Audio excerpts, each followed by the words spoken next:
And we're back. Okay, yeah, thank you so much for waiting. I appreciate everyone's patience, and yeah, hopefully we got things figured out. If your friends are still don't know yet, we are back live, so just go ahead and refresh our browser, and let's go ahead and hop into the next match here. I guess we didn't really do the last match too much justice, since we had to jump out really quickly. So while people are still getting settled back into the stream, why don't we talk a little bit more about the Dosa matchup here. I know that you guys mentioned some of the key cooldowns that we had to watch out from both sides. Since it is an SA trade, you're going to want to sneak those abilities around the front of guards. Since your SA isn't really a protection in that, kind of duel, it's kind of just a bait for you to just take more damage. Maybe, Armin, you want to take things over and see what are some of the nuances of this Dosa matchup? Is that where we could talk about the next matchup, too? I was going to say we could talk about Let's the next talk about the next matchup. matchup. If the Dosa one's all wraps, then yeah, let's go ahead and move on then. Yeah, because next one, I believe, is Musa, which is going to be Forest Hunter versus Suna. This is the in-depth one. This one is... Suna, you want to start off? Yeah, go ahead. I was just going to say, I was in a guild with this guy, and I remember back when he was playing Succession Musa at first, everyone was making fun of him for playing Suck Musa at the time. But what I loved about it was he just kept doing his own thing. He found his own unique playstyle to play on that class, and he ended up being one of the best Succession Musas I've ever fought. And the way he plays, at least open world and in PvP in general, very good, takes wise damage trades, so it's going to be interesting how he plays this out in an AoA format.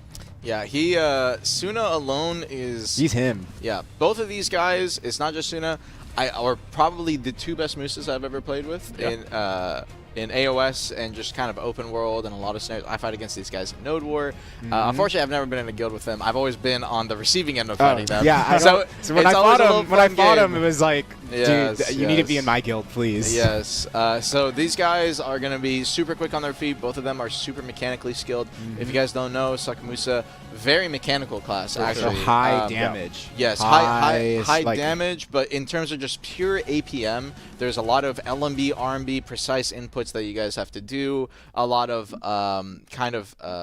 blue buffs, for example, a lot of that tracking in terms of the mechanical skill. Yes, it is going to be a crazy matchup. You talked about Suna a little bit. I'll talk a little bit about Forest Hunter. Forest Hunter, if you guys don't know, ended up going through... Actually, let's pull up the brackets. Oh, yeah, of course. Let's go ahead and look at the brackets really quick to see how they got here. He ended up having to go through a pretty big gauntlet over on the top side of the bracket. Ronald J, a person that a lot of people thought was going to be one of the finalists here, ended up getting smacked up by Forest Hunter a little bit. It was kind of Succession-sided. I do think the matchup is definitely Succession-favored. As you can see, we have two Succession boosters in the grand finals, but it kind of went to show that Forest, even into really good Awakening Musas, just handedly could deal with the matchup super, super hard. It's just this class has so much damage that you can consistently output that Awakening Musa can't really do much in terms of the speed. Succession Musa also super good at kind of getting into your back really quickly.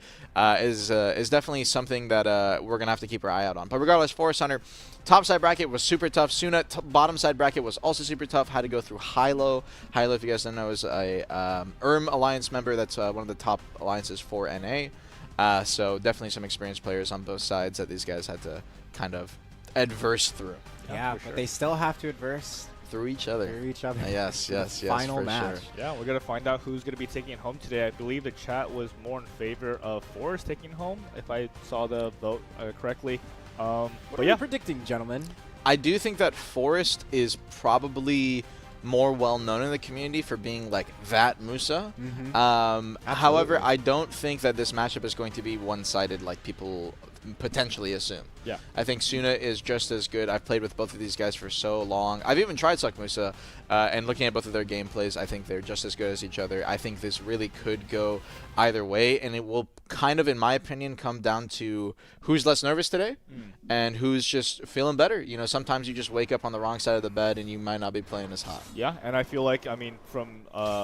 I guess, an educated standpoint. I'm going to have to take it away from you because this is a very fast-paced matchup. These guys are literally going to be able to kill each other instantly standing. If you guys are wondering how Succession Musa works, you have a thing called Blue Buff. It is a buff that when you use specific skills, despite your skill being on cooldown, you are still able to reuse it. However, to enter these instances, you have to use a frontal guard or sometimes even an unprotected skill. So that's why in this instance, when these guys are getting really close to each other, you're going to see some off Gs thrown. You're going to see some unprotected skills thrown. You're going to see a lot lot of damage thrown, so let's get it underway. 2 minutes 30 seconds. Suna already on the back foot, trying to play around the pillars. Force Hunter playing straight in his face, trying to drop the Gales. Is going to be coming down with the Rising Storm. No damage connecting right there. Suna's going to be taking the bad end of that trade. Goes in, went with the backstep slash. Unfortunately, Suna's going to space out already. 2 minutes 10 seconds. Force Hunter is going to be holding the middle. Zone is going to be closing out right here. Goes down for the Mountain Slam. That is going to be the Magnus skill FG. Force Hunter can definitely get punished in that instance as Suna is playing a bit too close. Now playing, drop the Gale over in his face. Is going to chase after him using the WC. Musa, despite having chase, has 2 other movement abilities that he can kind of use to close the gap. Obviously, Gale for short-term distance, but in terms of long-term distance, he can use his WC, a little short-range dash carried over as a prime skill from his Awakening Kit. Suna already down to 40%. Needs to be careful. Try to go for the D-Bite connection right there. Oh, Force Hunter first. Suna try to follow up with it. Did not manage to connect backstep slash. He's going to be using his Q block counter to try and trade back a little bit damage and also regenerating his blue up over on Suna's side. Suna, both the players now managing to trade down to even HP. Mountain Slam managed to give him a good chunker right there. Suna managed to Q block the Mountain Slam coming over from Forest Hunter's side. Managed to sit behind the pillar. They're trying to reset their stamina a little bit. Suck Musa, very notorious for burning through stamina very quickly. Mountain Slam once again engaging with it. Goes straight into the Rising Storm. Needs to be careful. Gale comes out from Forest Hunter, going straight into the melee trade. Carver could also be used if he wants to go for a big damage check, but the Q counters does have a stun attached, so it could be a hard CC, a stun actually attached at the same time. 20%. It's going to be coming real close here, and the final circle is finally zoning in. Chases forward. He's going for a little bit of poke. Managed to hit the Gale over into his backside, but unfortunately the Rising Storm is what's going to be finishing it off. Suna tried to enter in with a D-Bite, but the FG just ended up ending, and the Rising Storm final hit can also still back attack you if you're a bit too close, like in that instance. Definitely, you weren't kidding, Armin. That was a fast-paced matchup if we've ever seen one. Definitely looks like it's a lot more intensive on the Succession Musa side of things.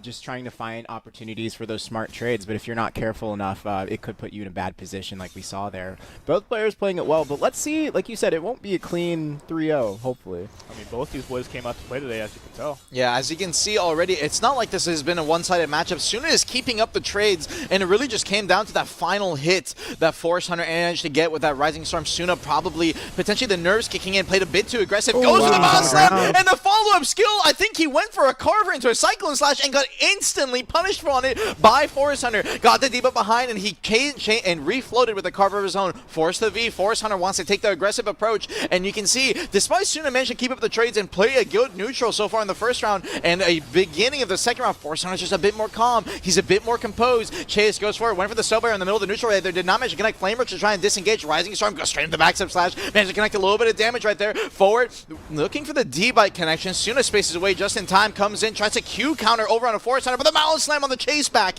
You can see that Mountain Slam, that little big kind of vertical slash they do, taking down already 10% off of Suna's HP bar. When you're chasing backwards, you can still get back attacked on some instances, and Suna's going to end up popping his Tiger Blade. Is that his Tiger Blade? It looks like it is. He is going to pop his Tiger Blade to try and disengage right there a little bit. He's going to exit his Tiger Blade now. He's going to retain the attack speed buff that comes with that. Went for a counter Mountain Slam. Oh, actually, a D-Back came out from Suna over on the backside. Force Hunter still with Tiger Blade available. Can use it for that little bit of attack speed, but instead, he's going to be popping his E-buff. Big E-buff coming out from Force Hunter. Going now for the damage trade. Mountain Slam first. Rising Storm. Force Hunter managed to read it and back up just in time. Frame chase. Suna trying to go aggressive approach. Went for the D-Back. Force Hunter trying to trade back with the stub arrow. Suna just hard disengages. Mountain Slam on the media trade. Gale was the first skill used out by Suna. Mountain Slam. He's trying to get his blue buff back, but Force Hunter ended up denying it, and the backstep slash trying to show the damage. Melee range, and the burst is gonna be enough. Suna could not chase out, and his block was completely broken. Forest with a 2-0 lead. Run, Forest, run, and running he is for that win. Yeah, and I feel like you can kind of see kind of the two playstyles coming out from both these Musas. Forest Hunter just really, really aggressive, while Suna's kind of playing more, you know, laid back. Well, I wouldn't say laid back. It's really hard. I would say he's playing pretty aggressive. He's playing back and trying to bait Forest Hunter some of his abilities, but Forest Hunter is just so aware and just, you know. It definitely feels, and like we were talking about, Awakening Musa definitely having like safer opportunities for damage trades. So we're gonna have to see how Suna is able to play around that. But take it away, Armin. And this third round, and potentially the final round now starting, is Forest Hunter just going to take a clean sweep against Suna? Suna, like I said, despite being very even in terms of a lot of 3v3, a lot of large-scale gameplay compared to Forest Hunter has usually had just a slight lead on Suna, maybe 100 points in terms of AOS elo, maybe 10 kills in terms of Node War, but potentially the 1v1 gap between these guys, is it just going to be a hard 3-0? It's going to be exciting to see. Forest Hunter has played very smart on the neutral game spacing. You can see when he thinks that a Rising Storm, a big damage burst is coming out of Suna, he waits, he sits back until the cooldown's gone, because you don't necessarily want to burn your blue buff on that. He's potentially tracking in the Q counter to get the stun. It looks like Suna engaged a bit too hard. Once again, he's using Cyclone Stash in the middle of this neutral game in some instances, and even his Carver for those small gaps. It's a very minor one that he's trying to hit, but unfortunately, he is still getting punished out by Forest Hunter. Forest Hunter engages in with the Gale first, goes straight into the Shift Q, Mount Slam, trading at the exact same time. Suna will manage to get his blue buff off of that. Backs up, though, got hit by the backstep slash coming out of Forest Hunter. No longer a slow, but still a good damage trading tool. Gale straight into his backside, the back attacks. Suna's just trying to run away. And the Dragon Bite lands at the last His life is second. depleted, and a 3-0 sweep for Forest against Suna. Wow. Sheesh. Wow, really, really crazy stuff coming out from both our Musas there. And as you can see, Forest Hunter is just completely locked in today. Musa is such a fast-moving class that I feel like a lot of time tracking this class is insanely hard. But you can see from the movement coming out from Forest Hunter, that guy was literally just moving, just like sliding around the place. Sliding around. After images everywhere, just jumping at Suna. So yeah, what do you guys think about that matchup we just saw? Yeah, no, I mean, I feel like you said it beautifully there. Forrest played that very well, and I noticed, as you were mentioning earlier, Armin, Forrest was always constantly trying to zigzag, go behind Suna, just predicting when that frontal would come out, and it didn't give him much room to breathe, and we saw that Suna got his V popped early there in that last round, and even at the end there, he got caught by Dragon Bite at the last second. It's just... It's tough. It's really tough. Like Succession Musa, like you mentioned earlier, is such a difficult class to play, and it's very high APM. Versus like with Awakening, you can play it a lot more controlled, a lot more, it's a lot safer. Yes. I mean, but in the Suck for Suck matchup, it really comes down to kind of, it starts like you're both on the top of a hill, and you start trading your frontal guards, and once your block breaks just a little bit faster than the other Musas, you can see Suna's trying to run away, he's trying to take some space, but that just gives opportunities for him to back attack him as he's running out. Yes, exactly. So it just ends up being more damage shipped onto you, more stamina. He couldn't get those opportunities to do that to Forrest Yes. instead to get him to get back Yes, attack. I mean, he still had opportunities, but Forrest just played the neutral better to such a large degree that he just ended up winning out. But still props to Suna, still had a hard bracket to run through, but big props to Forrest. A lot of the practice showed, and the skill really showed. But don't worry, Suna will still go home with the 40k crons. Yes, for and sure. A lot of other goodies, while Forrest will be taking first place. So again, congratulations, Forrest. You are the Master Musa. Yeah, and as you guys mentioned, these guys are both really, really decorated Musas in the community. Etsu, you did mention that, taking home the second place is nothing to scoff at, but for people who are at this level of competition, not showing up on the day and not being to perform, up to your standard is definitely something that's going to weigh on their conscience as they leave today. Absolutely, but I mean, the beautiful thing is that you competed anyways, and you still fought through that bracket. And no matter what, there's always going to be someone who's going to be second, but you can always take away from these battles what you can do better next time. Okay, enough with the PMA. All I want to say, maybe we now get Forest Hunter playing a little bit of Awakening. There's a chance. There's a chance. He has the Arshow video. I don't want to hear the guy who played DP Ninja Bleed in PvP 100 talk about it. That's crazy. All right. You said, you said no PMA. You said no PMA. You said no PMA. I respect that. Okay, so now with all things wrapped up for Musa, let's go and hop into our next class that we have lined up Absolutely. here. It looks like it's going to be Maegu. My personal favorite here. Versus Corey. Yeah. Is Corey in the house today? Is he? Hey, good show. Corey, I think is former Cho, if I'm not mistaken. Former Cho Nation. And Coop in a Coop, if you guys do not know. Seen him around a lot, yeah. Yeah. He's been around a long time. Coop in a Coop is I think he is sometimes I see him Twitch streaming, not crazy often, but a longtime AOS player. And he actually Musa? Coop? I do not know. Coop, Thinking of a different Coop. I've always known him as a Maegu player, plays a Wegu primarily, but I think there's a chance he's playing Succession in these finals. Really? Not 100%. Corey, however, is primarily a Succession player, has always been a Succession player, and I think a lot of people regarded him to be probably next to Fallen, who was also another Cho player, or I think was a Cho, the two best Suck Maegus on NA. So I'm very excited to see how this matchup plays out. Let's take a look at that bracket. Oh, good cue. All right, looks like Coop went through Rawl, and Corey went through Legoland? Legoland is a name that's been around the community for a while, no? I feel like... I definitely recognize it for sure. Yeah. Rawl as well, I think, was another Awakening Maegu, so... I could be wrong with that, but I'm pretty sure he's Awakening Maegu. So I think Coop kind of played a little bit of a mirror matchup on that top side, and Corey over on that bottom side. Legoland, I'm not too sure if it was Awakening or Succession, but kind of showed that Succession can definitely throw hands. Raw was okay. Raw is Succession, gotcha. But Corey on the bottom side showed that Suck can kind of throw hands. I will say, I do think that in terms of favorability in this matchup, what are your thoughts about this Etsu in the Awakening to Succession? Awakening Succession. I mean, I just feel like I would assume Awakening just because of its ability. You know, you have that block jump skill. I forget what it's called. Foxfire Ambush. Yeah, maybe? something like that. Something The F like jump that. is what I call it. Yeah, the F jump. Which did get nerfed like a few times, like with how fast you get activated, but even still, like it's still really good. Versus whereas like Succession, yeah, you do have your clones to swap between, but outside of that, like a lot of your ranged abilities that you want to dump onto your enemy have like straight up no protection, like in Shift Q, or they're either frontal guard. So it's gonna be interesting to see how Succession deals with Awakening's pressure. Yeah, I do think that while Awakening definitely has a lot of that kind of block jump pressure and CC pressure with the spin, a lot of I think the nerfs that ended up happening to Awakening Maegu kind of put her in a spot where it's really easy to damage trade her, surprisingly. And I think especially for Succession Maegu, who definitely has a lot of that range burst, and despite having a lot of unprotected CCs like Shift Q, like you're saying, or their SE, which I believe is a frontal guard stun. Yeah.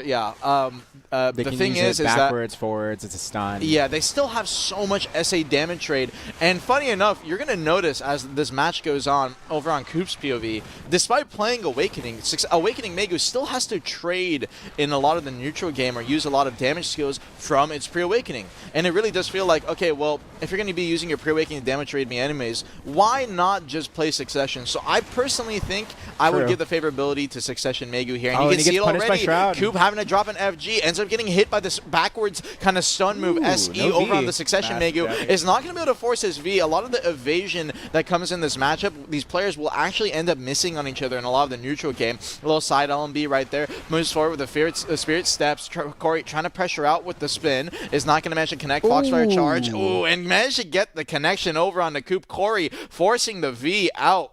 Actually landed it with forward. Yes, and this is the thing. Coop can't really run from Corey for long enough to try and regen his HP. A lot of his neutral game movement, outside of his WF, which is a long-range distance dash, this one that you see right here, a lot of the rest of it is going to be kind of SA little small bursts that he's going to be using. So getting his HP back to 100%, not too possible, but what is possible is that he can try to stall out until the 1-minute timer where the 50% HP can even out the HP for him. But he needs to be careful on these trades. You can see Corey is playing so close to him. Goes to the Bear Claw. Spirit is going to try and look for the damage. Coop is already down to 10%. Is the trade's going to be enough? Coop still has his F-jump available. Tries to drop an FG in the middle of the neutral right there, but it has an SA flow attached. So even when he goes into twirling Foxfire, he's forced to use the SA on it, and it's just going to take more and more damage coming up from Corey. 1-minute timers almost. Is Coop going to be able to survive? He's doing a decent job so far. He's trying to stall it out, but his stamina's trying to run low. He's holding his S-block. He's trying to get his FG back, but the FG is going to... what's going to fall first? Is it going to be his FG or is it going to be his HP bar? Trading back in with the trolling Foxfire. Needs to be careful. Down to 1 minute, down to 1%, and down to 1 round. Corey will be taking the first one. Corey is in the house today, ladies and gentlemen. You know, something I want to point out there is he did a very good job placing his clones in areas where, whether it was intentional or not, Coop would try to retreat, and then Corey just took his clone back to the center of the arena to continue SA trading. But yeah, like you said, Armin, when you're on the back foot as an Awakening Maegu against a ranged spec Succession Maegu, no less, there's only so far you can run, and you can't really run away from range damage.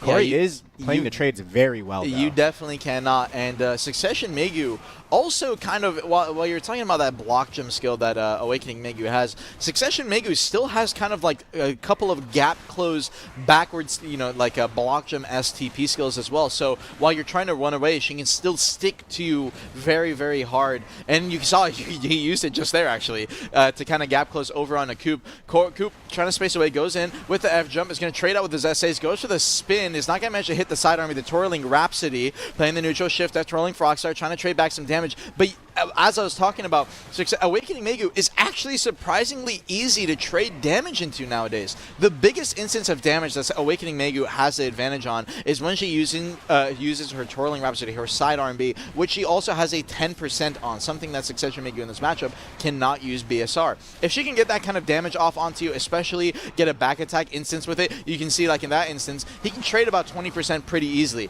However, his other skills like Twirling Foxfire, his Shift F, or any of his other skills like his Shift Q or his SF, they don't really do enough to try and kind of burst down the Succession Maegu. Corey can actually trade back just as well. But speaking of the Twirling Rhapsody, he's going to get a good trade over on the Corey right there. Drops him down to about 40. He's going to try to use the Lurking Jaws, and he tried to use a little block jump TP he has in his Prime Kit to get over behind Coop's back, but unfortunately ended up missing the hit indicator on it. Goes in with the Heaven's Wash, waiting, Lurking Claws, going for the chip. Coop trying to trade back with the F jump. He used his little WFTP and actually gets the block jump into the Twirling Rhapsody float. Good connection on the Corey. Forces the V. Coop, looks like after the first round, got a little bit of his bearings back, but that's going to be Corey popping his little HP regen. One of the bombs on Succession Maegu and Awakening Maegu is kind of an extended HP regen skill. Not an instant one, but will help them regen over a longer period of time. So he's going to pop that at the start. You can see his health is slowly climbing back up, but Coop just needs to keep up and persist the damage right here. However, 1 minute timers, Coop, that HP lead he had that was about 40%, is going to be diminished down to now only 10%. Good trades coming out from Corey. As long as Corey can keep this up in the final circle and keep his distance like in these instances, and maybe even use the Bear Claw TP to get to Coop's back, he can actually get some good back attack damage and force out Coop's V. And it doesn't even need to be. The chip is enough. Corey, second round, despite losing his V early on first, is going to end up clutching it. You know, again, back in the final circle, you see Corey on one side of the arena. Coop tries to pressure him and goes to the other side, but Corey takes that clone right back. But towards the end of there, we saw that block jump skill. I didn't expect Corey to use it on the Coop. You know, we're usually seeing the Awakening Maegu do that towards him. But yeah, very smart trades, very good pacing, very good control off from Corey. I feel like he's playing this matchup perfectly today. Yeah, doing a great job so far, and it really just does come down to a lot of instances, the back attack trades. Yeah. You can see when Coop goes into the Succession Maegu and gets hit, like in that instance right there, and you're like, oh my god, why did he take so much damage, lose 10% on that like small instance, is because some of Awakening Maegu's skills, as she's dashing through the opponent, actually, you're technically facing away. You're technically giving back attacks as you're trying to get into them, and Corey is taking advantage of that. He's trading with his Shift F. He's trading with his Shift R&B. He's trading with all these skills that he has, and especially that little kind of block jump skills that he has. Good CC is going to get the Shady off of the Shift Q. Goes forward with the W R&B, trying to get his burst damage. Is not going to manage to finish it off. Just Shift F lingering. Essays over in the middle right there. Dashes forward. He was going for the stun right there. That W E. It's a FG kind of 6.5 second cooldown. Funny enough, interesting thing, but after we'll get to it right here. Coop gets a CC over on Corey. Is not going to manage to kill him. Got the KD extension and was trying to go, I believe Twirling Rhapsody, sorry, the Shift F, the Twirling Foxfire might have a down smash attached, but I'm not 100%. I do know Awakening Maegu very prominent on the air smashes, so both these players getting 2 CCs on each other are not going to manage to force a V. That is a lot of the evasion kicking in, making them tank here. Pushing forward, trying to pressure it out. Corey's going to be trading out with the side LMBs, getting those FGs off where he can, but unfortunately Coop is not going to have his F jump available. Corey understanding that is why he's playing how he is. We're going for it. Block jump, Bared Claws, getting over behind Coop's back. And speaking of the block jump, while it does not have a CC attached, it is still a back, kind of a TP that puts you to the back of your opponent. So you can kind of call it a block jump in that instance. You can use Shroud out of it. Yes, you can definitely also still use some CCs out of it, although you definitely still have to do the Bear Claw animation, the little swipe down that she does. So 1 minute timers right here. Corey trying to do his best to survive after the hard chip that Coop kept up, and Corey's doing a good job. He's actually stalling long enough that now once again this 80% HP percentage that Coop had just gets instantly reduced straight down to 50, and Corey gets a good trade right after, finally evening them up. Although Awakening Maegu, you saw Coop got a big heal right there, has an innate heal, so Coop has opportunities to kind of run out of the arena over into the zone and try and get a heal off, but Corey can also deny it by using his AoE CCs, his long distance. Trying to survive 40 seconds. He's going to dash away, use his WF, still has his F jump available. He's going to go Twirling Rhapsody first. F jump still not used. He's too scared of the damage that Corey can pump out. And Corey's doing such a great job on these trades. He's not giving any instance for him to try and do damage. Goes forward with the forward R&B, a little bit of SA, drop the shift F in the neutral right there. The side LMB actually spaces away from the Twirling Rhapsody. I didn't know that you could use that off the F jump and not get punished, and the spacing is just too good. Yeah. Corey, an immaculate performance and a very, very good job at trading, and I could tell he was being so knowledgeable on the matchup on how to keep up his HP and his damage trades, and just great AoA play. Really big props to him. Yeah, like you said, he was specifically watching out for when that block jump would come out or any ability that could go behind his frontal, and the moment it came out, he knew that he could take those up-close frontal guard trades that I feel like a lot of us, especially if you're not knowledgeable and you're like, especially when you're not very trained for it, I should say, you might not take those risks, even though there's no reason not to, because those, those opportunities aren't going to happen. But yeah, Corey playing that phenomenally, honestly, and like I did say at the beginning, I don't know how Succession would deal with Awakening. Corey, wasn't familiar with your game. You got that one. Oh, yeah, of course. I mean, just complete mastery of the situation. As you guys mentioned, I think some people in the chat, too, could really quickly deduce that if you are on the Awakened Maegu, you are on a timer.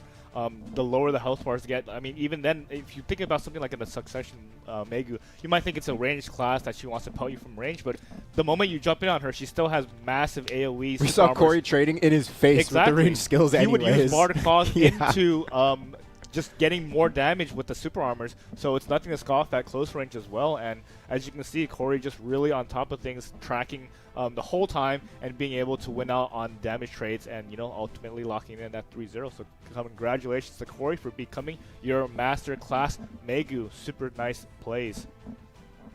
And I want to say big props to Coop. I do think that matchup was definitely Succession favored. Yeah, but he definitely did manage to climb his way through a lot of brackets to make it the final. Yeah, some signs of life. Absolutely. And, the second and third round, too, just really, understanding that he has to get in there somehow to do some damage to pressure Corey. But yeah, big props for sure. Bracket was not easy for him to get to this point here. And what do we have up next, actually? I believe up next we have Tamer. Tamer! And this one, we have Emma Watson. We've all seen that name around for the longest time. And we have Seh. And if you guys don't know Seh had beaten Maehwa leading up to the finals, which was a insane upset. Maehwa across multiple tournaments, not just PA tournaments, but community tournaments, he's been in around like 9 of them, like including BSL, Black Spirit League. And if you guys don't know what that is, it's a very, very old tournament structure. That is OG. But Maehwa has been around, and when I heard that he had lost, that was like out of anyone possible ever, I did not expect that. And it's just tough turns out fighting Succession Tamer, says Succession Tamer is crazy. Has good mobility. It's tough. It has good fishing, like safe fishing opportunities. But yeah. Yeah, for sure. Maybe one of the favorites. I guess, Etsu just woke up on the wrong side of the bed and just, looked at his parlay and was just so pissed off to see that. I had bets on that guy. I had my bets going. I was like, it's going to be good. I can tell you, I didn't cast that match, but if I had channel point bets open in my chat, everyone was losing their points. Yes. Yeah, it was gone. It was gone. Last thing we expected. But we love a good underdog story. Yeah, I mean, I'm going to be honest with you. I personally think that Succession Tamer has the favorite in this matchup. As you can see, double Succession Tamer here in the finals. I believe on EU we still had an Awakening Tamer in the finals, and I think he ended up winning. But I do think that Succession Tamer, especially the Suck Tamer, it knows how to play the matchup and play for the specific win conditions that she wants. Yeah. Will do a lot better. If you want to talk about specifics, we can definitely pull up the bracket first if you want to take a look real quick. Obviously, you can see went through It's Tammy and that bottom side bracket set. We don't like showing the full brackets over here. Just wanted to make it kind of. But there was more fights than this for those of you, because I saw some people in chat saying that was on the bottom side, and we had Balance on the top side bracket as well. Really long, tenure Tamers. Yes, Maehwa is. Yeah, especially Maehwa. For Sure. And so I just want to talk about the matchup, though. The way Succession Tamer wants to play this, and the way that Succession Tamer has the advantage compared to Awakening, although we do have 2 Succession Tamers here, is that as the time goes lower and, you know, we get the zone smaller, Succession Tamer actually has a bigger advantage in terms of SA trading. Larger AoE, SA damage, more access to just general SA damage trading. And despite what a lot of people think about Awakening Tamer with how they can trade in neutral game, it is actually mostly frontal guard. And a lot of their AoEs are not very big, so it can definitely get some hard catches on you with a lot of its iframe lingers and, you know, pole vault engages in terms of range. But Succession also has better stamina as well. Yes, I do think to some extent it definitely does, especially with some of the changes they've done with their like kind of legendary beast stance, little leaps and stuff they do off their spacebar skills.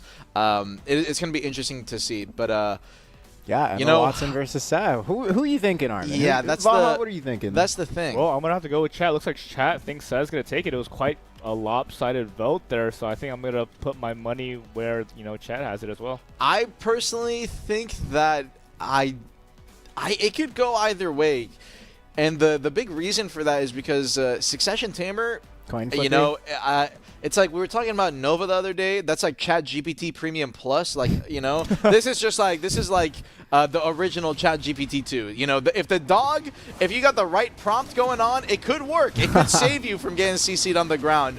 And we're gonna see how that ends up panning out. Jokes aside, where's the prompt class? You just type in prompts to fight. That's crazy. For both of these guys playing with their dogs right here. There's an Awakening, so a lot of the dogs, when you're watching Succession Tamer, a lot of the dog skills, they actually do have to manually command whether or not the dog is going to go for some kind of CC. The dogs also, funny enough, will aggro to each other. So what you can technically do in some instances is if you see, I get a CC onto the opposing Tamer, and the dog is aggro to the other dog, you can space away from your dog, go for a combo. Just really small technical stuff that may make a difference in these fights. Both of these guys, timers already running low. You can see how protected Succession Tamer is in terms of the neutral game. Awakening Tamer, they'll have some FGs they might end up using, like their core skills to try and get some CCs, but Seg getting an early catch over on Emma Watson is going to use his KD, and it actually gets CC'd by the dog, and this is what I was talking about. Dog CC'd, he gets the peel off, he says, yo, help me get up, my man, and Emma Watson went for the secondary. He's going to mention get this, the KD, I believe, off the trample, but the damage was just unfortunately not there. Going in with the scratch, Emma Watson roaring out, pops the roaring on her dog. The roaring, there's 2 main skills for Succession Tamer to try and play around in this matchup. It is going to be roaring, it is going to be void lightning, and it is going to be scratch. Roaring and void lightning are the 2 skills. You're going to see this is void lightning right here, a big AoE kind of skill, and it calls down the dog to do a AoE stiffen. So if you play unprotected in the middle of that, you can definitely get punished. Emma Watson went in for a grab right there and followed up with a scratch. So after using a grab fail on your Tamer, you can use a protected CC like scratch or immediately go into an iframe to kind of try and get out of dodge. That way you cannot get punished. You can also even use the scratch, which is a stiffen, to try and cover up in case Sam maybe goes for a counter grab. So kind of a little bit of option select right there gives a bit more skill to kind of the neutral game for this. Set playing the neutral game, goes in, Surging Tide, Shift F. It actually calls another AoE stiffen for the dog that will kind of pressure out your opponent, and now goes for the grab attempt. Good Magnus usage. He used his Magnus iframe immediately after to try and not get punished by Emma Watson.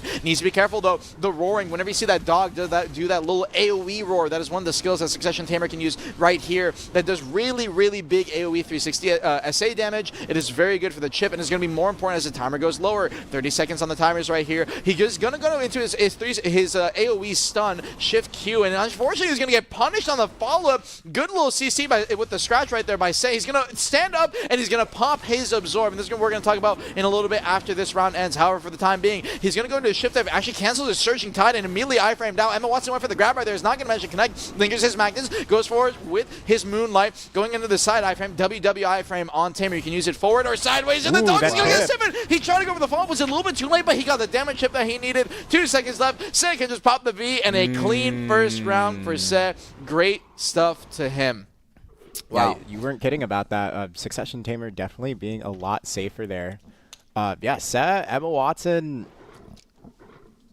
Yeah, Yeah, why don't you crazy. go into some of the mechanics that you were about to before the match ended there on And then you mentioned Void Lightning, Roaring, Fearful Trembling. They also have burst movement like Tree Climb, Beast Power. So the interesting thing about Tamer, actually, not just Succession Tamer in general, whether we had an Awakening or a Succession Just Tamer here, they have 2 E-buffs technically. However, one of their E-buffs is a 60-second buff. It's called Absorb, and it applies to both their teammates. Well, I'm curious to see how can the combo work out here for Seth. He's going to use his FGs, and he's going to use his Roaring on the ending to try and get the follow-up damage. Succession Tamer does have access to a KD, and he's going to try and keep some pressure on Emma Watson here, so we're going to have to see how he keeps it up. Regardless, though, talking about Succession Tamer, the way the neutral game works towards the last timer, oh my god, Roaring, good Stephen forces the V out. Emma Watson, I think he was going for a little bit of a lightning, I forget the exact name of the skill, but was going for the neutral game right there, straight after his WW, and ended up getting punished by the Stiffen on Roaring. Roaring, despite having the dog also shout out the Stiffen, has his Stiffen attached kind of instantly on the first instance for itself. So good timing coming out from Set, and is going to get a good punish.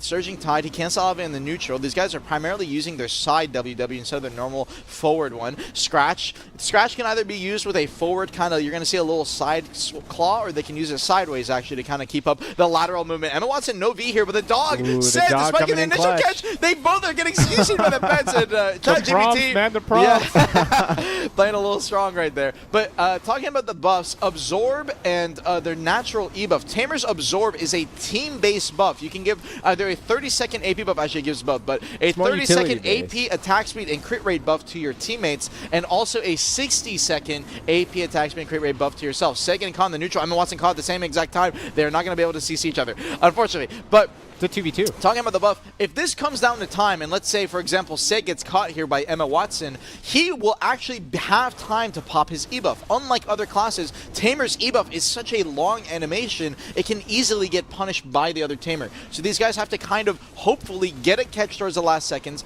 then pop their E-buff, and then they will have a huge advantage for the rest of the match in terms of SA, damage rating, mobility, everything. So we'll have to see how it pans out here. 1 minute on the timer is 50% HP, and the final circle, their AoEs are so wide they can basically hit each other at all points in this arena using the side WW evasion iframe, those little side hops, trying to keep up with each other. He's going to use Surging Tide. Did not manage to get a reticle, unfortunately, due to the Magnus iframe coming out over on the opposite side, so he's going to end up missing the Stiffen. Goes forward, went for the grab, the Roaring off the Stiffen over on the Sez side, almost ended up getting punished during Sez counter grab. Unfortunately, though, did not manage to connect for Emma Watson. Popping the Surging Tide right there. Needs to be careful. The AoE stun is going to hit the Shift Q stun, though. That's all he's going to need. Emma Watson with a bit too much greed, and Sed taking the second round. Wow.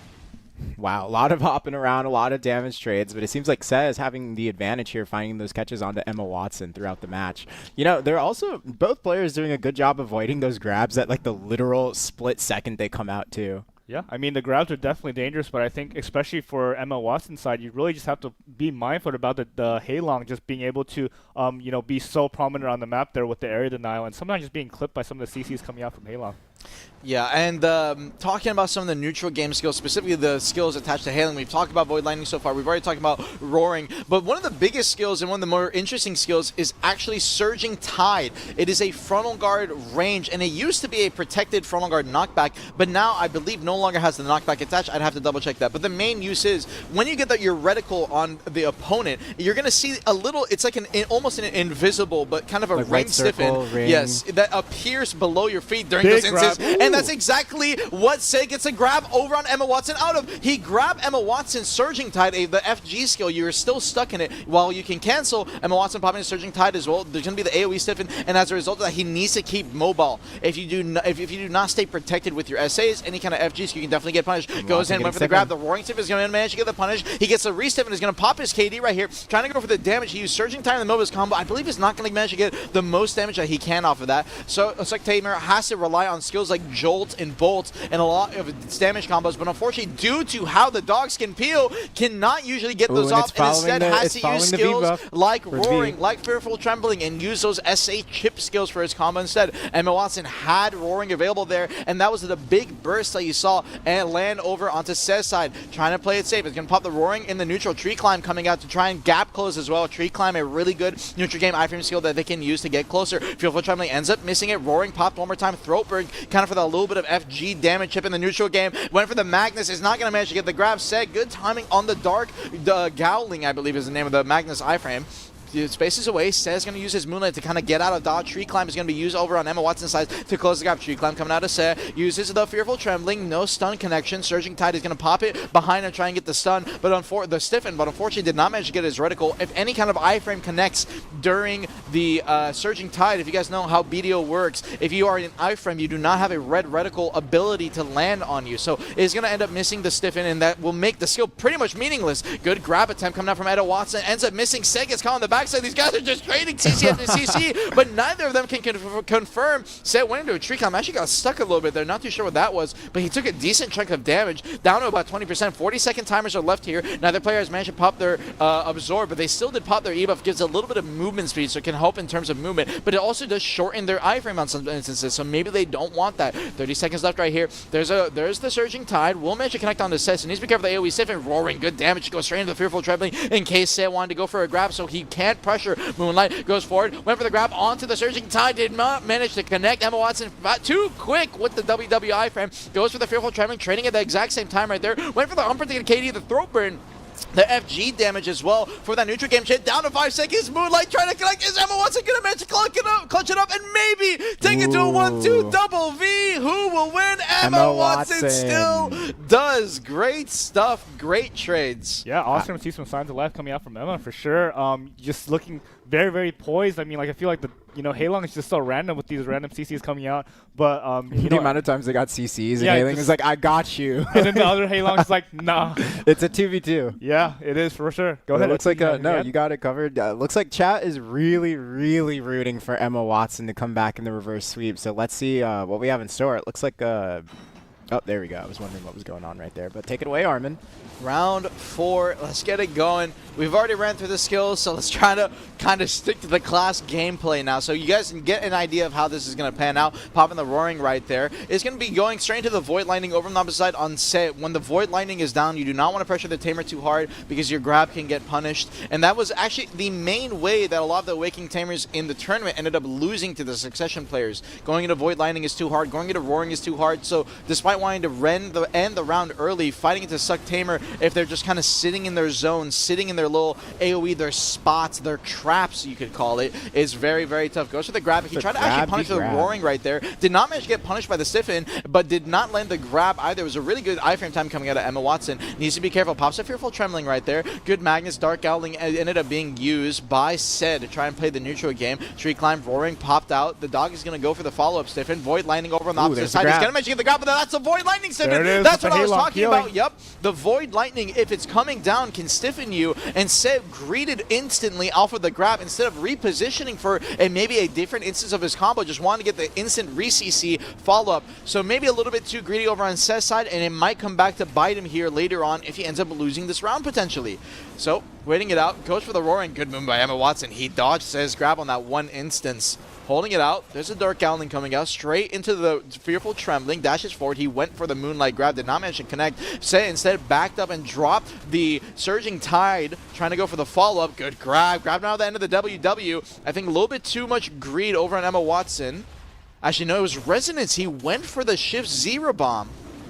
So, unfortunate. Bit of a SA linear. Might have been a bit too much. And got gripped out. Oh my god, the WW on the end. But the dog, the follow-up CC needs to be careful. The real MVP here. He's got the peel for him. And that was absorbed pop by Se, by the way. So, that is a 60-second buff and a 5-minute cooldown. So, he will not have that for the rest of this round. Maybe on the last few seconds here, if anything. And Emma Watson instead is going to pop his own absorb. He got the behind the pillar and ended up popping it. And you're going to notice it. Emma Watson will have an advantage in these damage trades and will have an advantage in the attack speed. Actually, the attack speed from Absorb managed to make his Fearful Trembling just fast enough to punish Se there on the instance of his grab, forcing out Se's V. Down to 30 seconds, no V's available. Emma Watson with a huge advantage without Absorb. What can he make use of it? Goes into the Void Lightning. Se tried to gap close straight into the tree climb, following up with the grab, ended up missing. He's going to be Surging Tide over on the other side from Emma Watson. Needs to be careful of the dog. Void Lightning now used out by Se. You're going to see the dog coming down with the stiffens. Unfortunately, Emma Watson did not want to engage into that for Se's part,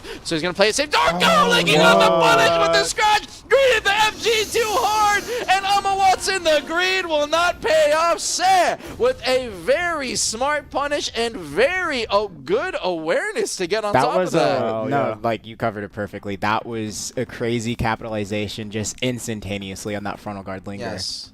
Seth showing why he made it to the finals. I mean, honestly, in a war of attrition, they're just being able to capitalize on that split-second decision and jumping in to grab to finish off Emma Watson. Just really crazy stuff coming out from Seth. I think something interesting to see from the matchup was just seeing how they would get the initial CC, but then have it immediately peeled by a skill that was late. Yeah, you have to be careful because of the dog or the skill ahead of time, like Void Lightning, punishing that grab we saw earlier there. Yeah. You know, maybe Seth calculated, okay, the dog's over here, he's over there, and now I can fully go in and combo him in at the end. But yeah, no, it was really cool to see. Let's go ahead and bring up the brackets there to see how things shook out here. Seth will be your Masterclass Tamer champion. Really hard fought from Emma, as you can see from some of this. I think it was a third round, regaining a lot of that poise and coming back with a little bit of fire. But Seth was just so ready for it. I think we probably would have saw a reverse sweep, but like we saw there in the last round, it's just that one moment where you think, okay, maybe this is the one singular time I can do frontal, linger it, and not get punished. But no, you can't. Like no, it wasn't even. I mean, like it was just one tick of frontal he had off the end of an iframe. I mean, that's crazy timing. No, that's insane. There's no way he ever expected that. Yeah. So no, that's crazy stuff. But still, well played from both. Good to see it. But moving on to our next match, it looks like we are gonna have. Well, I'm not gonna say it just in case. Let's go ahead and jump into it whenever we are ready on the back end. When it is ready, but it should be Maehwa, I believe. Yeah. Yes. Oh my God, this is a big one. Pinks, yeah, and here's the thing: we were talking about Pinks earlier, Armin, and you had reminded me that this player is on a controller. Yes, he's a former console player. Yes. Came to PC. You know, if you guys don't know, NA console is actually surprisingly very popular. And some of these guys have been swapping to PC to play AOS, and Pinks is one of them. Yeah, absolutely. And, you know, seeing a player like Pinks playing on controller, I've seen... Did not ever swap to mouse and keyboard. Never swapped to mouse and keyboard. I've seen Zerker. This one makes sense. I've seen Nova controller. But I've also seen Ninja... I don't know if I've seen that one actually. I've seen Ninja. There is a Ninja player. I met him at an offline event a long time ago. Yeah. But they played, like... in a way where I was like, I didn't know that was possible with some of these controller gamers are absolutely crazy. Let's go ahead and jump into the brackets here to check out what we have here. And as you can see on the top side of the bracket, Syphan, having come through United States, and Pinks on the bottom side beating out Veve. Do you guys have maybe a little bit of a history to share about both of these competitors coming out today? Yeah, Syphan ended up going up against United States Neptunes, another BDO streamer, over on the top side. And a lot of people had Neptunes potentially making the finals for the top side, but Syphan shut that down. And Syphan, if you guys don't know, I believe is a digital Maehwa. I have to double check that, but I think he's either digital or Vagabond's Peko Alliance. I'm pretty sure it's digital, however. So he's a very big, large-scale Maehwa, more into like Node Wars, more into like sieges, whereas Pinks on the bottom side ended up going against the two favorites in terms of two favorites. I would say actually most of the favorites in the bottom side. He went up against Kozier, aka Akari, another Arena of Solaire Maehwa. He went up against Veve, another Arena of Solaire Maehwa. I think Drunktis may have been on the top side bracket, or he could have been on the bottom side. I'm not 100% sure. All on a controller, by the way. No, not on the. Wait, did you say all on the controller? Yeah, did Pinks not? No, Pinks is only one on the controller. Yeah. No, that's what I'm saying. Pinks made it through all those. He went through all of them on a controller. And absolutely. I'm going to be honest, okay, we're making the controller comment. It's actually not that big of a difference, at least for Maehwa. So, what are you saying? It's still impressive. And, whatever you're comfortable with, at least for this class, Chase is a lot easier. But regardless, the point I'm trying to get at, the top side, Syphan, a large-scale Maehwa player, really good in terms of kind of that group PvP. Pinks, a lot more of a small-scale Maehwa player. And I think he does do some Node Wars, but it's very much well known for like playing in AOS, playing in 1v1s and things like that. So I'm excited to see how this matchup of kind of what's your vote gameplay is gonna pan out. What's your vote? My vote? Pinks? I mean, Pinks is like, I want to say he's kind of a friend for me, hopefully. I hope he considers me a friend. He might not if you don't vote for him. I'm voting for you, I'm hoping Pinks. he wins out.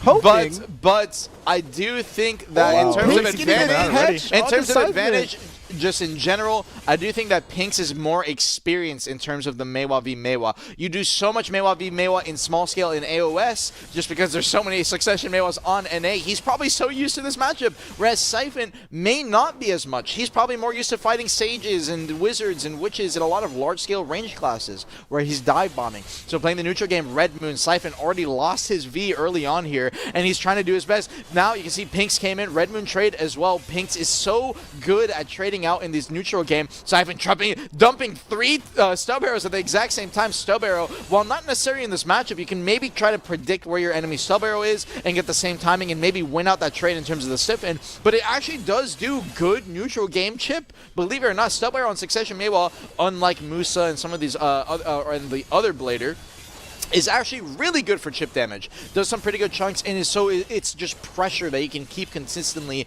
putting out. Playing in the neutral, goes to the step straight into the Red Moon, got a little bit of back attacks. Siphon is actually playing pretty well now that we're going to this final minute. He's going to pop his Tiger Blade, and you can instantly exit out of Tiger Blade with Red Moon. If you're wondering why he went into Tiger Blade, there's something going on with Tiger Blade on Succession, Musa, and Succession Maehwa right now, where the attack speed buff persists after going into it. So he's going to use that, get a little bit of attack speed, and he's going to try and play a bit more aggressive. Pinks also is going to trade the Tiger Blade at the exact same time, so both these guys' attack speed moves still have their E-buffs available, however, if they want to pop them. Trading out with the FG is going to go straight into the, I believe that's the Magnus, the Razor Blade that you could call it, to try and trade back a little bit. However, it is FG, so you need to be careful. You can get behind that using something like FBT, D-Bite, and speaking of D-Bite, Pinks trying to get behind, or sorry, Siphon trying to get behind Pinks right there. Pinks backing up, holds the Q block, is going to pop his iframe chase on really good timing to end up avoiding that Red Moon coming out from Siphon. Siphon is going to be popping his E-buff at the exact same time as Pinks right now, so we're going down to the final minute. 50% HP timer. Siphon's going for the Red Moon right there. Is going to pop the decap. Is not going to manage to get the CC right there. Pops the Carver, playing the neutral. There's a Razor Blade. Going to cancel out the FG. Goes straight in with the D-Bite. Popping the Red Moon over into Pinks' back, but the iframe chase. You got to be really good on this time because he's going to manage to help him survive. Razor Blade one more time. Goes in. Arrow grapple arrow on Succession Maehwa. Really strong. Down to the final percent. And Pinks V's wants to ensure he has a decent chance of trading here, but Siphon is going to manage to get a little bit more of an advantage. Is going to be using the divider to trade. Pinks wins it out on a final last trade. Oh my god, he traded straight into him with the decap, the red pedal version, and did so much damage on the one tick that he ended up winning it. It's literally those micro decisions that win you the game at the last second. But you know, just a little tidbit here. There is a secret buff that Pinks does have. What is that buff? It's the marriage buff. The marriage buff. Pinks, they got married last week, right? I think they got married within this past couple of weeks. They said marriage, now it's time for a masterclass title, and just checking off everything. Funny enough, because of that, Pinks did not practice for this tournament. As far as I know, this guy took like a 2-week break from doing PvP at all to do, you know, his normal real-life duties, and just came back and sweep the tournament. Okay, go you to say the that, finals. but I swear, every time I've taken a break, I've actually played better because my bad habits, I think bad habits go potentially a little bit of truth right there, or it could just be the little marriage buff that he has. So we're going to have to see. But Pinks taking the first round. Siphon wants to turn him back on his head, playing the Red Moon right there. You can see this little side attacks that they're doing is kind of their little pedal swirl, I believe it's called. It's another SA form of SA trading, and they can actually use it in their neutral game, during their combos to try and get a down smash as well on their opponents. So you're going to see it both in combos, both in neutral, and it gives them a little bit of stamina regen that they can get back with. Good Red Moon got the stun arrow initial catch. Is going to give him the follow-up here. He's going to use his Magnus to try and get some follow-up damage and ends it with the backstep slash. I believe absolute backstep slash may still have a slow attached to it, but I'm not 100%. Absolute backstep slash on Maehwa is actually, funny enough, a frontal guard still as well, so can definitely get punished. Siphon, however, decided to instantly disengage, pops his Tiger Blade. He's going to have the attack speed buff right here. Try to start out with the Red Moon, popping the Divider in the neutral. Divider, that little standstill kind of multi-hit skill, while you might think that is Tiger Blade comes up from Pinks. He's going to trade into once again with the Divider, go straight into the D-Bite. Arrow grapple to try and close the gap a little bit. Whirlwind Blade. Sorry, Whirlwind Blade is the skill I'm thinking about. So decap fast, and pedal swirl, the little 2 diagonal slashes that they do. 1 minute, 22 seconds. And yeah, you can notice the speed immediately from the Tiger Blade. It's very, very noticeable. Trades out with the Red Moon right there, blooming. Holds a Q block, tries to block out Siphon's damage where he can, pops a red moon of his own. Siphon goes straight into the divider as well, right after Pinks. Needs to be smart with these trades. Oh my god, the sub arrow! Second sub arrow for the re-stiff in, and the red moon follow-up. Really good follow-up coming out from Pinks, and Siphon understood that he had the V. Siphon tried to trade with his own stub arrow right there, but he's just gonna stand up, and red moon hits out Pinks' stub arrow of his own. Stub arrow is basically what we've been seeing as a primary catch right here. This could go down to it. Pops out the Carver, goes to the blooming on the backside. Pinks took a big trade right there. D-Bite trying to trade out. He's going to hold the divider. He's going to break Pinks' block a little bit, and the red doesn't finish it off. Pinks tried to chase into it, and Chase, if you don't have the timing down on the iframe, is still going to be SA, and so the damage will definitely be there. Absolutely. Yeah. And as you said, you know, the stub arrow just a really, really big tool for the Maehwa, especially with how much damage it does. I remember back then when we still had suggestions, kind of fresh, some really memey stuff coming out with Maehwa just killing people from straight 100 to 0 with stub arrows, but as you can see, they're just becoming a little bit of a kryptonite too, just being able to get CC'd out of that when you're not expecting it. And good job on getting that sub arrow catch, noticing it, and deciding to shoot another one to continue it for your combo.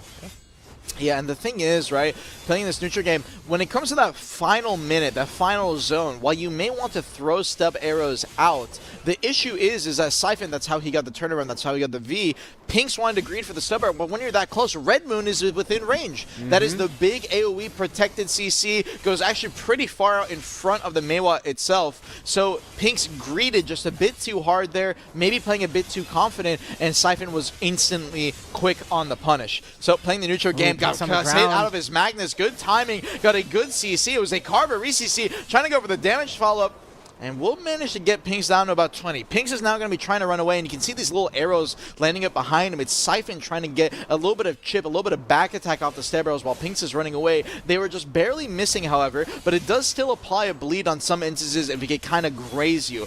Sub arrow still has a bleed attached and will just reduce HP regen to some extent, and is going to help out Siphon. Pinks is going to pop his Tiger Bleed to try and chase away, and while normally you use this for the attack speed buff, Pinks is just going to use it in this instance to just keep backing up, and Siphon says, screw it, I'll just pop my own Tiger Blade and I'll keep chasing you.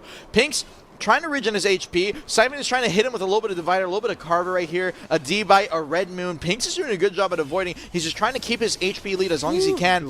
Pinks instead is what he's going to do. He's going to play the full time of his Tiger Blade and try to stall as long as possible to get to that 1 minute timer. He doesn't care about the HP regen. He cares about just evening out the HP pool by using the time. But speaking of it, he ended up going for a heal. He went for the Rabam heal in the middle of the neutral. It is unprotected and greeted a bit too much on the HP back, and as a result, Siphon with the Red Moon on a quick punish. Pinks trying to trade back with a Red Moon of his own, goes back. He's going to be using his blooming Pinks to try and play out the neutral, but just got hard chunked by Siphon getting to his back. Pop the Divider, pop the Carver. 1 minute timers. Red Moon waits it out, goes to the D-Buy. Red Moon trying to get back over onto Siphon. Siphon's going to be sitting in Divider, goes for the sub arrow from the long range. He needs to be careful. Siphon still has Red Moon available, so if Pinks gets caught out of it again, it's going to be a little bit rough. Pinks is going to be with the person popping his E-buff first, playing out the neutral game, pops the Razor Blade to try and get a little bit of FG out right there. Pinks trying to go back to the trade as well, pops the Razor Blade of his own, but Siphon was a bit too quick, holding the Divider down. It's just too much damage. It's just a bit too much AoE, and it just might be too much for Pinks. 2-1. Siphon takes the round, and Pinks on his tournament life. Wow, we saw Siphon kind of struggling a bit in the very, very first round of this match, but ever since then, yeah, he's just corrected every mistake he made before, and he's playing it perfectly, taking smart trades, putting a lot of pressure on Pinks, and not really giving him any room to breathe throughout this match. Yeah, it is pretty rough. Stamina on these guys, it actually may not seem like it, but they probably are running kind of low in some of these instances, especially on the final circle. They're trying to keep their movement up with their chases to keep their spacing, but they can also take a lot of chip during it if they're staying kind of close by. Divider, Pinks looking for the sub arrows in the middle of the neutral game. He's going to be holding out to linger as SA goes in with a pedal swirl, follows up with a Red Moon after the D by Divider once again. There's a Red Moon coming out. Siphon plays the neutral, little whirlwind slash, gets the SA off, goes for the blooming to try and get the damage. Pinks avoided it, but still got hit, I think, by the back end of it. And Pinks is hard losing these trades. Maybe it's the add-ons, maybe it's how Cypher's trading and getting those back attacks, but Pinks needs to be a little bit more on point with the trading. He did so well in the first round, but Cypher just keeping up. He's pressing on the gas pedal, holding the acceleration for these past 2 rounds. Went for the D-bait right there. Cypher tried to get to the side and go for a counter, and instead just decides to dump the stub arrows and gets a connection. Pinks went a bit too aggressive, and I think he was going into his FG off of the Magnus, the Razor Blade, and he got caught out just before entering it. Goes for the Red Moon around the corner, hoping that Siphon would maybe go for some kind of stub arrow follow-up to go for the chip. Siphon's just going to be lingering the dividers, though. Divider, that pedal version. A Dev is just a long SA. He can just hold it down, gets all his stamina, and Tiger Blade is what's going to be popped out by Siphon first here. Pink seeing that is going to pop his Tiger Blade next. So back to a reset of neutral. We're going back to the smaller circle, and we're going back to kind of an even matchup, except Pink still has no V. Next connection by Siphon is a kill, and Pink's tournament life ending. 1 minute 30 seconds. Holds down the dividers. Cypher doing a really good job so far. Goes to the Red Moon. I'm kind of curious to see how the Cypher POV looks. He's been playing these fights so well. Trying to trade back with the Carver. Pink's doing his best. There's a Magnus. Razor Blade goes straight into the divider in case Siphon would try to get behind him with the D-bite to hit the FG on the back. Carver engaged coming up from Siphon. Still has grapple air if he wants to kind of try to close the gap and go for a bit of an aggressive play. And he's going to use it right there. Actually goes straight into the D-bite, followed by the Redmond trying to cover his FG gaps where he can. There's a Razor Blade trading back once again with the FG. Stub arrow coming out. Redmond from the long range. Pink tries to trade it back with the stub arrow after seeing that the Redmond was ending, so he can't get punished on it. But Pink needs to be careful. We're down to about 20, but Pink still has no V. It's going to be a Redmond trade over into Pink's chase, so he will lose a lot of HP right there. FG's goes behind him, pops out the Razor Blade. Pink's is trying to stay alive. His Bronto guard might be broken, but it's not enough. The little sticky snowflake, I forget what the name of this kill is, the Carver traded into Pink's chase. It was enough damage, and Siphon just played it better. That was 1 round loss into 3 rounds won. Reverse sweep, absolutely. I mean, and as you mentioned, sorry, go ahead. No, you know what? You take this one. I mean, off. I just like from my POV, it just seemed like Siphon was just morely, just more locked in and more on top of the movement. Always keeping Pinks at an arm's distance and just getting him with those really key CCs that he wasn't expecting. Yeah, absolutely. One of those CCs he wasn't expecting being not the last round, but the round before, where you mentioned that Pinks just used stub air at the wrong time, and Red Moon, you could see just how a bit massive. Too aggressive. That's all it is. You know, when I saw Red Moon from the other POV, like when they were far away, I'm like, wow, it's still reaching like halfway through that arena. Like it's insane on Succession. But yeah, it's very interesting to see that Tiger Blade buff utilized by the Succession specs, because I'm very used to seeing when Awakening Maehwa Musa uses it, they're just permanently running. But seeing that these two can utilize it, Tiger Blade giving you a passive attack speed buff that normally is supposed to go away, but Succession can keep it once they use Red Moon. It lingers a little bit. Yeah, it lingers. Only the Awakening specs currently are not able to access Absolutely. it. So. But even chat, I saw that you guys had mentioned it too, that they're just moving so fast. Yes. It felt like one of those Dragon Ball fights, Gohan's like watching up, like everyone's struggling to see what's going on. I'm like, yo, they are moving like fast. Yeah, but really fun matchup to watch. Yeah. And let's go ahead and jump into the brackets here. As mentioned, Siphon will be your Masterclass Maehwa champion. Congratulations. And yeah, I mean, you guys all left it out on the table there. It was just really high speed fights there. Of course, maybe given another day, Pinks would have been on top here, but Siphon just so much is in Both control played here. wonderfully. Exactly, yeah. And let's go ahead and hop into the next matchup we have here. Absolutely. We have our Woosa Woosa. Jinx. Ooh, Sheesh, a veteran. Jinx. A household veteran name. player, household name. Really. He's just one of those players that is very knowledgeable, not just on one class, but multiple classes. I mean, we've seen Rujinx play Wizard. Now he's on Woosa. What other classes have we seen him on?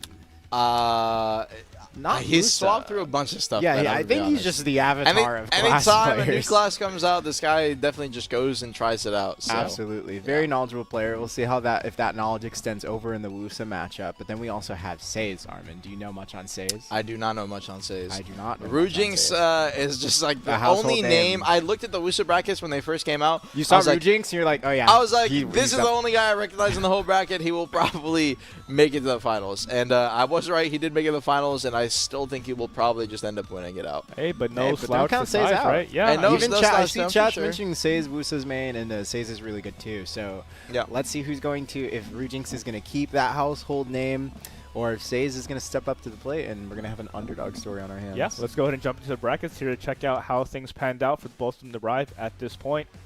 Now, do we think, I remember Rujinx, he also has a montage on it of him playing Succession Woosa, which I'm going to predict is what he's going to play. today. But let's see how this is going to go. We see Says went through Yoda, and we see Rujinx went through Cav as well in the previous bracket. Yeah, and it's funny that you mentioned that Rujinx made those montages. I think early on when Woosa was still kind of... I actually watched those when Musa first came out. Exactly, when she was kind of an unknown, just got released. Some of the more unethical clips came out of Rujinx's side, just showing how insanely strong this class was when everyone wasn't really understanding the strength behind some of her abilities, just putting on like a... It seems like Rujinx is just one of those players, like you said, where people haven't figured it out yet, and they think, oh, it's not that great. And then there's Rujinx just like, oh, this class is sick in the right hands, actually. Bombs and large scale and stuff like that. So I guess we'll go into a little bit of predictions coming out here. I know that you guys aren't too much familiar with Syas, but it looks like chat actually has Syas as their champion here for the Woosa bracket. I'm biased. What do you guys think's gonna happen here? I'm really biased. I know both you guys are probably. I was homies with Rujinx. I'm just not familiar with Says. Otherwise, I would say something. Okay, I was homies with Rujinx, and I've seen all the classes he played, so I'm All right, I am gonna bias. Put my cards with the underdog as well. Actually, the chat's vote kind of shifted a little bit. It's getting a little closer, but some of those people who do have the bigger point pools are really throwing things in onto Rujinx's side. I should vote. Are we doing predictions? I want in on this. And the match is going to begin. Rujinx, if you guys don't know, both these guys are going to be on Succession Woosa. And Succession Woosa, while having a lot of SA lingers, a lot of protected mobility, does have a lot of frontal guard trading in terms of its neutral kit. Right, and a very unique mechanic with it's thunderstorms, it's clouds that it can spawn. You can see those little clouds that spawn out right there. After using specific skills, they can proc the cloud to drop a stun. I believe it's a stun on their opponent. So it's going to be kind of a factor to play out. I think it also has some kind of debuff, maybe a minus DP. That could definitely have some impact in terms of the trading. But generally just the clouds, with the hits that it can do, the stacks, and also maybe getting a CC behind your opponent will be pretty important. In terms of stamina, these guys will definitely be able to keep moving around, getting behind pillars, especially for these early rounds. And it's only once we're kind of getting into the smaller circle that we're going to see some trading. Shift R&B coming out from Says right there. Just trying to play the essays where he can. Goes for it. Shift space. This is their big movement. It's called Butterfly Dance, I believe. It's a long distance dash. They can turn their camera during it. They can actually go through the pillars and kind of maneuver around those to kind of try and play a little bit of kiting, I suppose, so we'll have a lot of potential. Rujinx went forward, try to go straight into the flutter step. It's a little quick CC follow-up they can do, I believe, with their SRMB, a couple of quick CCs that can try and fit in. But it is generally going to be pretty tough. The shift Q, this right here, the Stormfall, I believe it's called. It's it is Stormfall. Yeah, 360 AoE stun. So if you get a bit too close, maybe greed for a trade a bit too hard with an unprotected skill, you can definitely get caught off guard. But the main use is going to be in this matchup to actually proc the Rain Cloud. So after procking the Rain Cloud, they will be using the Rainfall to try and kind of hit the debuff off of it and hit the stun off of it. So that is mostly what we're going to be looking for. Cloud Rise. Playing out the neutral game, Says goes in for the Cloud Carve, backs up with the Fitting Steph. Kaleidoscope is what the name of that pre-awakening skill is, that little thing they put down and forward. Fan kick. Pulling off, that's the Q block right there. Pushes forward, straight back into the Stormfall. Needs to be careful. Good trade coming out from the Kaleidoscope. Kaleidoscope can definitely do some decent damage. And Says playing the neutral so far. 35 seconds left on the timer already. It's going to be going into that Cloud Step, kind of the little flying still to try and survive. Dodge a little bit of damage. Rujinx playing the neutral. Is going to pop the Cloud. Stormfall goes outside of the zone. Good WE comes up from Says right there. Actually gets a trade over onto Rujinx, but Rujinx as well. Trading back with the FGs. Ebuffs are going to be popped already. There's the PA. The PA over on Woosa is actually a return damage, but is not going to get procced over on Rujinx's side. Says just waited it out. Stormfall. Rujinx trying to trade back into it. Says also tries to trade back over to Rujinx's Stormfall, but unfortunately Rujinx, good iframe out just in time. And goes for the stun. Is going to manage to connect off of the Kaleidoscope. No, it's just going to be a V. And Says with the HP lead, I think it was only about 1%, will manage to take the first round. Yeah, and it doesn't seem like anyone is slipping here. Just really both playing the neutral game and seeing if they can chip each other through. Hopefully I do hope that there's going to be some more proactive plays coming out in this next match, but it's just so dangerous to push into the other Woosa when they had that Stormfall It lock. is dangerous, but when I was talking to Rujinx about this, actually, because I wanted his opinion on how Succession v Succession plays out, yeah, at the start of this match, you're going to tell that it's going to be very protected. They do have frontal trading, they do have a lot of SAs, and they do have to watch out for Stormfall, which is Shift Q, the stun that you'll see. But as the match goes on, towards the end of it, they're going to run out of stamina, and that's when you're going to see a lot of counters come out on their frontal guard when they're forced to use it. Yeah, it looks like to be the key point that we have to watch on here for getting that little extra bit of damage to chip through them, or maybe sneak a little CC past that frontal guard.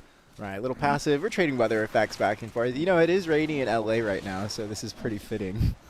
But yeah, we see Says playing a little bit passively, using the butterfly step to move around, trying to go for an SC punish on, or just some sort of range pressure, at least on Rujinx, but he was a little bit far back there. Now we're just trading Stormfalls. I think they just gave each other, like, the back attack damage, but I'm not too sure. But yeah, Say is just trying to move around. Both are going to trade, and as we mentioned here earlier, ladies and gentlemen, this is going to be more of a passive match until the final stages of the circle. And yeah, now down to 2 minutes. We're going to have to see how this pans out. Says, with that first round lead, you can already see that this matchup is just so protected. It is very hard to get any type of CC. And the main reason is just because, unlike some of the other trade matches we've seen today, like Musa, maybe like Sork a couple of other days ago, both these classes, the main thing that they do actually lack, Succession Musa specifically, is CCs. They don't have a lot of CCs that they can check out. The main CCs that they have are actually attached to the Rain Clouds, but with how the Rain Clouds timings work, I believe it kind of just coincides with when they're going to be using their super armors. So it's a bit hard to get a hard connection. So they're just mostly going to be playing around their FG trades. 1 minute 15. We're going down the final circle now. And both these players are going to have their E-buff coming up right here. They're going to be going into the Kaleidoscope to try and go for the trade. Cloud Rise is going to be traded out over on the opposite side. Ooh, that's a Storm. CC. Okay. That's the Storm Cloud. That's what I was talking about. You can definitely get the connection. And a really good combo. He got the KD follow-up on the last second. Forces the V out of Says. And Rujing showing, I might have lost the first round, but I'm going to be the first one to get a connection in this match. Forcing the V out pretty big, but Says will be able to potentially heal that back as this match is about to conclude. Rujinx needs to keep up the pressure. Pushing forward, is going to go for the FG right there. Follows it up with the Kaleidoscope straight into the Stormfall, holding out that Shift Q. Says try to hold and linger his iframe as long as he could. Cannot go for an FG. It's just going to be trying to space away. E-buffs now trading out at the exact same time. Uses his Cloud Rush, trying to get a little bit of frontal guard damage out right there. Rujinx with the bamboo shoots, you could call it, the WE for that neutral game trade. Says is going to trade back with it as well. But Rujinx is actually starting to lose his trade. No, he won't. He's going to do a huge check over on his Says. Trades down 10% HP. Says is going to hold his PA, and Rujinx says, all right, my man, I'll trade it back with you too, but gets a connection. Say Rujinx with a fast V. He was quick on the trigger, and it might have been quick enough to still maintain his lead, but Says with a really good heal gets back to 44, but it's not going to be enough. Rujinx still held the lead, held the full 50, and will manage to keep Says HP just low enough to take that round. Absolutely, and like I keep mentioning here,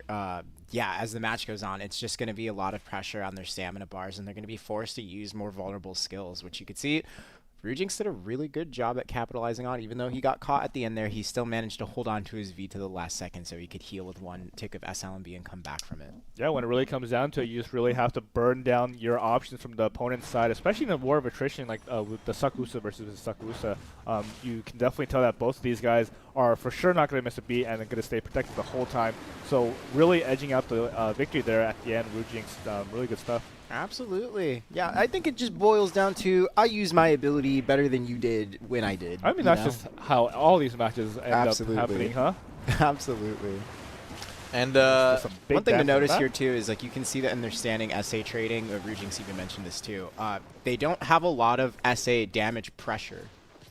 They don't. It's really just the Stormfall, the Shift Q, the little just the 360 thing.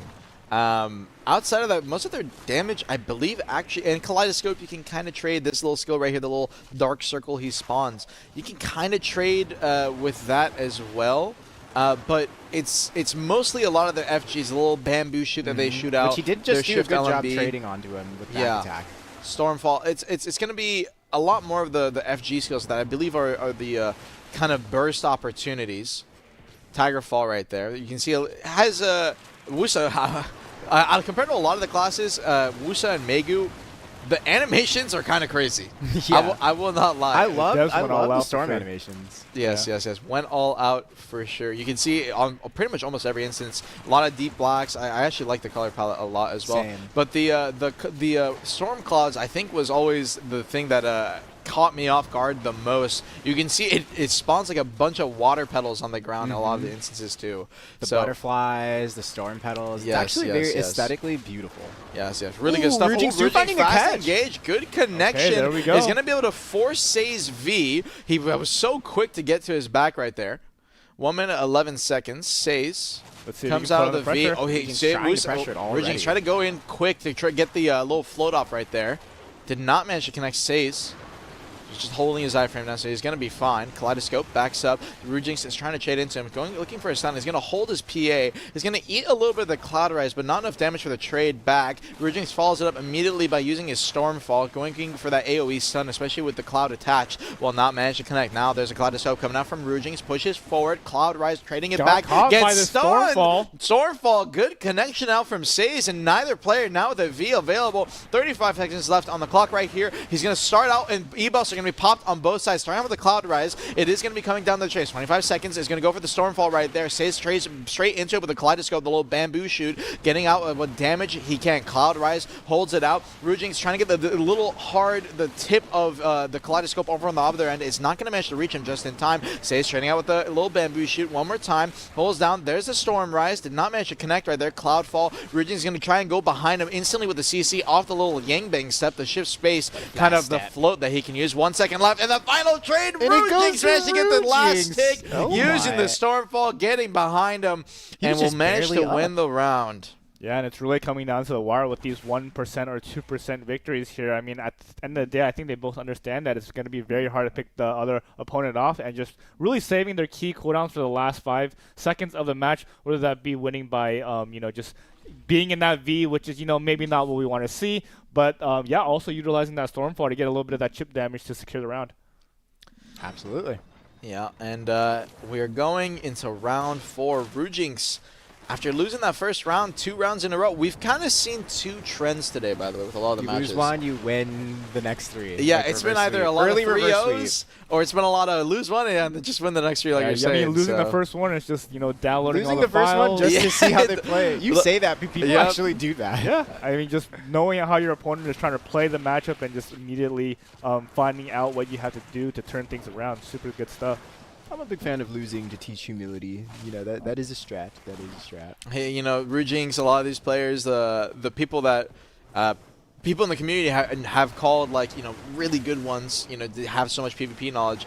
Once they fight you once, twice, 3 times, they might learn on the fly. They learn on the fly. It's scary. Kind of those instances of Jarvis, download this player for me, and he literally. just gets all the information he needs to. I think a player like that, by the way, as a player who isn't able to do that, is very it destroys your momentum. Yes. You can tell when someone isn't able to adapt right away, but someone is to your exact play style. They get in your head, and you all of a sudden you feel like you can't play your class anymore. It actually is a real mental game. Yes.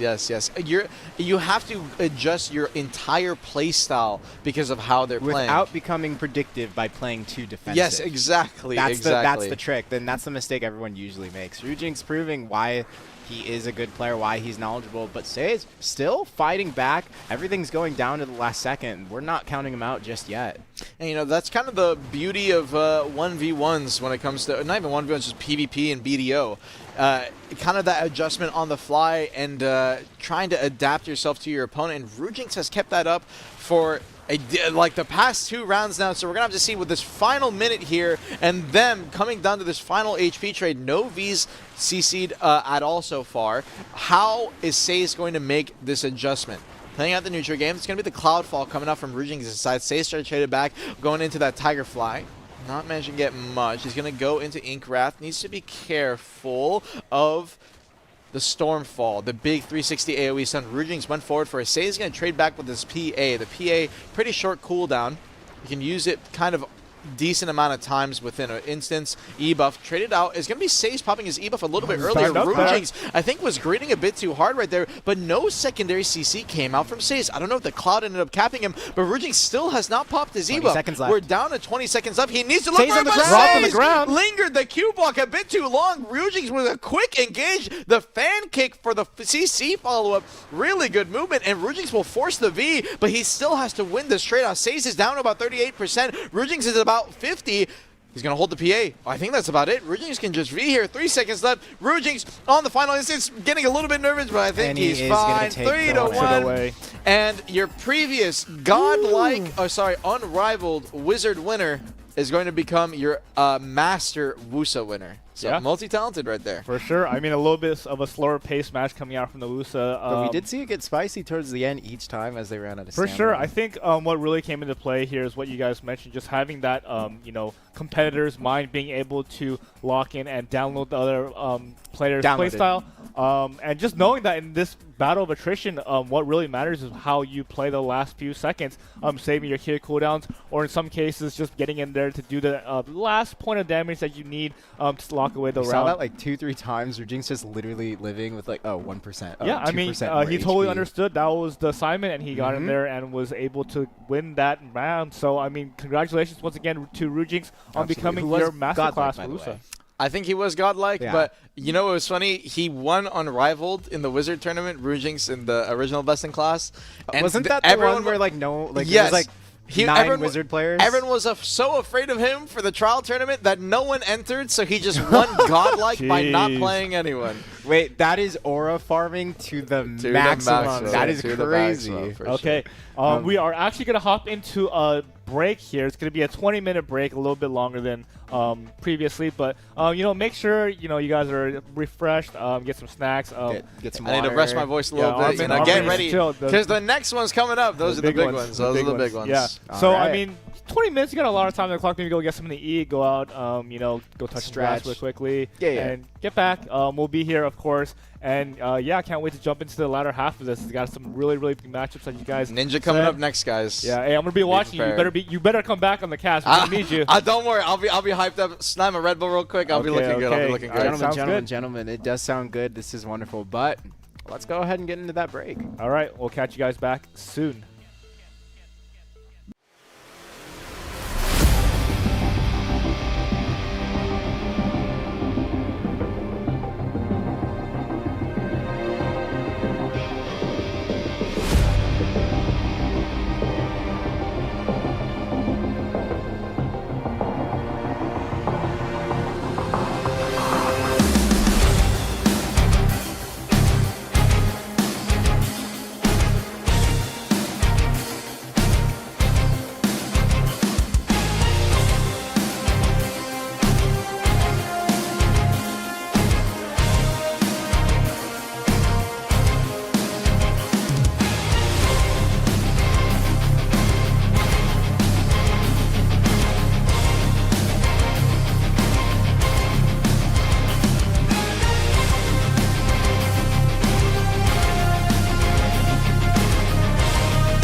down that's coming 찾은 줄 알았지만 난 파도에 왔어 Spirit of 나의 분열 서먹서먹해진 공간을 위조해 너에게 다시 throwing your mess up taking me high bringing me down 응접해야 해 이 gravity 잠잠히 끌어오는 시너지 imagine의 분열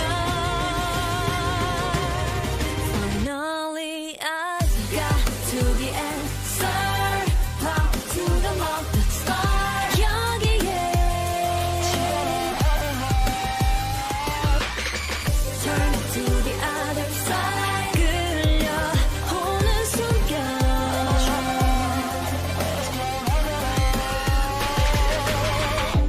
이곳 너를 잘 모르지만 이끌려왔어 검은 죽은 너의 중년 잠시 당했던 나 새롭게 기원해 to the light 다시 throwing your mess up taking me high bringing me down 응접해야 해이 gravity 잠잠히 끌어오는 시너지 imagine의 균형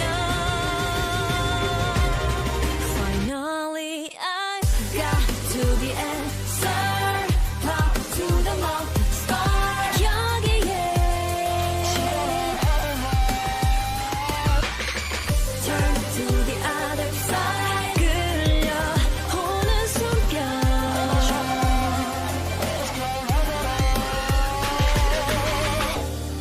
Every time couldn't try 아무도 없는 웅크렸던 sometimes 다시 혼자 되어 심장이 멈출 때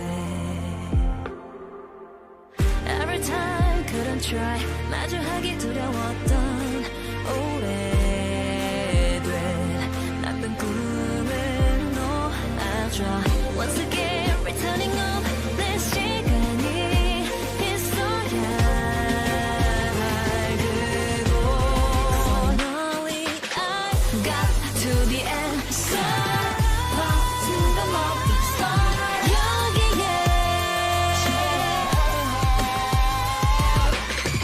turn to the other side 끌려오는 순간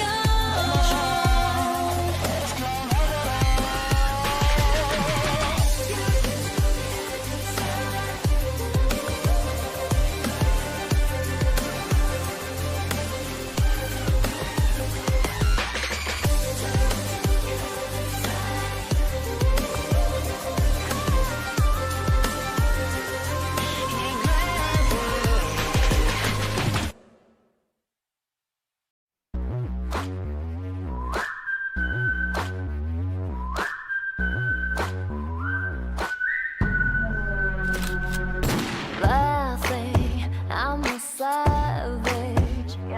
누구도 건드릴 수 없는 모래 위는 세계 침략될 불빛을 느꼈어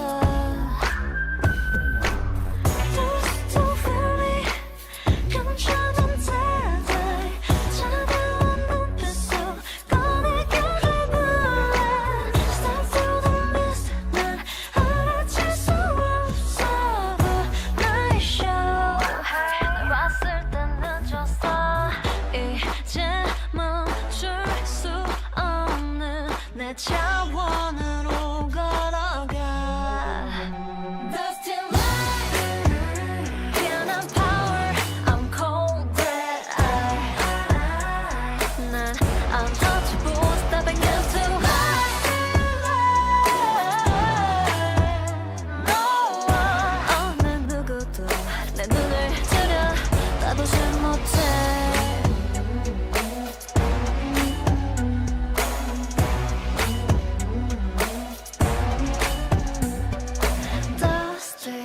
trip inside the search in my eyes. 장막을 가로질러 빛을 멀게 하는 revolution. 너에게 저게 빠뜨려버리고 now. It's time to go. 3, 2, 1. Just tell me. 숨겨진 코드에 채워진 순들 여섯 번의 순간 Break through the dust will 초콜릿 보기 전에 back out Hey, 넌 이미 지워졌어 Can I power, I'm cold that 난 untouchable, stepping into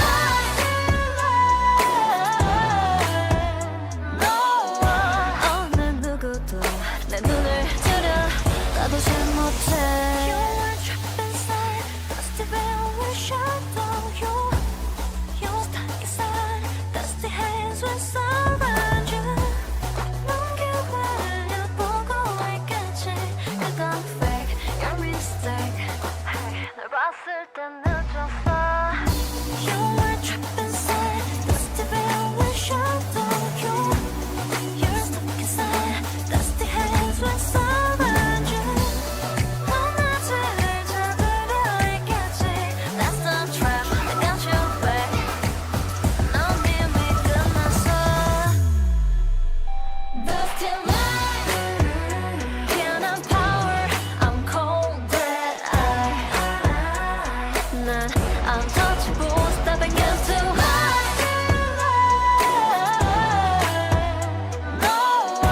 어느 누구도 내 눈을 들여 따보지 못해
And we're back. Welcome back, everybody. It was a little bit of a longer break, but we just got to make sure everyone is well prepared for some of the really spicy matchups that we have coming up.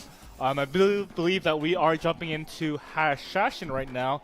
Hope everyone has like their snacks ready, get hydrated, of course. And yeah, really just lock in for these matches coming up here. All right, because yeah, it's about to be Hash, it's about to be Ninja, it's about to be Ranger. A lot of the hype classes. Yeah. A lot of hype classes. Can't wait. So, as I said, Hashashin is going to be the class coming up here. First, we do have Heart King versus Codensity. Codensity. There you go. I mean, these players need no introduction. I feel like they've been around the PvP scene for quite a while now. Definitely very familiar with Heart King. Yeah, in large scale and also in small scale PvP as well. Why don't you guys walk through some of these players? Yeah, absolutely. Yeah, Hash, I believe. Is this going to be Awakening versus Sock, Sock versus Sock? This is Awakening versus Awakening. Succession. Versus Awakening. I know not EU too good in the matchup to be able to you make say it this that, far, but for sure. EU, for those of you who were able to watch, EU had a Succession versus an Awakening. Oh, really? And I believe Okay. the Succession Interesting. I did not know that. Hash out-traded the Awakening. And he Hash, like, he ended up heavily. winning. Yes. Cool. So, Okay. You know, who knows? But like you said, there's not going to be that today. It is going to be Awakening. And how do we think that's going to play out, Armin? Well, I mean, first let's take a look at the let's look brackets at the because I want to brackets. talk a little bit about the players themselves. So when it comes to these players, Llama Speed. Heart King over on the top side. If you guys don't know who Heart King is, this guy has been the rank 1 Hash for NA Arena Solaire for a very long time now, several seasons. We did have Zetanoob, he probably one of the better Hashes I've ever seen. He's an EU player. He kind of came around every once in a while, and Heart King had definitely a little bit of good bouts with him. But you know, if he's not around, Heart King just reigning on top. Definitely have some other notable players, specifically Pluto, who was the 4th pick right here, or sorry, the second topside semifinalist. Who Heart King ended up beating over in the semifinals to make it to the finals. And so Heart King, very notable player. Also, one of my guildmates. You know, I'm not going to be biasing this matchup, though. Don't worry. Just want to point that out. Great. He's a cool guy. And over in the bottom side, we got Codensity. Now, a name I'm not too familiar with, but I'm very familiar with the names that he had to go through. He ended up going through Llama Speed. He ended up going through Disto as well on the bottom side, and Disto was one of the practice partners actually for Heart King going into this tournament. I was privileged enough to be able to join in for a couple of their scrims and throw my very rusty and not very good Hashashin into them. And I can tell you right now that Disto was by no means, by no stretch, a slouch. I think he was winning the vast majority of the scrims and the practices going up into Heart King, but Disto ended up losing the bottom side and got knocked out by I believe either Llama Speed or Codensity. So kind of goes to show not only can anything happen in kind of the real tournament with nerves and AOA matches, but Codensity definitely had some tough opponents to go through in the bottom side as well to make it this far. So absolutely, we're noticing throughout this tournament so many upsets, just upset upon upset on almost every single bracket. For sure. And so now that we talk about the players a little bit, now let's talk about a little bit about the matchup. What do you know so far about? You gotta watch out for that grab, that's for sure. And yes, I know the range grab. Awakening does have that, I guess, that strength of having good mobility as well. Yes. In terms of long distance mobility, Awakening Hashashin is so quick, can close the gap so fast using skills like Paradise Surge, using his dash, using skills like his LMB flow that he can go into pre-awakening, his little attack speed buff, and flowing that into his Purge, a medium range kind of maybe even long range flow. It is unprotected, but you can protect out of it so quick. So many available options that this class can use, so a very, very big threat in a lot of instances if you're just staying unprotected. But that's the thing, it's a Hash into Hash, Awakening Hash, super protected in terms of the neutral game, and the CC unprotected kind of come out in option. So expect this match to be a very quick one. Unique aspect about Awakening Hash, he has a teleport, a little recall. He can place a tornado down. You see that little tornado sitting around Codensity to the left there? At any point, Heart King can TP back to that once as long as he's within the range, and the range is quite big, to be honest, just by hitting his F key. So kind of has the ability as Hashashin to be in 2 spots at once. However, it is punishable. You can come out unprotected, and Codensity might be looking for that, but you can also get grabbed out of it. So we'll have to see. Lingering out the shift LMB. He's going to go for the slow right there. Codensity is pre-moving, worried that Harking is maybe going to go for some kind of slow, but Harking just traded into it with the Sin Splitter. Sin Splitter is going to be the main core that these guys are going to be using. It is a WRMB input, and it's a forward roll. That skill that you just saw Codensity use right there. It is a multi-hit bounce. Several hits of CC attached to it. You can punish grabs with it. You can punish frontal guards with it. It can go through frontal guards and get the CC, and so it is a very big threat. You're going to see the descent coming out over on Codensity's side. Actually, it was a shift after the pre-awakening iframe. You get the connection with the Sin Splitter. This is the optimal target combo that every Hashashin in this tournament is going to be looking for. The down smash is going to connect off of the Serpent Squirrel, the shift RMB, the big damage chunker for Codensity. Codensity is going to be taking the lead in this match, and Harking with Novi available next CC is a guaranteed death. Do not worry. These classes are guaranteed going to be able to kill each other. Going a bit too aggressive though with the spacebar, unfortunately. And Harking is quick to capitalize. Good Sin Splitter catch, forcing the V out. 1 minute 30 seconds, and this is going to be a quick one. Looking for it, and the Sin Splitter connection, managing to finish it off with the Shift X into the SRMB Magnus. Good kill by Harking, and a quick round, pulling it out. Both multiple catches with Sin Splitter specifically here in this first round. Yep, Sin Splitter is going to be the main catch these guys are looking for. Definitely, Awakening Hash has a lot of CC options. You can use Spacebar. It's a little short range, unprotected. It's unprotected into SA, so it has a little float into an SA that he can use to try and get a connection. But also in the pre-awakening, that mid-range catch I was talking about, Purge, the Shift LMB. So he has CC option. He also has a really long-range block jump he can use as well. But Sin Splitter, it has a pretty low cooldown, about 6-7 seconds, and it's so strong with its multi-hit, and that's the recall you saw Harking, you move right there. But with all those tools, that it's just the best catch to use, and it's the primary one we're going to see these guys punishing each other with. Now Purge tries to go for the connection right there. It's going to immediately flow into the shift after try and stay safe. Piercing Tornado, another multi-hit float on that one, the pre-awakening, that little forward-moving tornado that he's using. Looking for the Purge catch against Harking. He's not going to try and aggress and go for any kind of counter pressure. Q block on Awakening Hash. It is a counter skill. If you manage to hit the frontal guard while the Awakening Hash is holding his LMB button down during the Q block, actually quite simple to do, you will get countered, get hit by a stun. So you need to make sure you're staying protected while pressuring the other Hash out. Harking holding the Q block out right here. He's going to pre-pop his AP buff. That way he can use his descent. Awakening Hashashin's block jump is actually required to use his AP buff. He burns his AP, and he's going to do exactly a recall. He's going to U-recall back to the Tornado, engages in with the Purge, and manages to get the float behind Codensity's Q block. A bit too greedy, you might say, by Codensity, trying to stay protected right there. Shift LMB into RMB is going to go straight into the descent, comes down with the Piercing Tornado. Sin Splitter straight at the exact same time. Neither player is going to get an advantage right there, but they will proc their add-ons, whether that's attack speed, movement speed, maybe a minus DP. We're going to have to see.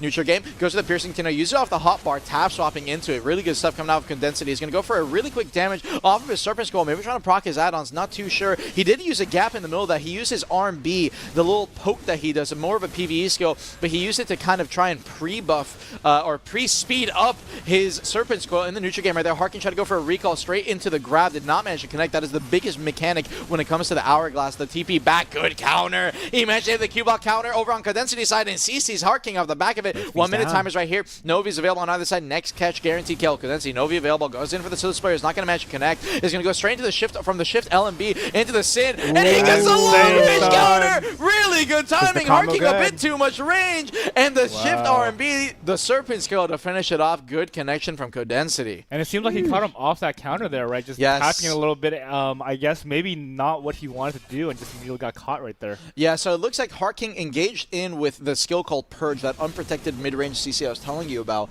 And the thing is that because that skill carries range, when you're fighting another Hash, the Q block counter, it's just as far as your red reticle goes. So as long as you have the reticle on your opponent when it hits, you're going to be fine. You're going to manage to get the sun counter, and that's exactly what Codensity right there. So Harking needs to be a bit careful when he wants to go for those long-range engages. Maybe try to bait it out first. And you're going to see this time around, Codensity is going to drop his recall, goes back into Harking after Harking already had burned his Sin Splitter. Harking, you might have been, where did he just go? He just used his recall to TP back to it. He has a place over in that midfield right now. Engaging in, is going to go for a shift RMB.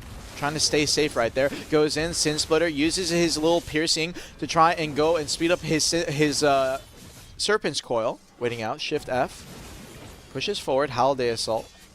trying to linger at Codensity. These little jump movements that Heart King's doing right here is just to try and gain his stamina back. Sin Splitter out of the Shift LMB. The Shift LMB is a slow on awakening hash, and you can Sin Splitter immediately out of it, try and go for a grab punish if he greeds a bit too hard. Sin Splitter, and there's a grab. He tried to go for the follow, but Codensity punished back with a Sin Splitter of his own, holding the Shift RMB. Serpent's Coil could have gotten a second down smash right there, so Heart King did not want to greed it and decides to V and play it safe. Definitely could have greeted it. I think he actually would have stood up, but tournament nerves will make it so that you want to play as safe as possible. Wow, and went for the dash Codensity. into the grab. Is not going to manage to connect. Codensity instantly punished with a constriction. The name of the grab is going to get hard punished out. Piercing Tornado coming out for Heart King. Novi available on either side right here. It's going to go for the Shift LMB, then Ensnaring Sands is going to manage to get the slow over on the Codensity side, so Codensity needs to be careful while that slow is still applied onto him. Recall with the grab, and it's so quick. The punish is right there, and the combo straight into it. So simple, so practiced. He knows how to kill off of that instance every single time. 2-1, and he's going to take the lead.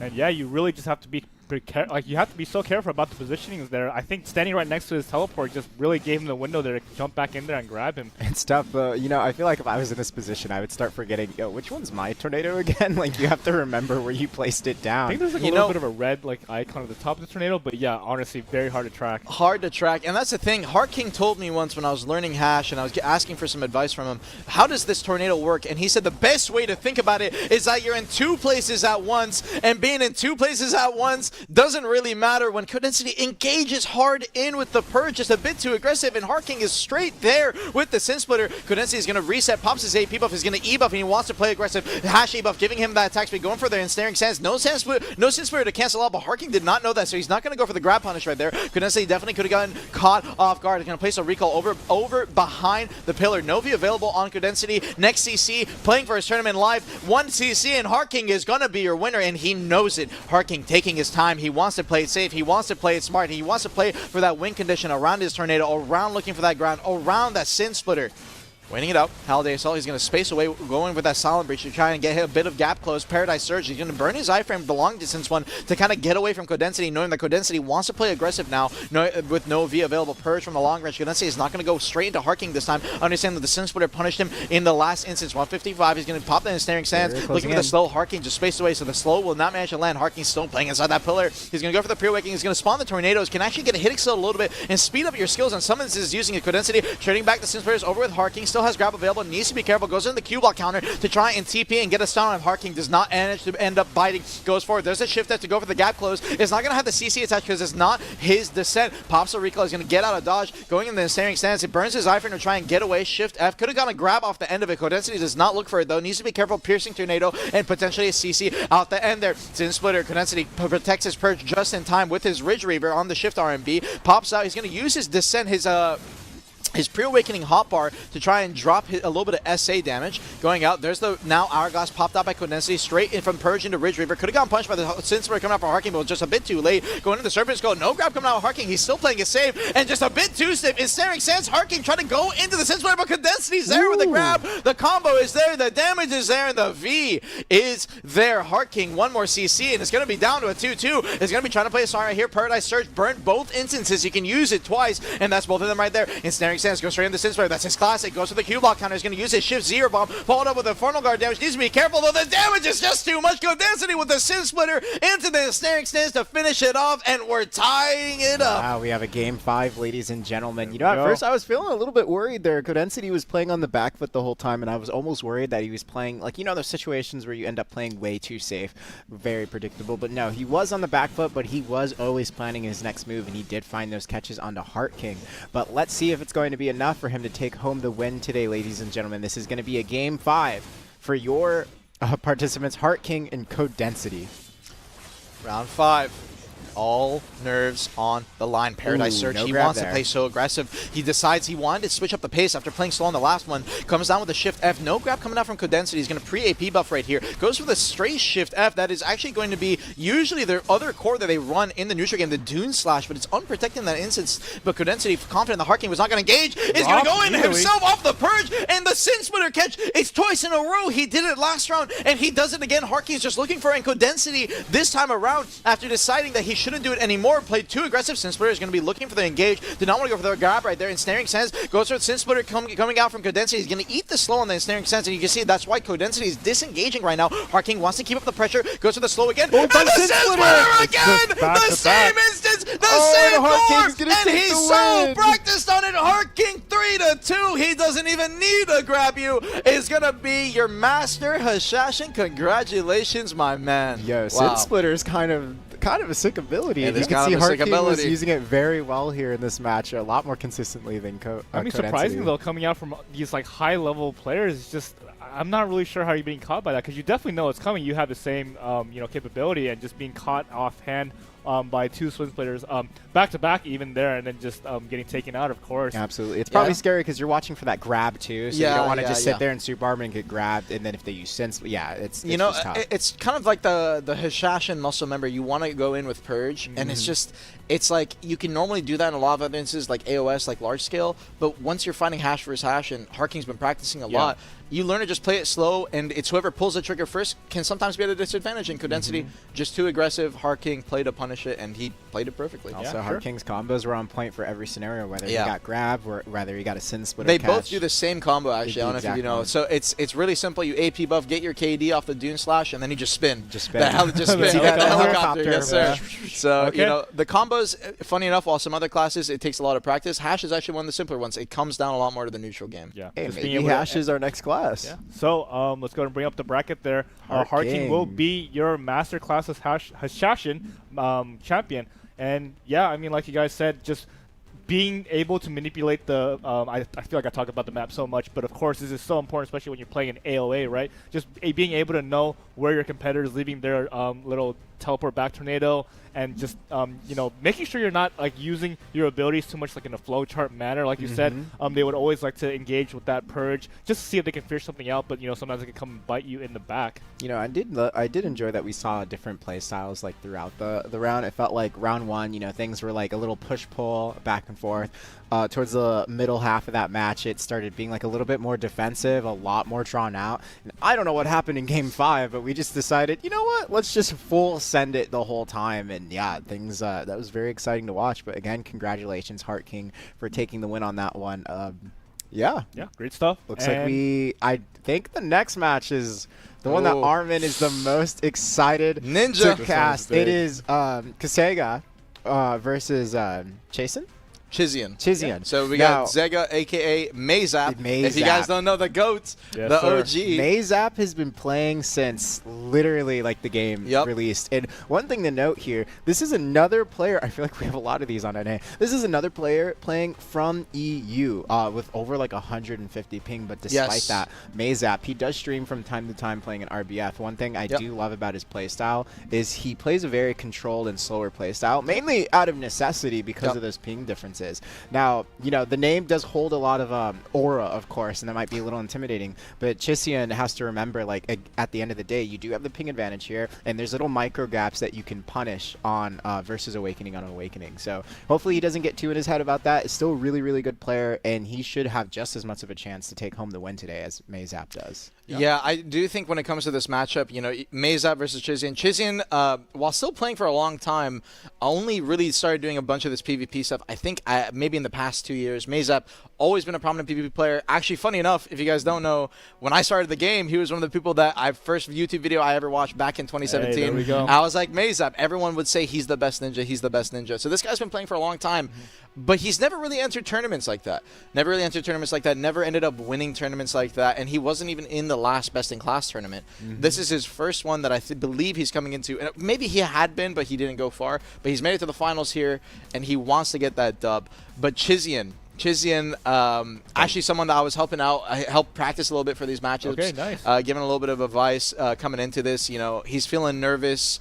He was like, my internet's going to spew out. That's actually the worst. That's actually the worst. Worried about that kind of stuff. But funny enough, I actually do think that coming into this matchup, I'm favoring Chizian to win personally. Specifically, I think from a ping standpoint. Now, we don't talk about it very much, you know, in a lot of these instances, but Ninja is probably the class with the most skills constantly pumping out, and that ping can definitely be something that can bite you back. So Maehwa, you're going to notice going into the matchup. Chizian said in chat his router shut off an hour ago, which means wait, no, that's good, Chizian, because it won't shut off now. Well, right? we'll see if he manages to come back. We'll see if he manages to come back. But the Chizian, main close chat, close the stream, lock in. The main thing that comes in is that when it comes to a lot of these matchups in these small scenarios, you're going to see Maehwa is going to try to play a lot slower. He's going to play a lot more for hitting specific skills like his Q slash, the shadow slash, playing around his core skill, and kind of playing to counterplay What core Chizian. skill, by the way? Whereas Chizian might play a little bit more aggressive. What core skill do you think they're going to be taking today? 100% is going to be Murderous Intent, the Shift LMB. Hey, who knows? Katana Shower, you know, old Katana Shower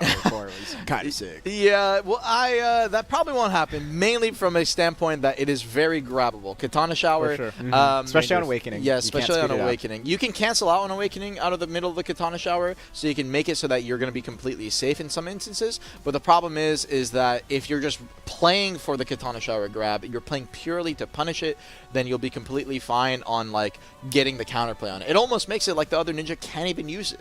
So that's why these guys are going to play a lot more for Murderous. It's a lower cooldown, it's a stiffen, and it flows off your mobility so you can get behind those pesky frontal guards. Something that Awakening Ninja, it's kind of really one of the main only gaps these guys are going to be able to look for. Which they can now cover up one of those being transition stance. Now they can instantly go into the iframe portion of that, correct? Into Silent Charge, Into Silent Charge, So correct. the thing is that while in the past, a lot of the time you would have to go from your C-swap over into your Silent Charge. Nowadays, instead of going from your C-swap into your Silent Charge, you can just do it purely from your pre-awakening, and the match is already underway. Blazeman, Smokescreen, he's going to go for the stomp right here, trading out with the flashing light. Smokescreen comes out from Maehwa. He's going to use his C-swap on the other side, so instead of using his seamless swap, instead he's going to play the neutral game, grab a tempo coming out from Maehwa. Actually, Chizian was almost on point with a Ghost Slash to try and punish it out, but is not going to manage to connect. C-swap, he's going to back up, use his transition sense frontal guard, try to reset the fight a little bit, and the Murderous Intent catch, and that's a slow play. I was talking about Chizian. If he goes too aggressive, and I think in that instance, he might have just gone a bit too much, he can get counterplayed very quickly, instantly V'd. He did not even want to risk the combo damage, and I think that may have been a mistake. Chizian definitely could try to play it a bit slower, let him do the combo, and see if Maehwa actually has the combo unlocked. Ninja combos Awakening are notoriously, both on Succession and Awakening, very hard. Awakening Ninja definitely has the damage to one combo you from full HP, but you need to make sure that combo is well practiced, otherwise you may not get the full extension and the proper routing that you need to get the damage up. Blazeman in the neutral game right here, Silent Charge. He's going to go with the Murderous coming out from Chizian, block jump, challenging it. If he holds that block jump for long enough, Maehwa can maybe get caught while going to the C-swap that you can see him spamming out. This is kind of the old ninja playstyle. Good decap Q slash. He's going to use it from the pre-awakening. Did not manage to get the connection though. 2-minute timers. Zone is going to be closing out. Both players are going to take a little bit of reset, a little bit of a mental break, and they're going to get their 7 back before coming back in. Murderous 7 goes for the Ghost Slash over the opposite side. He could have gotten CC'd out of the gap on the end of that, but Maehwa was not looking for it. Block jump comes out from Maehwa. Instead, he's going to back up off of it. Does not want to play it too aggressive. Blazeman goes for the Shadow Stomp right there. Q slash goes forward with the Ghost Slash, trying to go for a little bit of pressure. C-swap. He's just going to linger. Maehwa now seeing the C-swap is going to push forward with the stomp straight into the decap Q slash. C-swap over in the neutral game. Cutthroat. Smokescreen cannot CC off the Smokescreen though, and gets a grab onto the flashing light. Really good connection from Chizian, and he's going to force the V. Playing in the neutral game, Chizian is going to pre-buff with his attack speed right here. Murderous 7, blade spin into the Smokescreen. Maehwa is going to challenge it with his Q-swap into his stomp. Backs up. C-swap is going to go in the illusion. Double C-swap, double frontal guard right there. Could have definitely got punished out by Maehwa with the block jump. You see, that's why Chizian instantly backed up and why Maehwa had used his frontal guard or the block jump in the first place. Backs up with the Silent Charge straight into that FG. If Chizian wanted to play a bit more aggressive, he could definitely go for a punish there, but both players, obviously the nerves are kicking in, so you need to be careful. Engaging in with the Murderous Intent. Maehwa is going to read it and not get caught. Drastic measure. He cancels early straight into the flashing light, so he cannot get grabbed out of it. Good timing coming out from Maehwa right there. Goes for the Murderous Intent. Chizian tried to punish it with the smoke screen into the grab. Was just a bit too late. Maehwa did go for a linger right there, but did not manage to get the punish. And then the mock explosion, another grab attempt, was just so close, but just a bit too far. Drastic measure. Maehwa not going to go for any kind of pressure right here. And the block jump connection onto the C-swap. That's what Chizian's been looking for,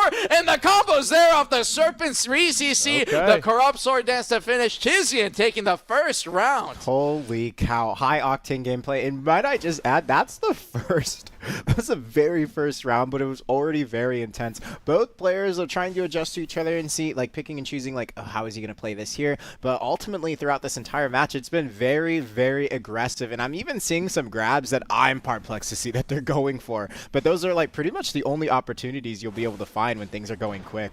Yeah, and you can see already the way that Chizian won that last round, that block jump. When it comes to this final circle, when I was talking about C-swaps earlier, this is the prominent thing, like Chizian C-swapping right now. When it's a circle is smaller, block jump AoE gets bigger and really quickly. Before that happens, Murderous Intent is getting the Q/punish. He got behind Maezap's frontal guard just barely, but the combo, he definitely has better combos in his pocket, but I think Chizian, due to cooldowns, and starting off with his Corrupt Sword Dance right there, the big the CC damage nuke, he was not able to get the punish. Maezap is going to come out. He's going to pop his E-buff. That big heal that you saw is Awakening Ninja's E-buff. 3-minute cooldown, but it does heal 5,000 HP on its pop, so you can definitely use that to save it for the end of circle and try to save it to maybe win off the HP trade. But both these players deciding to use it early, I'm not too sure if that's a correct decision, but we're going to have to see. Funny enough, it does have a stun attached to it, so you can use it as an actual CC catch. Oh no, Maezap, a little bit, I want to say nerves right there. Ghost creating, went into the C-swap, almost got punished by the block jump coming out of Chizian, but was just a little too fast for him. So Chizian, no punish, goes stomp straight into the decap. Q-Saj is going to follow up with the Murderous Intent. That's all three of his protected CCs immediately thrown out. So you saw Maezap slowed it down a little bit right there. That's because he doesn't have any protected CCs anymore. He's going to slow it down,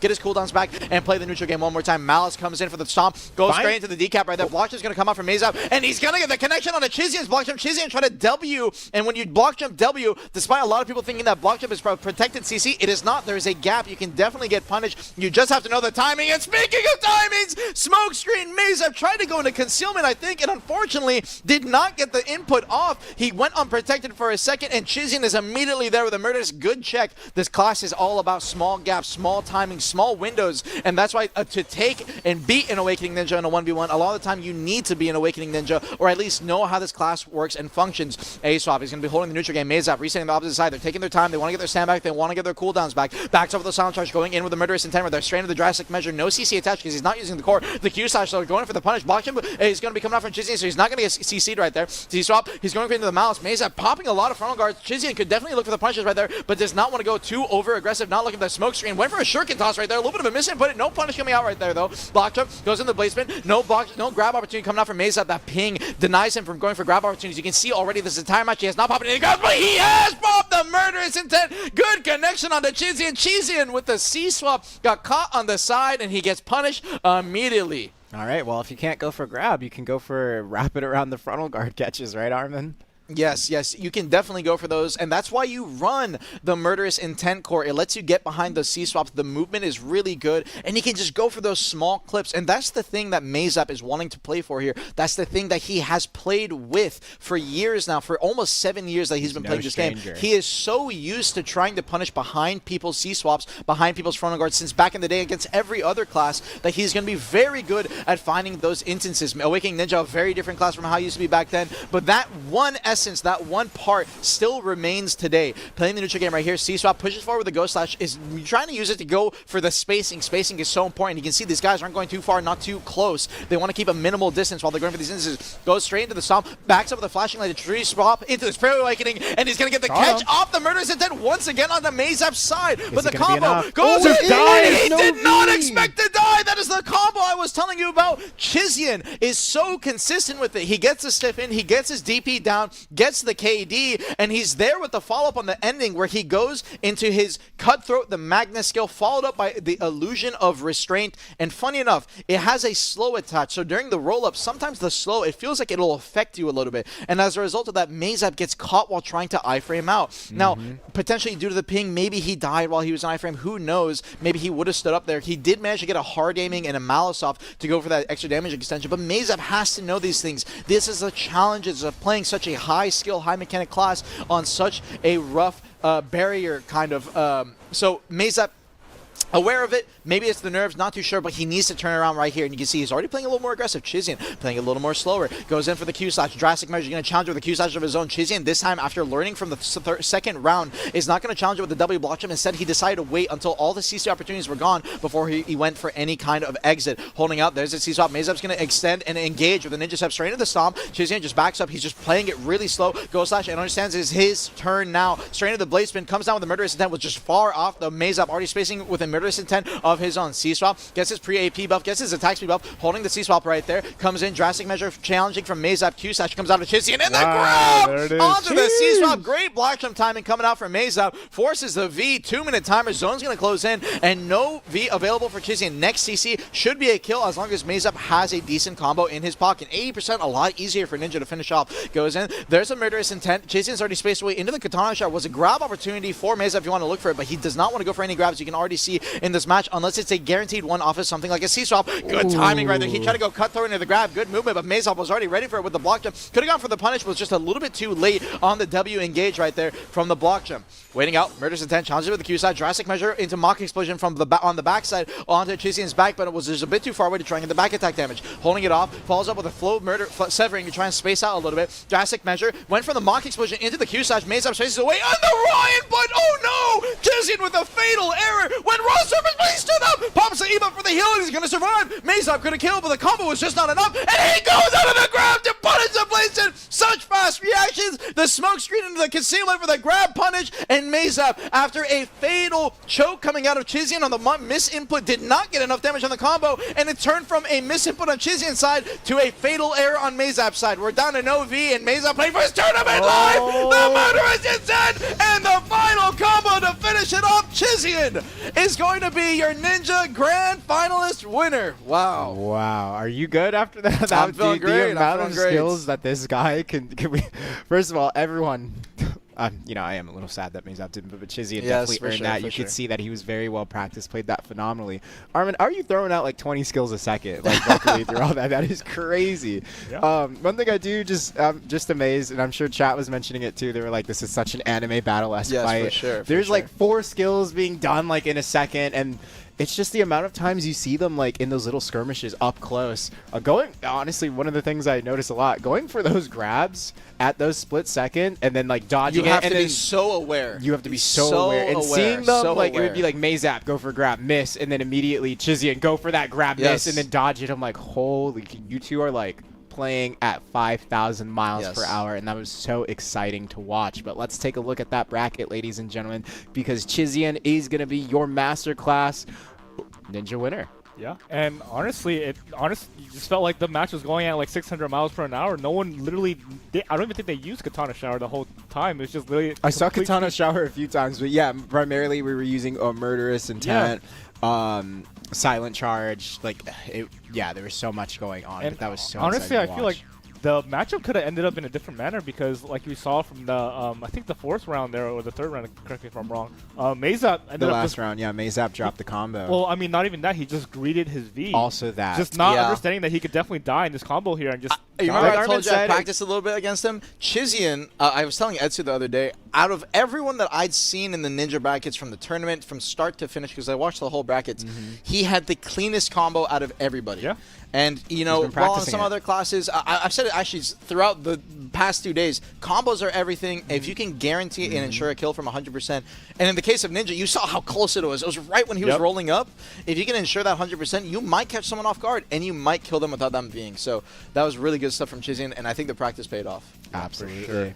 Real quick, but before we go on, I just want to say Maezap, I definitely think that in a lot of people's eyes, he deserved the win just for playing for long enough, but that's how tournaments work. Hey. It comes down, everyone's here to play.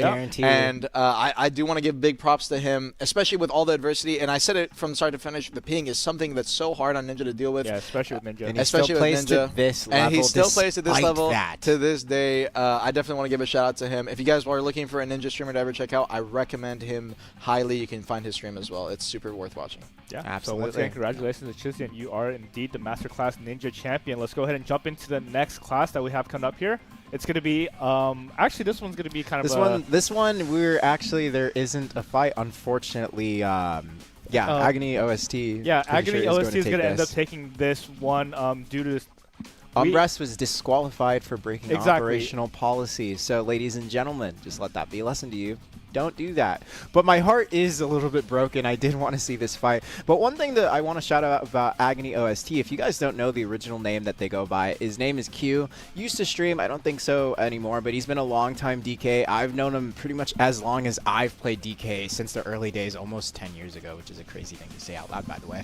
But yeah, Q, definitely a phenomenal player. Was definitely my pick to win this matchup just because of how well he chooses to play Succession DK, how well he does smart trades.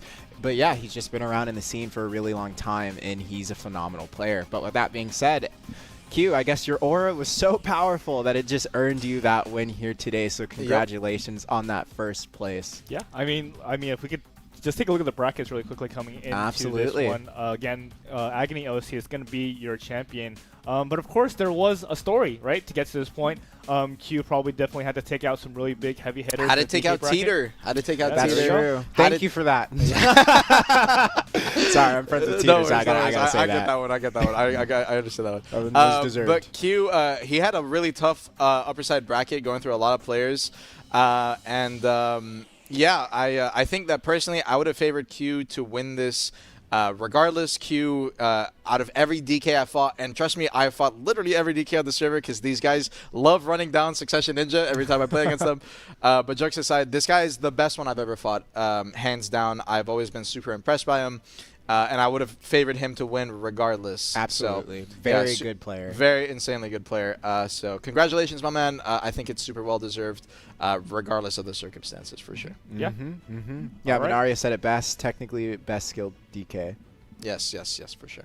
And I think Minaria meant that like in their technical skills. Yes, 100%. Absolutely. 100%. No, technically. Yes, but yeah, yes, no, 100%. he is technically skilled. Yeah, very so skilled. we're just going to hop in really quickly Oh. to have a little bit of a, 10 seconds of fame under the sun. Like he's I on mean, screen. I mean, we kind of been messed if we, didn't bring out Q. Even he did show up to play, right? At the He end of did the show up to day. play. Absolutely. He still showed up. You know So- what? Hey, Armin, I know those ninja matches went by a little fast, but This is my this little one, break this right one, here. This is my this little one is break. faster. Q is so good. He just went instantly to the win.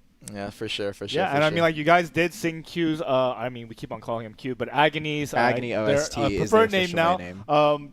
You guys were singing their praises, but I guess something that we would like to talk about, I guess, since we do have them here in the arena, is what are some things that you think really sets apart their play from other DKs that really made it so they ended up being your champion? Just their technical skill. Everything about Q and how he plays is very on point, and he's also one of those players like we talked about earlier, where they're able to adjust on the fly. Like they're able to see how you're playing, what you're going to do, and they're just really good at adapting. Yeah, Especially so- when we would see in those previous matches, DK, Succession DK, Twilight, Q is really good at punishing those in his previous matches, especially using Phantasmal Snare. But just in general, very good SA trader. There's skill sets that you can have. Being a good SA trader, being good at evading damage and keeping yourself safe, and being the aggressor. And I feel like Q plays all three of them very well. It's just a very well-rounded player, not just in 1v1s, but in small skill as well too. Yeah, I mean that is the mark of a champion, right? Setting yourself aside from great competition and becoming the best at it. You have to balance Absolutely. everything from, like you said, super armor trading to just knowing how to read your opponents. Just Being really in your able to tell them opponent's why. head. Yeah, exactly. Absolutely. Okay. And with that, let's go ahead and hop into what we have going on next. As you can see from the bracket there, Agony OST is going to be your Dark Knight champion. Congratulations. All right. Cool. All right. Next class coming up here. do we Hopefully have? it's going to be a little bit more calm. I know that Armin is probably still shaking a little bit from the... Nah, I'm feeling good. I'm feeling good. I'm Yeah, so no ready. tears, no tears in the Nah. back. The next one is Voice very is still exciting solid. though. I Okay, might have okay. a little voice cracks, but I'm feeling solid. No, I was just a little concerned about maybe you just like a little broken up about, my goat, dude. But you gentlemen, dropped Nah, it at the end. But hey, I'm more Tizian- sad I couldn't enter the tournament myself, Oh, man. okay, I'll okay. be I feel you on honest, that one. but I had a lot of fun with it, so I'm not too Yeah. too sad. Absolutely. For sure, But this definitely next fun. one, Yep. gentlemen. Ranger. Rangers on the not just docket. Ranger, it's Ladernal. Very well-known player in the PvP community. Very skilled on Awakening Ranger and is always being a demon in AOS. But he has his counterpart. Now, he's going to be facing off, Ladernal, keep in mind, is on Awakening Ranger. He's going to be facing off against a Succession Ranger named Ludi. These are both players I literally don't ever want to fight. And, as a DK, as a skirmisher, I just need to put this out there. I feel like it's my job to take out Rangers. I'm supposed to eat them for breakfast, especially Succession Rangers in large scale. And Luity is literally the only singular Succession Ranger in my life to make me horrible at my job and make me rethink, like, shouldn't I be able to do this? But this player in large scale is so skilled. But one thing to note here is a lot of, people have these conceptions that, okay, well, just because you're good at large scale, understandably, doesn't mean you're good at 1v1s. But Luity proving throughout this entire tournament bracket, making it to finals, and the way that he made it to finals was by beating Greeds, which was not expected in the earlier brackets. If we want to actually go ahead and bring the bracket up here for the audience to check out, Luity took out Greeds in the previous match, was just able to play it better, play the trades out better. And, going into this fight, I would have actually never imagined how well Succession Ranger does into Awakening. But it's actually very hard for Awakening to approach the Succession Ranger, especially at the beginning stages of the fight. Awakening kind of has to play it a lot slower, does have like a lot of super armor forward movement, but with that being said, Succession can just damage jump straight into that. So most likely we'll see a lot of passive play from these two until the circle starts closing up a little more. Yeah, and I think this is kind of reminiscent of what we saw earlier from the Maegu matchup, just having the Awaken. You might think that, such a ratty class is just able to get in there and give a lot of pressure with a lot of their, gap closing skills. But, in this 1v1 scenario, especially if you're playing against your own class, you do know what they are capable of. And, just having the arena of arena, very confined space, just being able to keep your spacing on the other opponent is going to be really key here, and I'm pretty sure Luity is no stranger to that, seeing as they are here in the grand finals. Absolutely. Sorry, Luity does play the passive play and kiting out very well, but Laternal still has chances, actually has just as much as a chance to win this, as long as he takes smart trades. Chances are we're not going to see a lot of grabs thrown out from Awakening Ranger just because of how risky it is, but we will probably see a lot of checks on an ability called Evasive Landing Shot. There's new tech that we've been seeing on Ranger players ever since the ability was changed a bit, where they try to use Evasive Landing Shot behind frontal guard and then follow it up with, I believe it's I'm pretty sure it's Blasting Gust or Penetrating Wind, or both. Yeah. So we're going to see if Laternal is going to be able to check that skill at the end, because it's not protected on the Charging Wind, held out by Luity here. Yeah, it is Blasting Gust, actually. Thank you. Yeah, Blasting Gust is the main kind of KD that both these classes actually have access to, and they're going to be throwing out in their neutral game, trying to maybe get a catch. But it can also be a big risk, especially for the Succession Ranger if he plays it a bit too close, and also for the Waking Ranger if he uses it from range, while Luity on the Succession Ranger definitely has the range advantage. You can see right here, Ladernal ends up eating the Charging Wind. The Charging Wind, that little SA, she's kind of holding the bow on Succession Ranger. It is the protected KD that Succession Ranger has access to, and she can hold it as long as she wants, as long as she has the stamina level. With super armor, by the way. And so what a lot of Luity, like a lot of Succession Ranger players do in large scale, is they'll hold it as long as they can, and they'll kind of dump it into you while you're pressuring them once they see that you have a gap. So they'll use it to stay protected from all your PCs and everything, and then like, oh, boom, gap, get the punish. So Luity's going to be kind of doing the same thing here, but he will try to let go of it a bit early because Ladernal has access to the grab, can definitely get punished on it if he holds it for a bit too long. Backing up there, Winds of the Prairie, just going to get a little bit of space closer to Luity. Lattice is trying to. ES comes out from Luity, using his Twisted, kind of that little SA movement. EES goes for the BG, the Blasting is going for the KD. Did not manage to hit, though. Pushing forward, riding the Wind. Luity's going to space out with that and go straight into the Charging Wind. Ladernal's going to use his Winds of the Prairie, that little backflip that you could call it, to try and get the gap closed. It is iframe into SA. Normally in the Awakening versus Awakening matchup, it is a gap that you can look to grab, but in this setup, it is a bit too hard. He's going to pop his Nature Storm with the Prime Barrier just to get a little bit of frontal guard, go straight into the Twisted. He's going to be trying to space away EES, iframe. Ladernal is not going to get too close. Pushes forward. There is the Waltz. Waltz, if you don't know, on Awakening Ranger, is the main cord that these guys all run. It goes through his block. Did he get broken? I'm not too sure what that was. Maybe his block got broken, or he tried to go into Winds of the Prairie out of his S block right there. But Ladernal is going to get punished, and the BG is going to get the follow-up CC. So Ladernal, Novi available, goes straight in with the Shift E, following it up with the Waltz. Luity's going to space outside of the zone. Needs to be careful. Just started walking. Was worried that Ladernal would maybe go behind him, but turned his camera, but did not get caught by that Extreme Charging Wind, holding it out. There's a penetrating again. gets got. Good CC. I think that was Blasting Gus actually coming out from Lad to get the punish right there. Got the V out, and now we're down to an even scenario. But this is how Ludi won the tournament. This is how Ludi made it to the finals. He played for the chip. He played for the last second. He played for the damage. 26 seconds right here. Goes out. EES was unprotected, so Laderno needed to immediately C-swap. Pushes forward. Went for the CC. Is just going to be using his rushing wind. Did not go for the grab follow-up. Rushing wind to the grab is the main connection. wow. Hit by the wall. And that's what we were Pushing into talking Ludi. about. Ludi, I think, went for the prime Nature's Tremble for the FG, and that punish is immediately there. Good stuff by Lad. Yes. After what was a fatal fumble early on in that round. Like we said earlier, it's really tough for Awakening Ranger to approach these fights, but as the circle closes in on Armin, you can see that Ladernal has a little bit more of a chance to find a catch, especially since we saw there he was checking Luidi. A lot of cooldowns were burned by now, and eventually after Luidi uses stuff like EES, all their iframes and dodge, once they want to damage jump again, there might be a gap, and Ladernal checked it with Waltz there with the knockback and was able to confirm a kill. Very well done. Next round starting up. Breezy Blade goes straight into the rushing wind here. really? Wants to split on top of him. EES, what used to be an Ooh, but he's iframe taking a lot of CC, chip. something that Ranger used to have access to, no longer available. Believe Ended up Succession getting has it. changed. EES, I don't know if it still has it in Prime, but I know. I believe Prime, I was talking to Lemoria earlier, but by the way, did you know Lemoria plays Ranger? I don't know if you guys know that. Definitely did not know that. Actually, never heard of that. Never heard of that. Anyways, but regardless, the absolute EES still no longer has a CC. Instead, it was moved from absolute EES and over onto I believe Vine Knot on Awakening Ranger, which realistically in the 1v1 matchup not very useful. It does give you an attack speed buff, so you could try to use it to keep your attack speed up and kind of go for the gap pressure, but not really going to be a catch that you're going to see him catch Ludi with too often. Waltz is going to be the primary CC that he's going to be looking for. Lag, close the gap, and Charging Wood was still being held by Ludi right there. Could have gotten punished if he greeted a bit too hard for the BG, so that's why Lad kind of just played it a little bit slow. Backing up is going to push forward. Breezy Blade straight into the rushing wind is going to use Spirit Saving to gap close and was maybe looking for grab opportunity. As a result, Ludi was forced to space away. Is going to be dropping the Razor Wind as Lizernal comes out and gets straight behind him. Evasive landing shot into the BG as you were That's talking the about. tech. Gets the punish onto Ludi, and Ladernal with an amazing catch.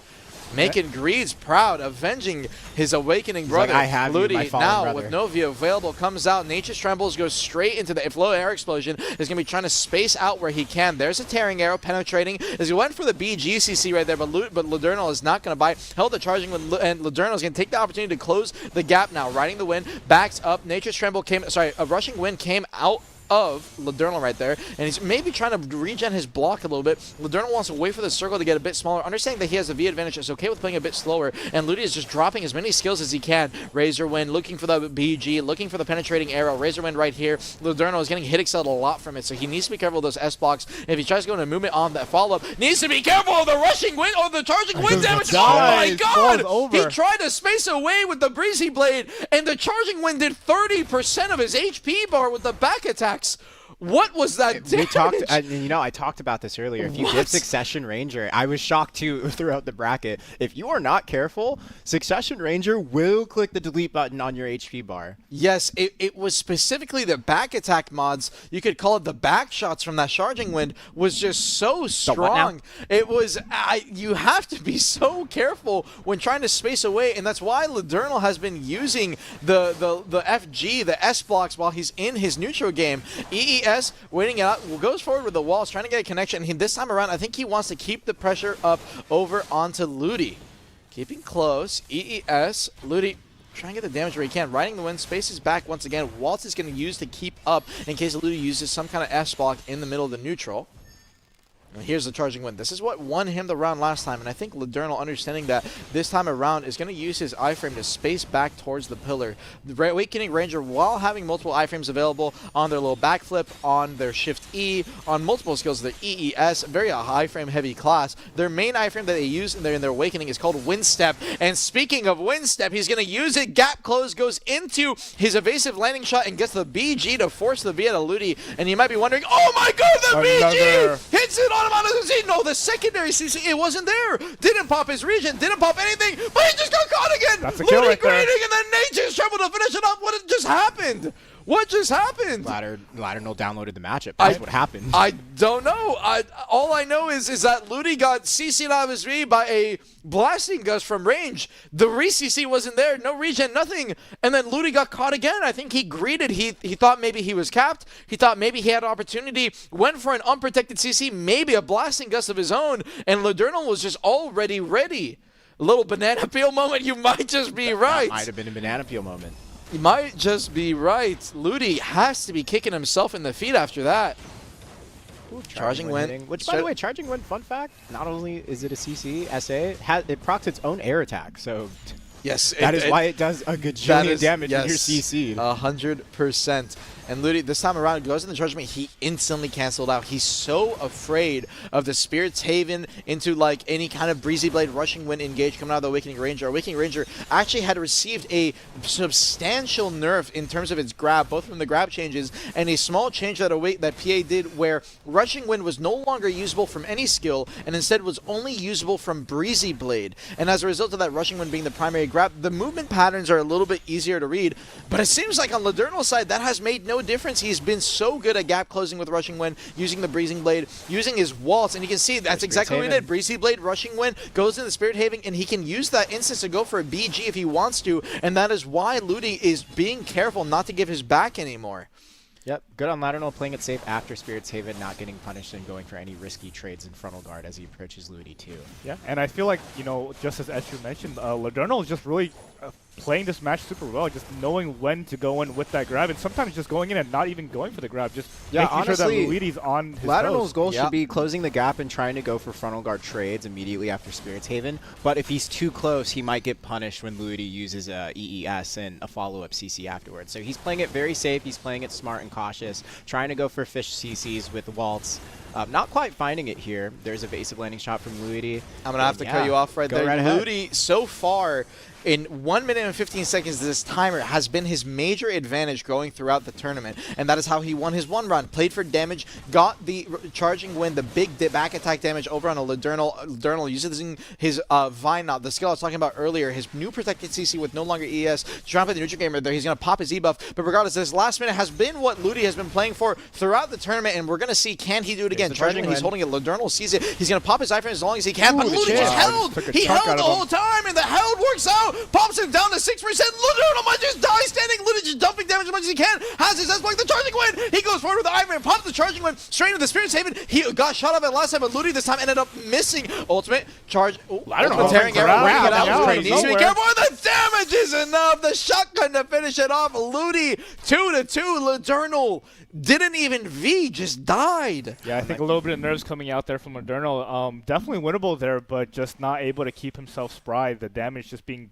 pelted by those arrows, despite in the close range, it's kind of hard to miss. Absolutely. Like we said, you have to respect that damage from Succession there. And I saw some people say in chat, why isn't Ladernal using his grab? And it's because, you know, ever since we changed grabs, if you're not familiar, now there's a wind-up animation that's unprotected. And in this matchup, it's very easy for Ludi to punish that.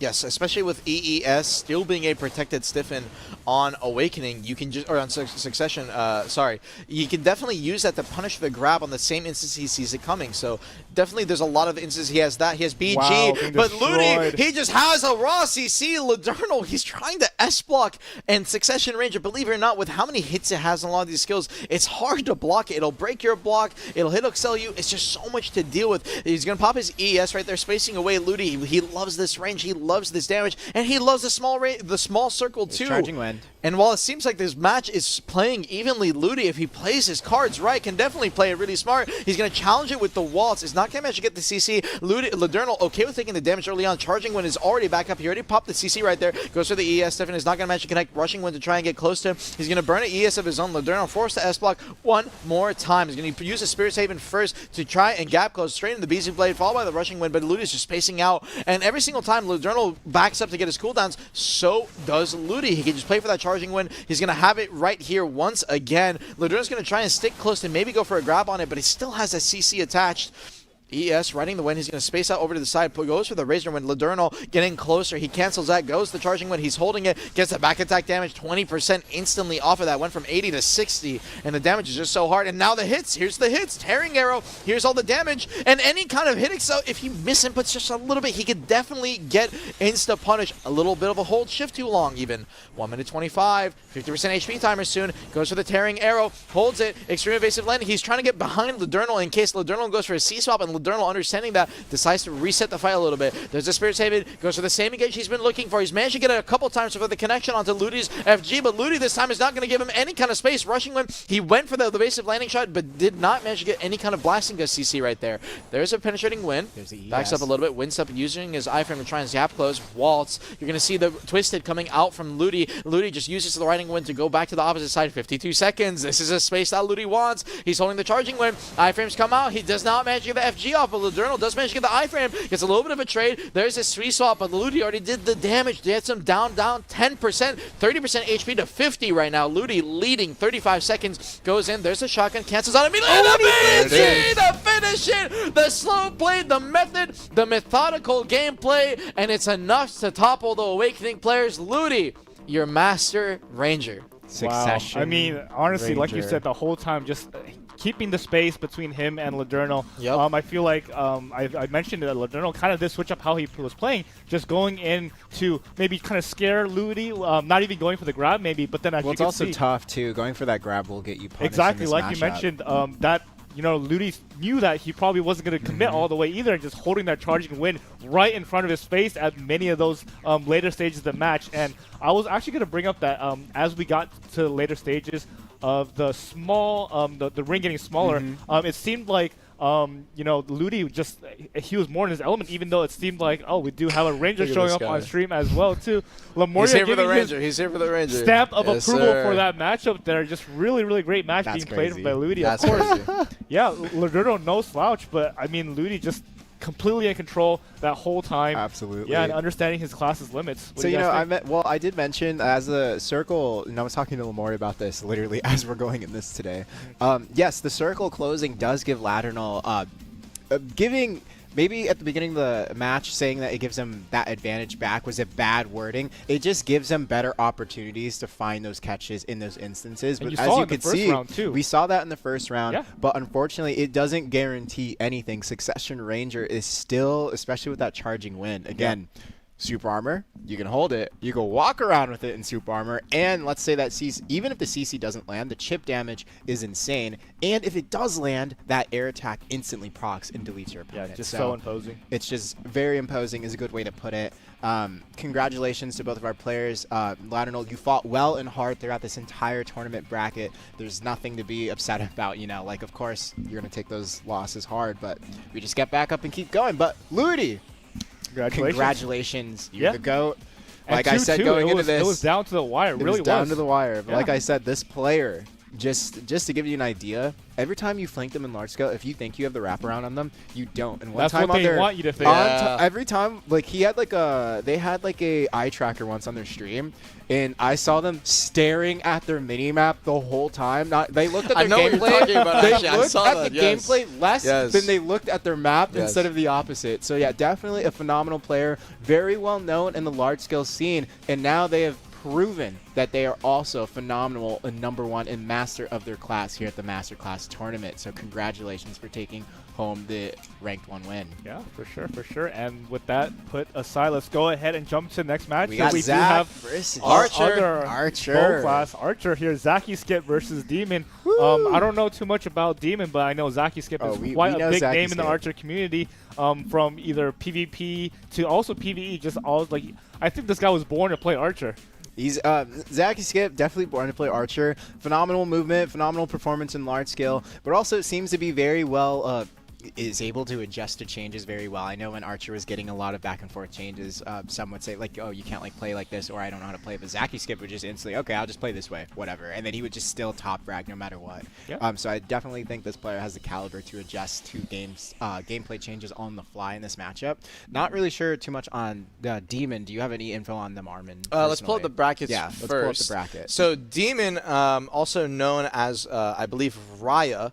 Oh, this is Raya GG? Yes, this is Oh, Raya, wait, GG. I know this guy. This guy's Yes. also just as sick as Yes, Zaki Skin. yes, he is. So I A lot have of no name idea who's going to changes, win huh? now, actually. I Yes, did not know yes. this was Raya. Yes, this is Raya. Holy. He's also a very, very good archer. Ended up taking down Yarn to make it over to the grand final. So just like Zach has just as much experience in these instances, also super active in the community. So I'm really Yeah, excited. Raya does stream. Yes. Raya GG. Yes, I'm very excited to see this matchup. Both of these guys are very well known in the community. Zach also ended up taking down C-Zane.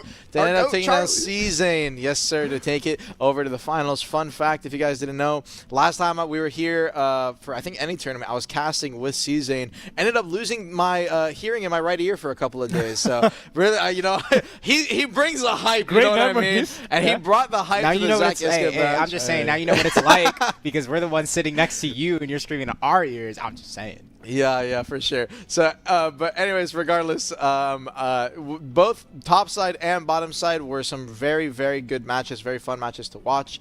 And I've been studying a little bit of the Archer matchup, kind of understand how the matchup goes and flows. So I'm very excited for today. Who are we voting on? I'm That's voting the for thing. Raya. I mean, it's going to be tight here. I'm voting for Raya. I am going to be going with. I think Zach got it. Personally, I know Raya, but I haven't seen his Archer gameplay. I know him as like a person, as not as an Archer, if that makes sense. So I've seen him around, so I'm not too sure familiar with him. I think Zach, he plays AOS, he plays small scale, he does open world a lot. Raya has GG in his name. So, like, is that like the TF? You know, everyone that's got an initial at the end Yeah. type of thing. Yeah, I mean, I feel like the chat does God have gaming. Raya in this matchup, but I mean, Yeah. I'm going to put my money with For Zach sure, as well. Zach is definitely the favorite matchup. This They're guy both is high the caliber Archer. players. Let's see how they play this. Mound, Star, and this class can be very, very volatile. Glide, Raya is going to back up, pushes forward. He's going to be looking for Glissade into Meteor Dive catches in a lot of instances. That is the main connection that Archer is going to be looking for. Luthergons is the core that both these players are going to run. Luthergons, if you guys don't know, long-range knockback, it gives a protection to it so that you cannot get punished out of it. And you're going to see right here, both these players are going to use Trading Righteous the same Might, and it's skills. going to be FG on the same instance. That's why they're not trading any kind of damage, but their frontal guards are running lower. Demon already down at about 82%. You're going to see a really good Earth Shattering coming out from Zach Iskip, right? They're getting a good chunk of damage. Pops' Glissade is going to look for... Oh, Meteor Dive over the top of his head. Zach is going to use it to try and space away. Raya, though, was already Demon, already fully backed out. Meteor Dive one more time. Ooh, gets the got the CC. catch. Yeah, there is the Luthergons. Looks for the follow-up Gets the off the follow-up. On Luthergons. the That ground. was the knockback. Raya tried to get out. He did manage to get out, but he used an unprotected skill at the very end, so he got re-punished by Zach. Will not end up dying, though. 2 minutes on tires, however, and this matchup is all about chips. So with Raya running so low, he needs to be careful with the damage. It's going to hold the he gets Luthergons sniped and from just downtown. snipe him. The beam from the low ground. Terrain does not matter, and it's going to do about 20% to just straight kill him. Right. You know, something that's interesting here, I'm sure everyone watching, it's really cool to see Archers, they're just playing in melee like the whole time, trying to trade each other, trying to find those catches with Meteor Dive, but it seems like Zaki Skip is getting just better trades off overall, smarter frontal guard decisions into his SA, and ultimately found the catches there on Damon. Yeah, and as you guys seen from some of the other matches we had where the frontal card was really, really important, I think that's even more so here in the Archer matchup. They're literally opting to use iframes to get out of those Luthergon calls or those long-range pokes because it just does so much damage to your walk and you don't want to see that. Yeah. And now, second round starting up. You can already see the chip.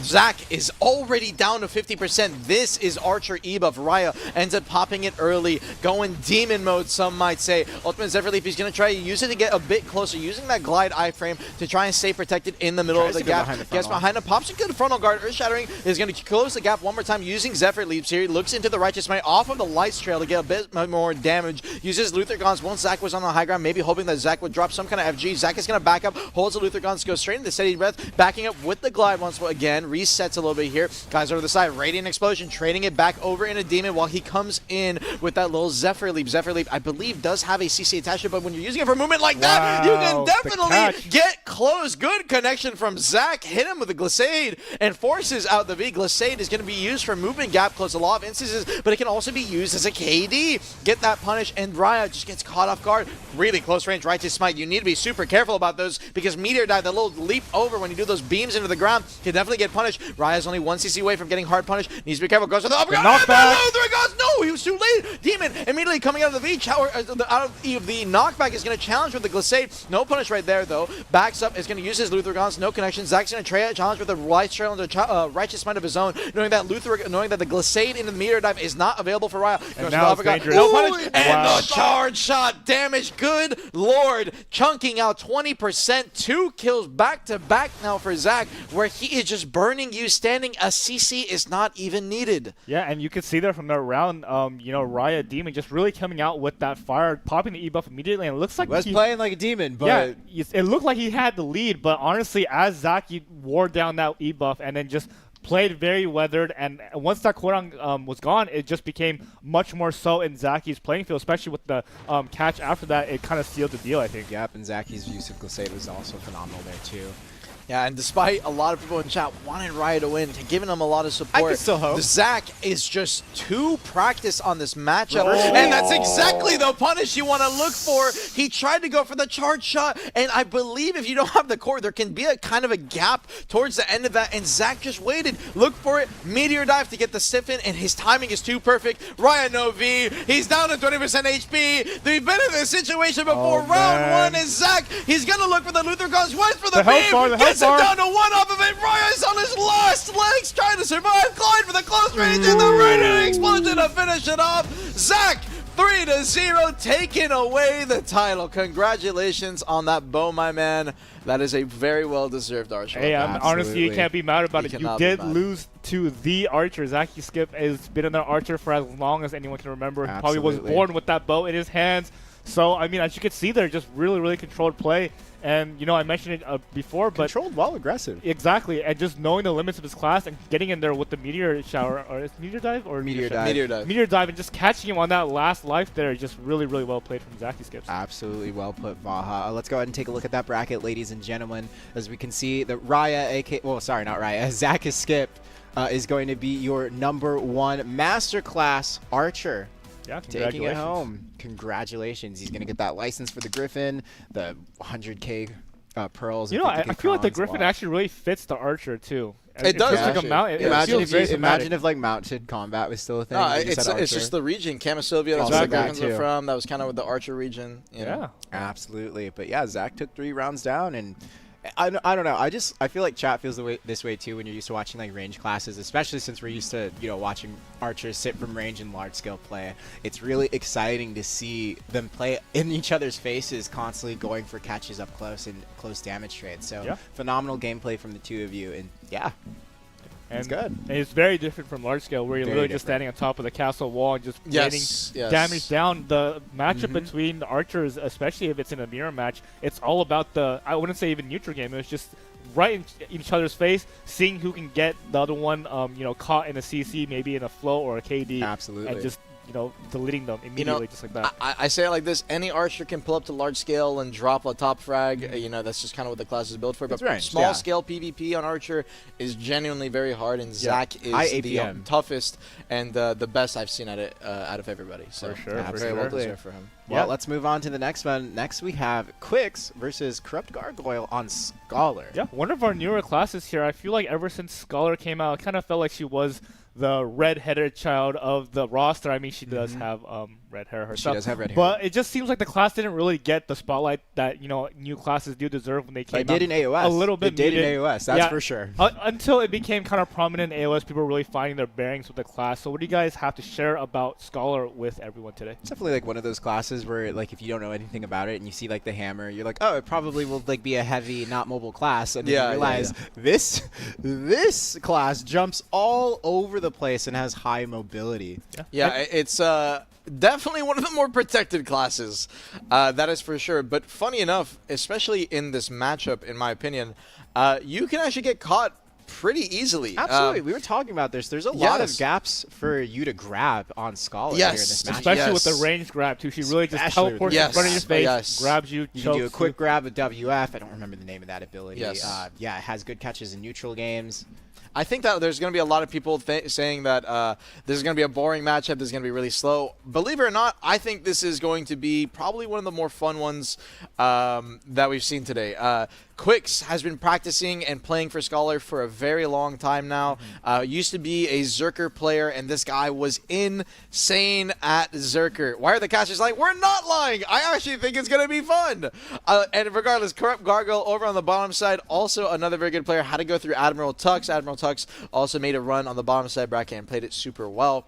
Yeah. So both these guys had to go through a bunch of tough challenges. I'm going to personally say, though, right now, Quicks, he probably takes us 3-0. Now, that's not to diss over on Corrupt Gargoyle, but this guy... How confident are you on that? I would place a bet that he would win this. Let's go ahead and get that done, actually. Yeah. I would place a bet on this one. All right, so personally. Armin really confident in Quicks here. And yeah, I mean, I kind of do agree with you. If you are playing a class that seems like it is a little bit slower, you might think that this might be a really drawn-out fight, but when you have two competitors playing at the pinnacle of their class, using every tool they have to the highest, utmost, I think it's just going to be really quick. Things can happen super quickly. Yeah, and now already game going for the all range goes grab. to the early grab. Is not going to manage to connect. Backs up with the iframe right there. He's going to toss in his CC. That is a teleport, but it has a gap on the end. And Quick's reading it, gets the spacebar up. It's going to go for the combo. Gets his pre-attack speed buff. Unfortunately, the knockback. He used it. Weapons got put away. No, you know what he did there? That was intentional tech. He threw his Q teleport away, and the Q teleport, when you take it, you can actually make it so it lands on top of you. And do you know what happens when you get knocked back? You can't V. Wow. So he intentionally knocked him back to the end of the combo, making it so Corrupt could not V so he could kill him.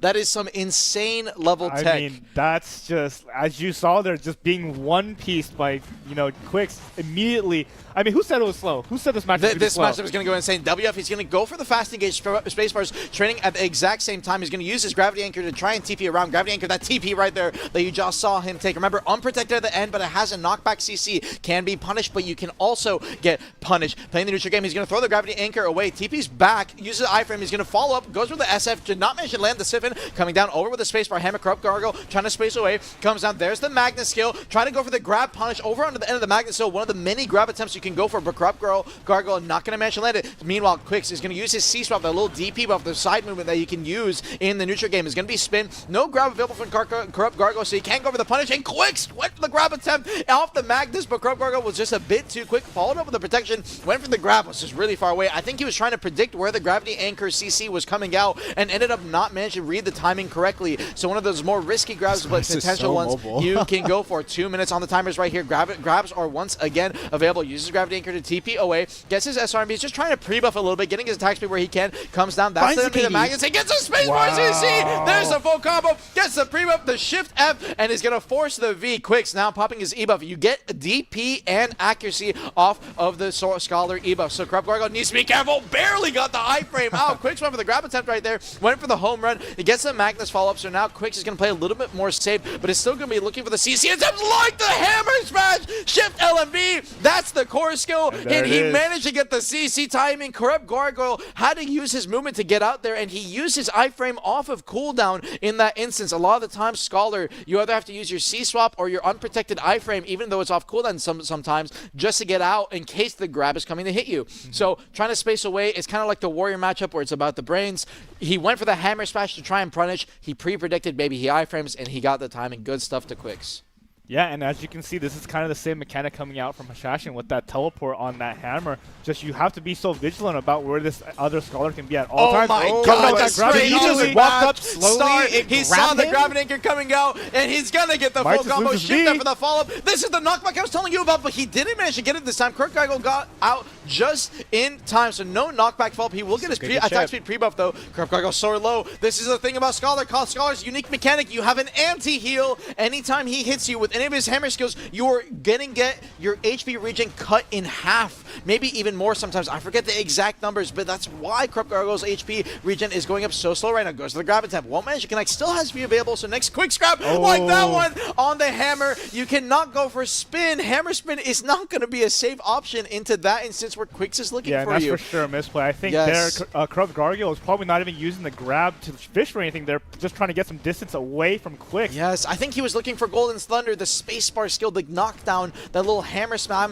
that he's looking for, but unfortunately did not manage to connect. Actually, hammer smash came out from Quicks. He saw the grab and tried to punish it, but was just a bit too late, and he's going to grab Corrupt Gorgo's hammer smash instead. Here's the full combo, gets the DP down off the golden vines, and the damage is enough. Quicks 3-0 is showing off all of that practice, is going to take the clean win, and congratulations, my man, on becoming the Master Scholar. Wow. Yeah, and that was honestly, a Quicks match. I feel like that was probably the most dominant match, performance that we've seen the whole day. Just Quicks really putting on a clinic there. And as you mentioned there with the hammer tech, a lot of players didn't know that you actually could just get that knockback on them so they can't be, and that's really, really coming into play. That was the first time I saw that. I understood it the second I saw it, but I've never seen that before. I mean, I feel like that cool kind tech. of caught Gargill off guard too, and I it bet just that kind of was on his mind the whole I bet time. that Viki's not on his keyboard anymore. Like, he was hitting it that hard. And like But I said, in the last round there, just hunting Gargoyle. I said, I feel like the grab that he used there while he was running for his life, again, it was probably just for space. But once Quick saw that, it was lights out. Okay, but how about that grab? How about that grab at the start of the match? Quicks he was so ready for it. Quicks literally W keyed to the He was center so of the ready for arena and grabbed him. Yeah, no, that was crazy. But yeah, let's go ahead and take a look at that bracket, ladies and gentlemen. Congratulations to Quicks for taking home that win for the Scholar Masterclass. Yeah, really nice stuff. I feel like the Scholar Hammer is definitely one of the cooler ones too, especially with all the moving components of it. I It really looks like really the Scholar. cool, actually. I like the Yeah. Scholar weapon a lot. It fits her whole motif really, really well, especially since she is kind of like an alchemist, I guess, right? Absolutely. Ladies and gentlemen, we are down to our final 2 matches of the entire Masterclass tournament. I know you're really excited for the one coming up later, Yes. but we have one more to cover before that, We ladies got and gentlemen. Corsair. We got Corsair. We got I know Corsair. Leifonda's in this. Leifonda's been in the chat. I'm pretty sure I've seen him in Leifonda's here. been trolling in chat. He's been trolling in chat. That's Leifonda, but he's going to go against So- Corsa. Yeah, Corsa versus Leifonda. What do you guys have on terms of? I mean, Leifonda obviously is. I feel like he is a mermaid. I think he came into one of our live events as a mermaid. So this guy. He did, actually. I know think what he you're talking did, about. yeah. Yes. So He I did. mean, like, this person is synonymous with the class. I think they've been playing Corsair ever since she came out. I'm not too sure they dabbled with Awakening. Just stayed on Succession the whole time. So very much so a Succession purist. What do you guys have in terms of Corsa? Well, Armin. Okay, Corsa has been playing for a while, as far as I know. I've seen him on Corsair for a little bit. I don't remember if he plays Awakening or Succession. Yeah, I that's just what know I he was has been a wondering. long-time Corsair player, and Corsa kind of coinciding with Corsair. Corsair A and lot of Corsa. people expected him, as far as I know, to make it to the top side bracket, while Leifonda was expected to make it through the bottom side. So this was kind of our 2 clear-cut favorites, in my opinion, when I saw the Stars brackets. aligned. Funny enough, when I looked at the brackets, Leifonda said, "Don't bother looking at the brackets. I'm going to tell you this is what's going to happen." So he kind of already knew, as far as I know. So He said, "Oh, this was written for me, actually." yeah. All roads lead to Leifonda. I am the fish. And there was actually a decent amount of Corsairs that entered, from what I remember. So it wasn't, despite this class, I think a lot of people, it's not played too much nowadays. We had a lot of Corsairs enter. It was a lot bigger than I expected. So definitely a lot of people, but everyone just knew. Yeah, and I guess this is going to be a Succession versus Succession matchup. Yep. A lot of the super armor trading, of course, It but is going to be so much super armor trading. I watched the EU one. It literally is just straight damage trading in a lot of instances. Awakening has the grab. It's pretty, yeah. it's not the best grab. It's not the best grab. It definitely got better after the grab actually changes. got better, I was gonna It got say. a lot better after the grab changes. But it's just kind of how the setup is to go for the grab. It's hard for Succession Corsair, sorry. And the main thing is that they actually do a lot of damage. The whale abilities go crazy. They go crazy. I think they were doing so much in large scale that they ended up getting nerfed. Oh, 100%. Like, yeah. oh, yeah. Yes. People were just getting eaten. I remember that. Yes. Also, I yes. remember they had like the block break mechanic first. Until And that's Yes. something I wanted to mention too, because in this super armor battle, most of the time you are mitigating a lot of the damage with your FGs, and against Corsair, that's kind of just not an option once Can't you do choose it. through it. Yeah. that mechanic was so sick, we had to give it to everyone else, literally. Like, yo, we're trying to get some of that. You guys got Yeah, you guys have- anti-block? Yeah, anti-block. And we're going to get this match underway. So, Etsu, what do you know about Corsair for this kind of Mermaid. matchup? 100% heal teammate movement. Yeah, it does have the heal on the 100, although But we're not going to get the 100. We're not going to get the 100. We're going to be definitely not getting to 100% BSR outside of Shy in this kind of arena format. But playing in the neutral game, you can see a lot of its skills. It's mostly the iframe underground. Yes, it is so protected. Corsair trading out. I believe Corsair Succession has one main CC that's like kind of protected. It's on the big whale dump, but I think that I don't remember if that got changed after the nerfs. Outside of that, I think it's only on their kind of Mareka, their little swing back. So we'll have to see how the CCs apply, but I think it is literally just going to be a pure damage trade matchup. And we might not even get any kind of CC until the 1 minute timer. I would be so shocked if even one CC lands throughout this entire Yeah, and I mean, it's honestly kind of comical to see these guys are almost doing like synchronized diving or something like that, using the same skills at the same time. Yeah, a little synchronized diving in for SA sure. too. For sure. Doing his best overflow right there. I'm trying to remember some of these skills. I do remember the inputs from when I played it. I did a seasonal stream where I played Succession Corsair for the entire thing when it was first being released. I don't know if anyone remembers that. I remember. Yes, and we actually... I don't. Okay, no worries. And I actually ended up getting to bring it in-game early on live servers and play like an RBF. Awesome stuff. And that was super cool. Oh, that's right. Yes. You were part of that event. Yes, That's yes. crazy. There was a little event we had like way back in the day. Anyways, we're coming down to the final minute. Both these guys been doing a ton of SA trading. As you can see, it hasn't really amounted to much. Leifonda is down to about 50%, but 1 minute timers, and we're even on HP right here. Corsair, 40%. Got traded a little bit by Leifonda on that last tick right there. He's going to pop a Shift E, the big whale. Yeah, I mean, I feel like it seems like the map here is going to be the MVP for damage thus far.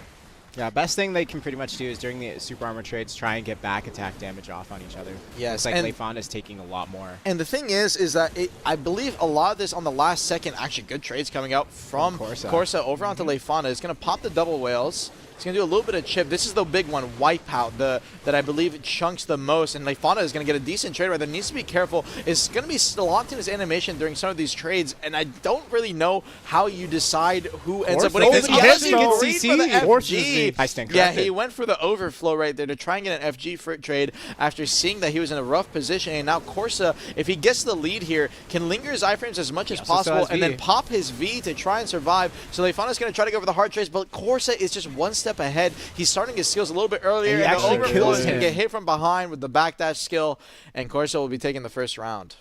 And even in a matchup like this where it seems so protected and it doesn't feel like any side can get you know, meaningful damage down on their opponent. I think using these skills, like I said, in synchronization, but whoever seems to come out latter in these skills, it tends to be the one who comes out on top of these traits because obviously your opponent would not be... iframe into super armor if you use yours first and you're kind of at a disadvantage. There you go, yeah, and catching your opponent out on that tail end of things. Put in a little bit of damage at least. Absolutely.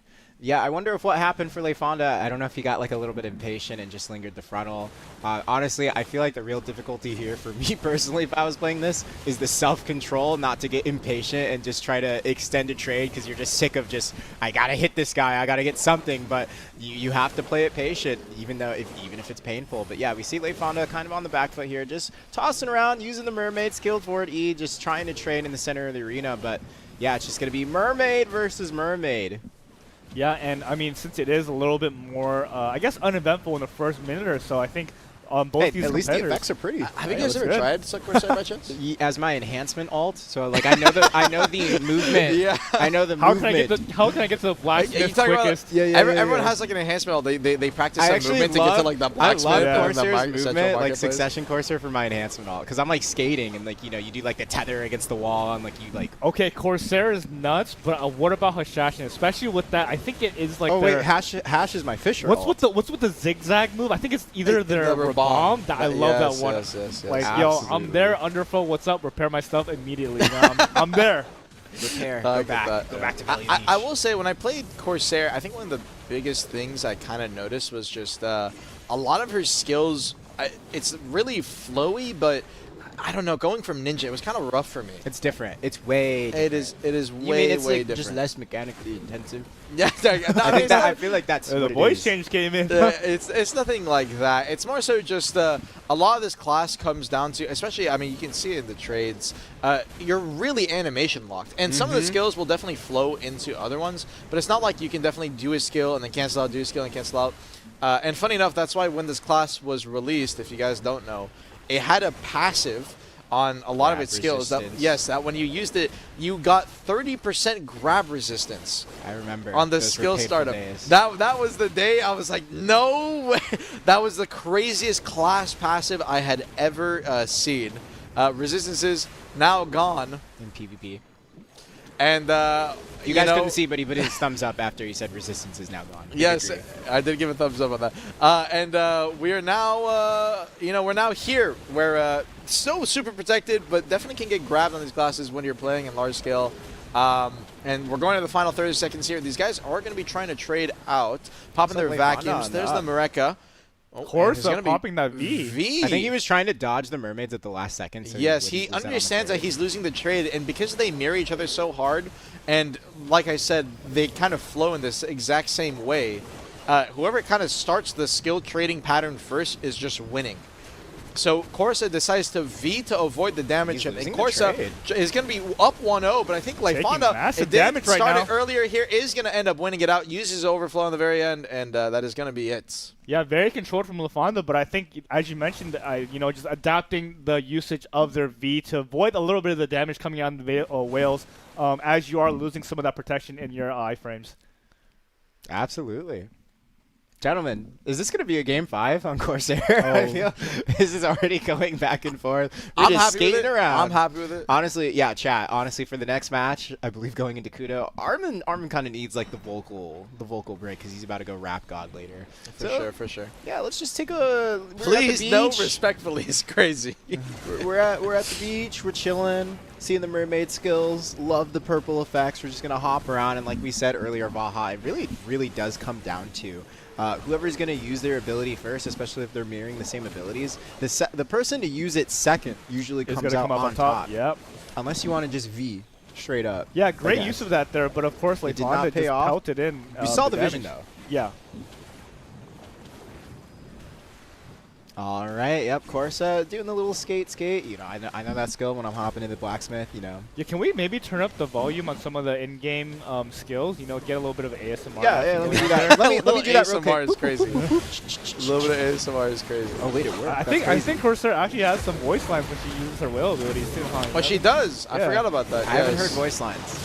She sings like song Mareka or something Wait, no, like I that. think played I think voices- Gia I played Wisdom actually voices turned off. up the volume a little bit, so let's see if we can catch some of those. He did. 1 minute 55 seconds. We're down to the 8% HP timers, and we got another 2 minutes to kill. So what you guys have for food today? By chance? You know, actually, I got some chicken katsu earlier. Oh, dude, I I had saw chicken you get katsu that. I curry. saw you get that. really yes. good stuff.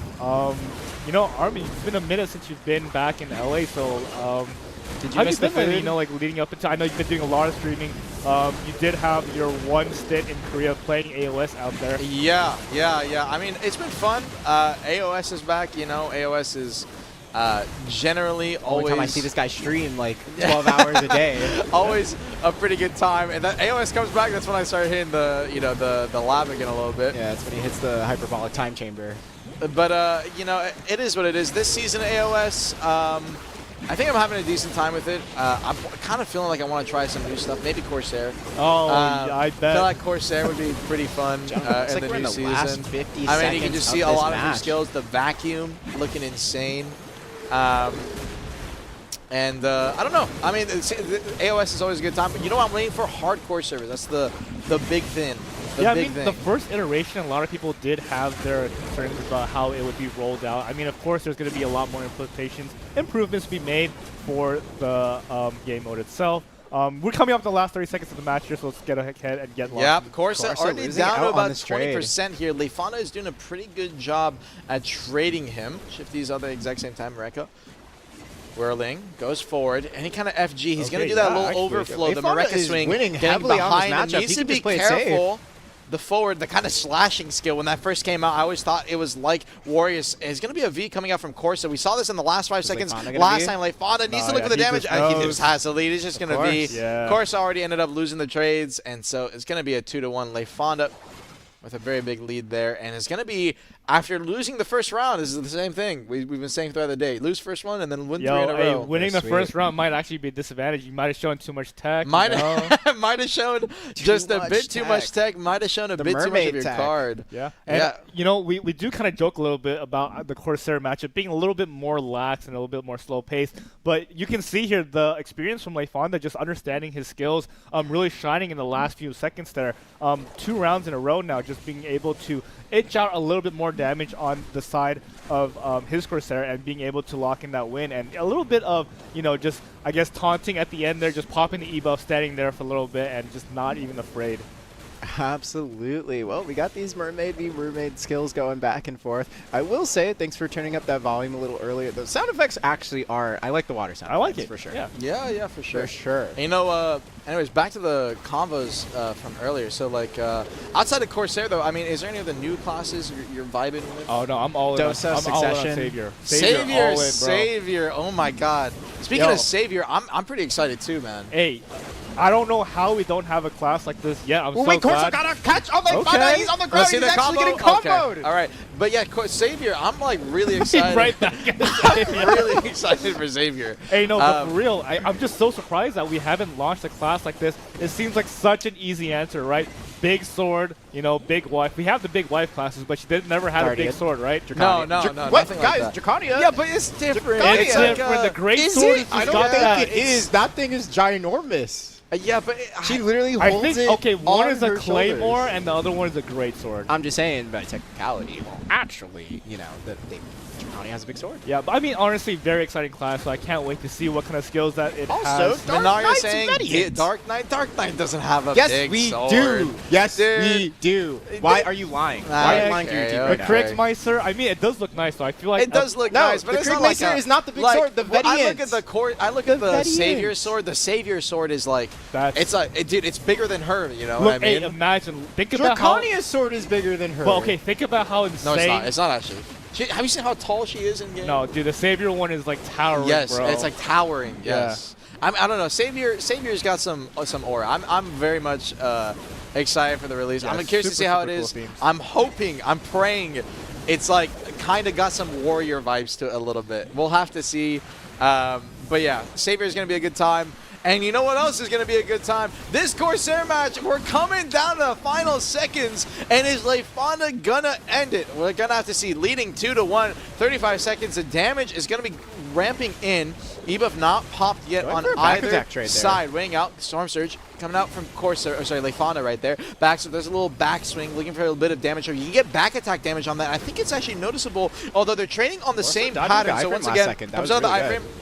Leifonda will have the advantage Watch the here. health, And so watch the the damage health. trade goes forward. There's the downward, the slashing, you can almost call it. Whale-Sunk, he's going to manage to iframe Leifonda's damage right there, and Leifonda understanding that, canceled off his trade pattern. 10 seconds left. Leifonda's still leading. Corsair just There, I needs say one more game hit to take the 5. lead, and I think that might be it. No, the Whale hits at the same exact time. Coursair's trying to survive. Goes think for the back Leifonda attack. It's not knows. going to be enough. The FG in It's the last wrapped. second, and Leifonda is going to end up winning it out, finishing our suffering 3-1. Congratulations on your Corsair master. Great yeah, stuff, and my honestly, man. well Good stuff. deserved. I mean, like again, we are memeing on them, but I mean, at the very end of the day, when it comes down to the last, okay, I was gonna say 30 seconds, but when it comes down to the last 10 seconds, Leifonda just understands what abilities to pump out to get the little bit of chip damage on to Corsa to secure the win.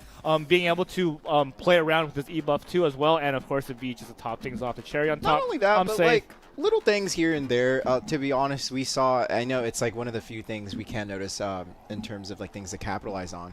But we would see Corsair or Leifonda ending their super armor ability a little bit early when they knew that they used it first and they needed to dodge that super armor trade. So just making really sure good, to keep like, them guessing. Yeah. Yeah, good decision making, absolutely. And congratulations to Leifonda. Let's go ahead and bring up that bracket. Leifonda is going to be the Master Class Corsair. Yeah, Congratulations truly a fish for making through it and through. first. What's Yeah. up? I'm just, straight up breathing underwater, just truly a mermaid. So congratulations once again. I And appreciate now, the break, guys. we are actually going to be going into a 30-minute break here. I'm just kidding. Okay, I was So- going to say, man, we got one left. We have the just- final match, but The this one final is match, insane. This is going to Kuno. be Kuno. Yeah, Ma- really high-speed class here. Just like Ninja. Just Yeah, like Ninja. so we have Mahiro versus Mist. Do you guys know if they're going to be rocking the Awakening today? Or This it's gonna could be the either Sun? or. So, Inside intelligence, I was told that they're both going to be on Succession. Okay, yeah, And nice. I believe Maehwa is a Succession main, but Kitna swapped between Awakening versus Suck to Versus Suck Nanner versus in the Awakening to semifinals. Awakening versus Suck again, and now she's playing Succession versus Succession. Yeah, really just shows their showing her mastery. mastery. Yeah. Yeah, there you have it. Yeah, Yeah, crazy for sure. mastery. Back off. for No, I'm sure. kidding. Yeah. Same brain Let's cell. take a look at the brackets real quick. I believe we should have the brackets. We can talk about some of the matchups that we had. Absolutely. And it's not here because we're only showing the top 4. But on the bottom side bracket, we had Miss Kitna versus Muffin. And if you guys don't know, Muffin was one of the biggest favorites to make it to the grand finals here next to Kitna. Both of these guys, Kitna and Muffin, are going to be the top 2 Kunos for Arena of Solaire for multiple seasons now, alongside one other player. His name was Nudes, who did not enter this tournament. But those two players, if he did, he'd also definitely be a finalist for sure. But those 2 players were the top 2 contenders for the finals, and they were fought so early on, so they didn't end up making the final kind of stretch right there. But in the top side, we still had a lot of good players that Maehwa ended up going into. Ended up fighting up against Sadistic. He ended up fighting up against Stones as well. Sorry, Sadistic ended up fighting up against Stones. He ended up fighting up against Lys's and Charizard. So a lot of prominent names, a lot of longtime Kuno players. And this match, there's a lot of prep going into it. Believe it or not, especially with all the class swaps that was going on, I think Kitna was not sure which one to take because of how the Suck versus Awakening matchup works, and I want to talk about that a little bit now. Yeah, of course. So Succession versus Awakening Kuno, I mean, tell me what you know, Etsu, when it comes to Kuno in general. It is very similar to Ninja, which you have played. Yeah, absolutely. No, fighting Kuno, at least as a DK, I never want to fight that class. Yes, Especially, yes. specifically, I never want to fight Miss, Muffins, or Nudes. Those are all players that are very, very skilled on their classes. But yeah, one of the skills that you always have to watch out for sure, Tendon Cutter. Yes. You can use it to lock onto your opponent and try to go for a CC catch, but you could also use it standing still to recover stamina as well. Definitely. Yeah, a But key one part thing of to this matchup note for here, sure. also, like you can use abilities like Sinew Cut going for CC pressure, but one of the most challenging things about Succession Kuno is going to be the comboing. Absolutely. Yeah, and that's the thing. When it comes to Succession Kuno, the matchup, the Tendon Cutter, all these kind of damage chunks, it's actually a big reason for why Succession specifically, I believe, has an advantage in the last minute. So when it came to the Muffin versus Kitna matchup that we had earlier on in the bracket, those two had all primarily practiced on Awakening, and as had Kitna. But as of this tournament coming around, a lot of people are realizing, especially with both of these guys being Succession, as long as Succession Kuno can stall and run away for 2 minutes, she can just beat the Awakening Kuno. So as a result of that, Kitna ended up practicing Succession, is going to bring it into this matchup. And you guys might not, we'll see, we're going to probably see some catches, but we might not see any kills actually until the 80% or even 50% mark. Yeah, just because they might not have enough damage. They might not have enough damage. Yep. And it's the same Absolutely. issue for Succession Ninja when they came into the finals. It comes down to cooldowns. This class uses so many of its cooldowns in neutral, and a lot of its damage is so kind of back-ended on certain skills, it's going to be hard to land. And the match is already underway, and you can see how much they're moving. Tendon Cutter is going to be coming out. Kinna's going to be training the Tendon Cutter at the exact same time. Goes for the Delight, is going to be spacing away. If you have 3 proc on the Delight, you can get a bigger damage chunk, and the Flash Slash connection is going to be a stiffen. Is going to go for the Shackles, straight in the vault with the Shadow Explosion, and you can see what I'm talking about by the damage. The damage is just not there, and it's going to be a lot more about standing neutral chase. Maehwa is sitting up with about 50% HP. Goes Tendon Cutter, straight in the Flash Slash, training the clones, the Shadow Clones at the exact same time. Using the smoke screen, straight into the Delight. Is not going to have the smoke screen anymore to cancel his Flash Slash for the fast cancel. 2 minutes, 20 seconds. Gets behind him. He was trying to go for the Magnus CC, did not manage to get the Sun. Maehwa ends up popping his Sanuka. Is not going to manage to get any kind of siphon off that. Kina is going to stay fully protected in her Flash Slash in the middle. Waiting it out. Tendon Cutter training at the exact same time. They do get add-on procs at the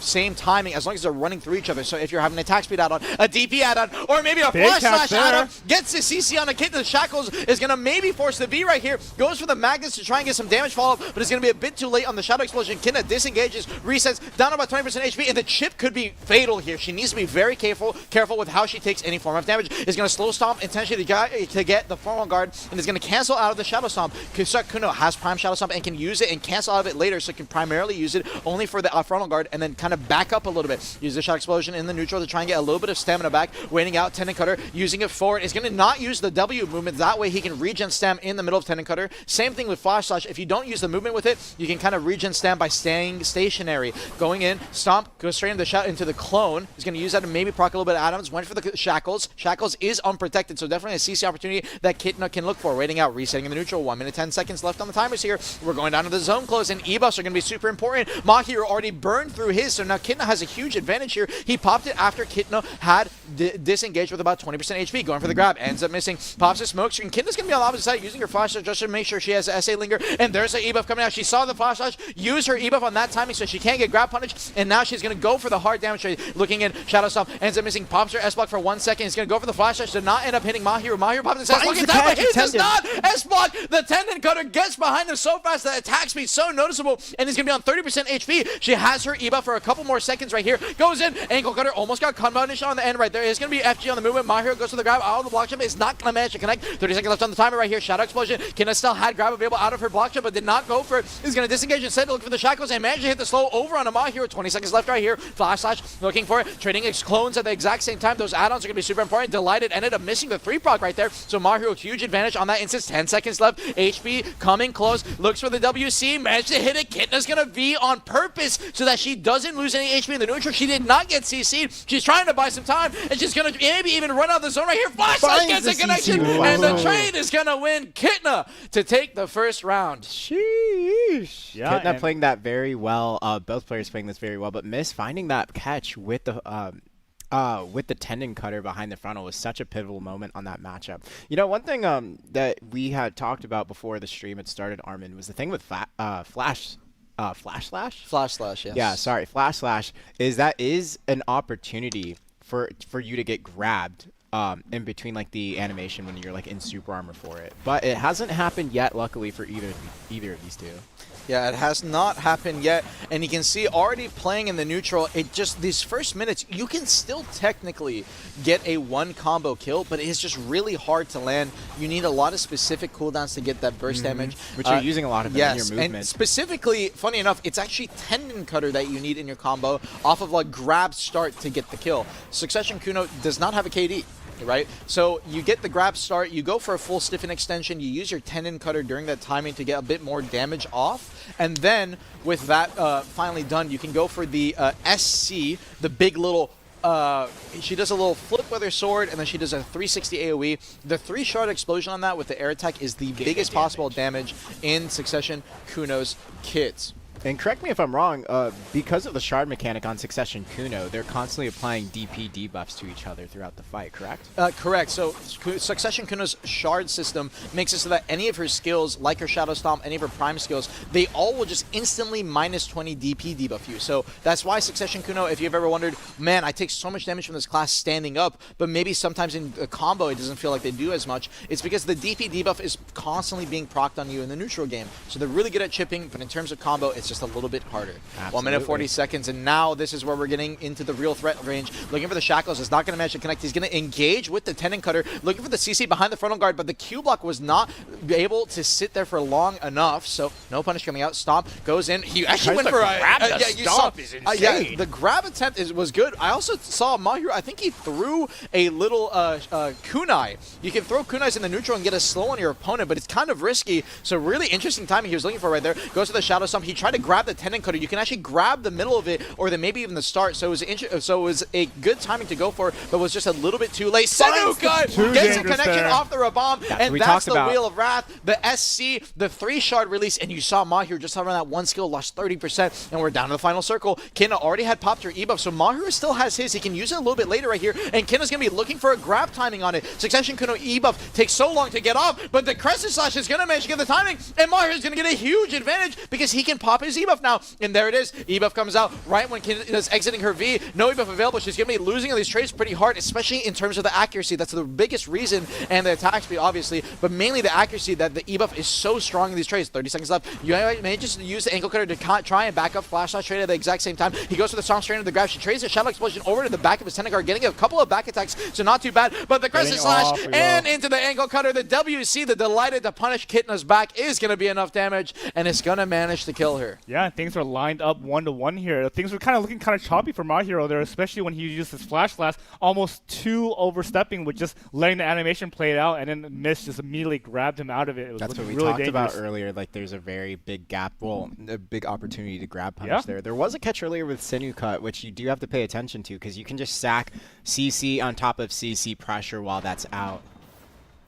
And yeah, now into our third round. Smokescreen. You can use Smokescreen to go into a Flash Slash cancel. Goes for the fast shackles right there out of the clone, hoping that Maehwa would go for some kind of fast engage. Goes for the ankle cutter. Block jump came out from Maehwa, so she's going to manage to avoid that punish onto her frontal guard. Waiting it out. Smokescreen, straight into the Flash Slash one more time. Maehwa's going to disengage. Goes for the shackles. Engaging both of them on the dance. Sorry, not delighted. Dance, my bad. I forgot the name of the skill right there. Waiting it out. Goes for the clone. Now, Shadow Explosion trading out at the exact same time. He's using Crescent Slash to try and challenge her face to face. And Kitna actually ended up getting caught by on the end of the last round, and that was why she lost the big trade. Good trade onto Maehwa's back. He stood in place with his Flash Slash, so he did not manage to get Planus. Goes for the Magnus. Goes not manage to get the stun connection. If you manage to get the Magnus, you can take a little TP behind your opponent, but your animation locked for a second, so maybe can use it for a gap close, but if he ends up missing, will not connect. Waiting out, Tendon Cutter traded after Maehwa already used his Tendon Cutter. Went for the Magnus as well, but Maehwa's all the way to the side. Shackles used in the middle of the neutral game Flash Slash. He tried to grab the end of the Flash Slash, but was just a little bit off. Could have gotten punished by Kitna's Flash Slash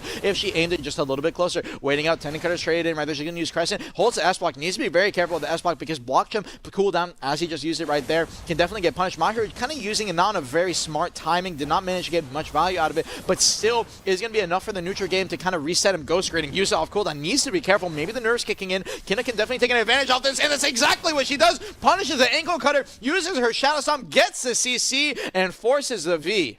That was a bar. That was a bar. Oh, right out of the V! Ghost step engage, and she grabs a V on perfect timing. What was that?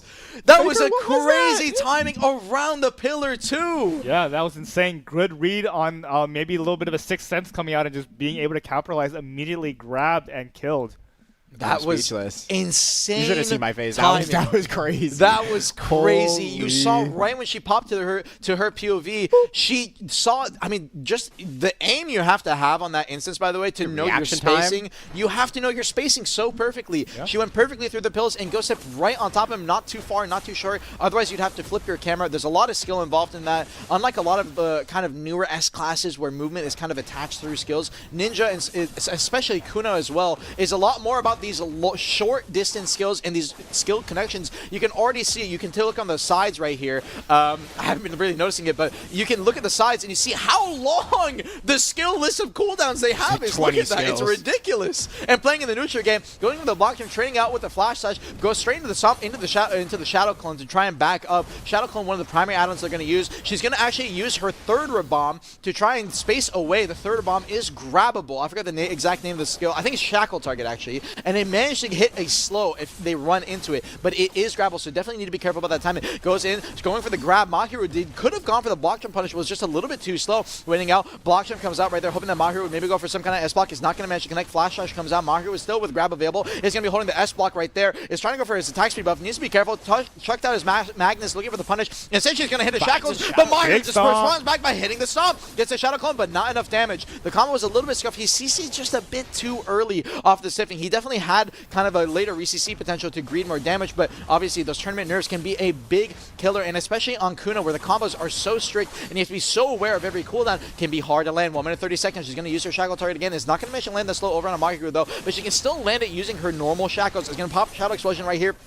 Try to get a little bit of damage off over onto Maehwa. Waiting out. Shadow Explosion comes out from Maehwa himself. She's going to use her side 80 block jump. Goes into the clone, straight into the stomp follow-up, hoping that Maehwa would maybe go for the W block jump, looking for her punish. Waiting out. Sanuka is going to pop her Shadow Explosion into, or Maehwa is going to pop his Shadow Explosion into Kitna's Tenon Cutter, getting a decent bit of damage coming out. Tenon Cutter looking for the damage. Gets a CC Shadow Stomp behind the S block. Kitna, I think maybe potentially low on stamina, greeted a bit too hard, and Maehwa went for the same grab punish she did, but he is not going to manage to land it. That was with his E-buff as well. Kitna still with E-buff available, could actually pop it right now, understanding that his grab is not available, and that's exactly what she's going to do. Sanuka already burned out right there, looking for the stomp damage. WC, good, delighted. He's going to get back attacks off that, and it's going to take the HP lead as a result. You can see Maehwa already down to 18%, so even though Kitna has not gotten his V, she might just kill him standing. Tenon Cutter gets a big damage check. Oh, Not but he finds the 8%. CZ. Oh, he got Hey. 10%. Good as see the Wheel of Wrath. He popped it raw and caught her slacking, The and Hail we're going Mary. to a round 5. He said, you know what?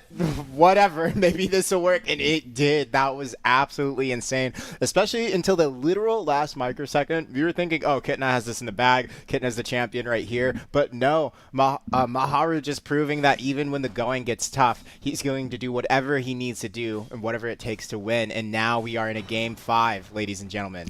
A game 5 for our last class to the last round. It's really poetic, to be honest. And let's get it going. The 5th and final round. Who is going to be your master Kunoichi? Starting off the round, both these players are just going to be training out. Remember, these early rounds, they can technically kill off of a combo, but it is specifically a pure, like, raw catch combo off of a float or a grab. You cannot kill off of a stun. You cannot kill off of a stiffen. So, you know, Flash Slash can't connect, can't kill. It needs to be a Shadow Stomp, it needs to be a Crescent Slash, or it needs to be a grab. Throws out the Magnus. Kitna's just weaving in skills one by one. She actually could have gotten punished there, playing around death a little bit, but she's looking for any kind of play that she can. Sanuka's going to come out over on Maehwa's side. Kitna almost ended up getting punished out by going for the grab inside the middle of it. She's going to pop her ankle cutter, try and disengage. Possible block jump in the middle right there. Maehwa challenging it with the Flash Slash. Is not going to manage to connect. Oh my god, S-block in the middle. Kitna could have gotten the punish off the Tenon Cutter, but did not turn her camera properly. Maybe just wanted to disengage. So as a result, Maehwa is going to get away scot-free. Shadow Explosion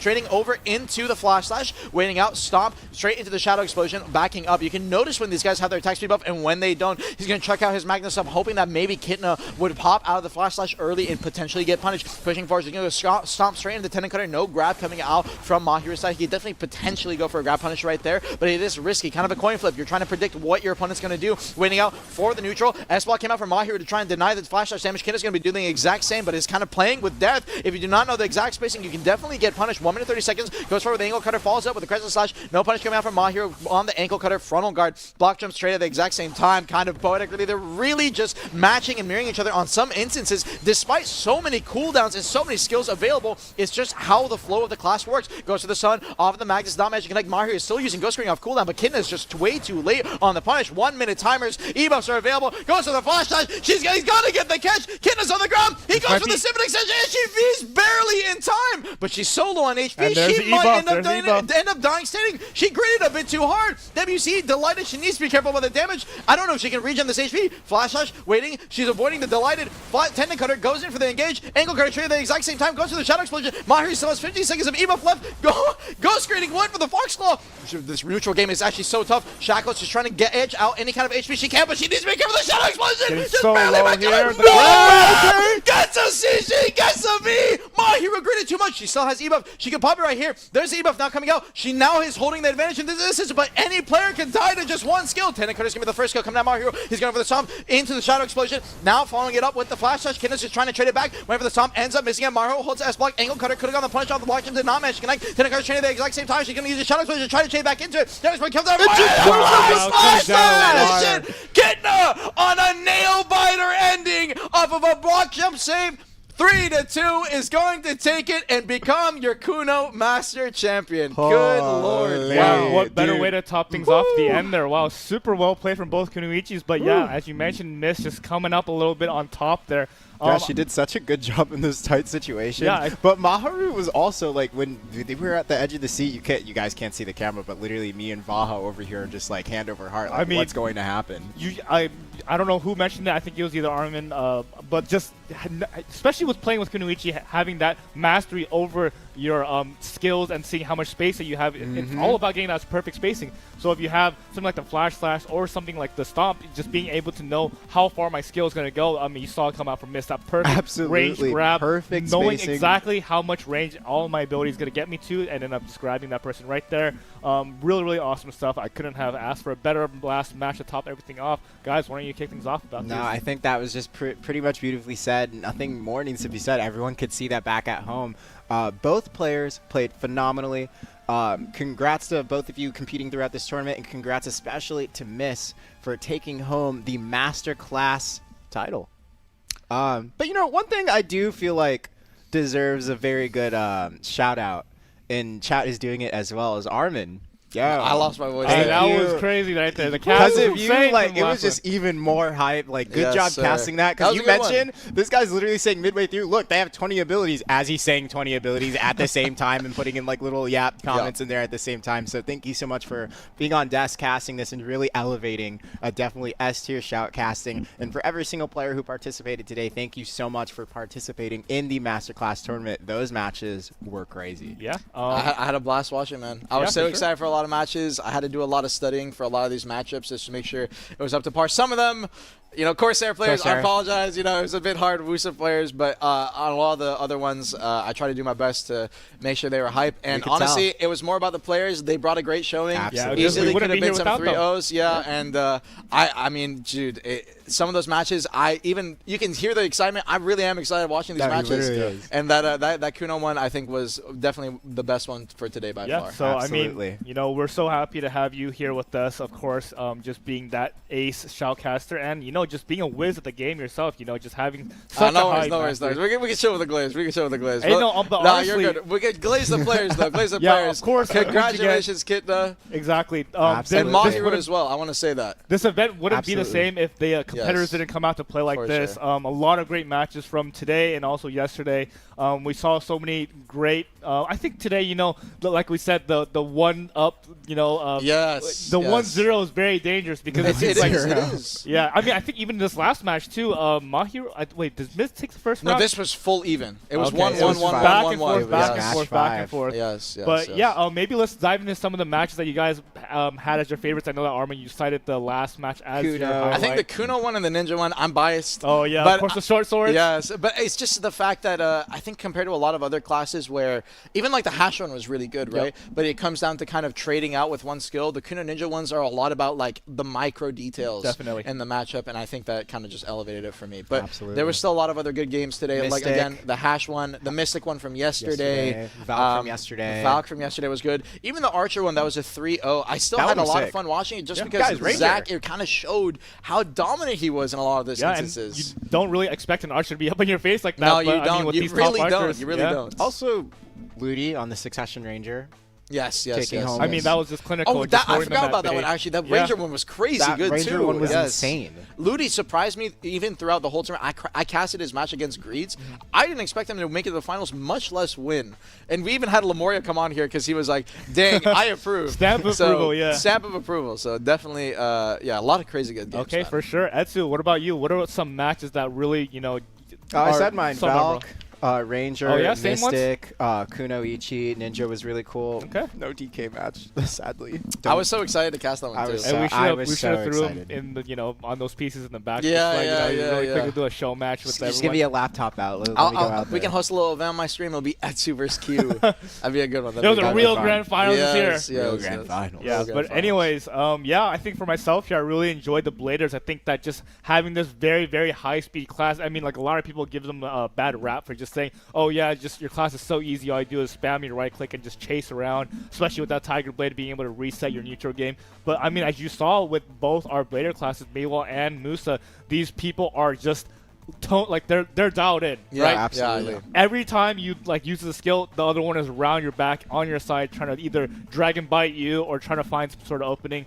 Really had a lot of fun with that. And yeah, I mean, there's not much else to say. I want to congratulate all our winners against again for locking in your Masterclass 2025 champions. I really do hope that pearls, crons, Oh, Griffin yeah, for mount, sure. Arsha weapon skin, all the good stuff. Yeah, I can't wait for the next event that we might host for, just a little bit of a PvP going on here. I know that since we've been having a lot more of these like updates coming up, especially with the Dania, open world's been kind of like Everyone's been sleeping for a little bit. grinding, so it was nice Yeah, just to yeah, have yeah. this little something else Exactly, a little different for exactly, you guys. yeah. And we hope that you, our wonderful adventurers, enjoyed this as well. Yeah. So with that being said, once again, I was your host, and thank you so much for having me. I am CM Vaha, and this is Etsu. Why don't you guys give a little bit of a shout out to yourselves? Yeah, again, I am Seem Etsu, PC Community Manager, but just to shout out Vaha, thank you so much for leading us through this and hosting. sure. Vaha, Anytime. you are from console team. Yeah. And Dude, yet you did a great job, man. You still I was rocked super up. impressed. You Hey, still I hung in joined. there, but you guys really, I think you guys carried the show here. I was trying to hang on there, but It yeah. was a group Hey, effort, console group masterclass effort. next. Hey, Hey, let's do it. hopefully. Let's do it. Let's Yeah. do it. All right. And of course, Armin, one last shout out for yourself. If you guys want to check out my Twitch, twitch.tv/ArminTF. I'm planning to host a Arena of Solare tournament hopefully soon. I'm talking to PA. Hoping to get some. We're in talks. We're in talks about it. Yeah, in yeah. talks about it. So hopefully that's soon. So if you guys are interested, you can check out my stream. And otherwise, besides that, I had a great time. I appreciate you guys inviting me. Absolutely. 100%. Used to be working here. It's great to see all these faces again. It's always nostalgia for me. Hey, It's we great said to be no up more here again, lazy. man. It's great to be up here again. Great to see you guys in the chat. So I appreciate all the love and support. And I'm gonna get some good rest for my voice after this. Yeah, for sure. And before we hop back into, we do still have a coupon for everyone. Absolutely. I believe We have at the the day two two coupon. Actually, before we show the coupon, I guess we're having a little bit of a back end. Prepare that really quickly. I just want to thank everyone on the back end for production.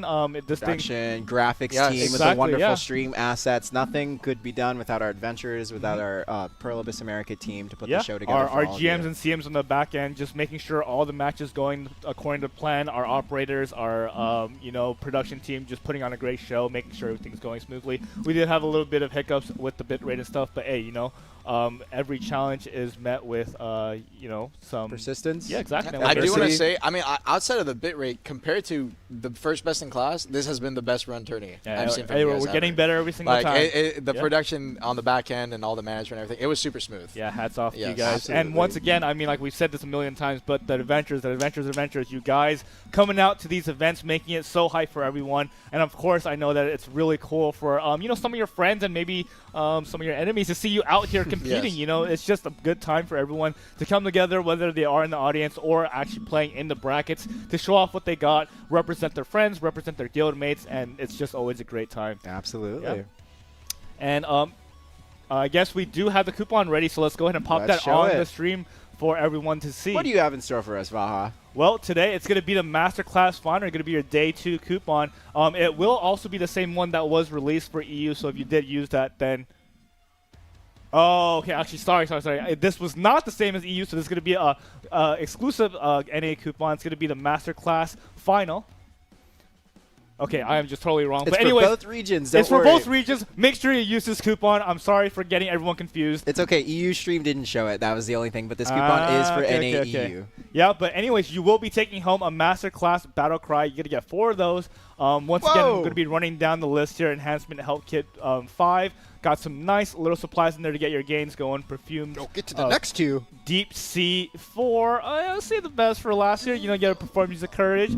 Sturdy Forest Threads. You get 6 of those. 20 loose scrolls for your grinds. And, well. That's would what you I'm look saying, at that? Fortunus. I got a tap down there. Would 2K you look at that? crowns. 2,000 Cron Stones for everyone who joined us here. I That's actually didn't quite- know we were giving that out. I I actually didn't know about that had last no part. idea. That's crazy. That's awesome. I'm about Yeah. to go right back to Wait, my I PC gotta and redeem that. claim this now, man. Yeah, Oh, so sorry. I think- It's not for you. It's not for you. I know what Okay, we're going to man. be doing after the stream. I hope you guys have Office some Some enhancement taps in, session. some taps in. Yeah, I hope you guys have some fun with that. Quite a nice reward. Of course, the lion's share of the rewards and the Chronostones do go to our victors today. But hey, you're taking home a little bit piece of the prize here. We love to share the love of everyone. So 2,000 Chronostones definitely going to be nice to top everything up here.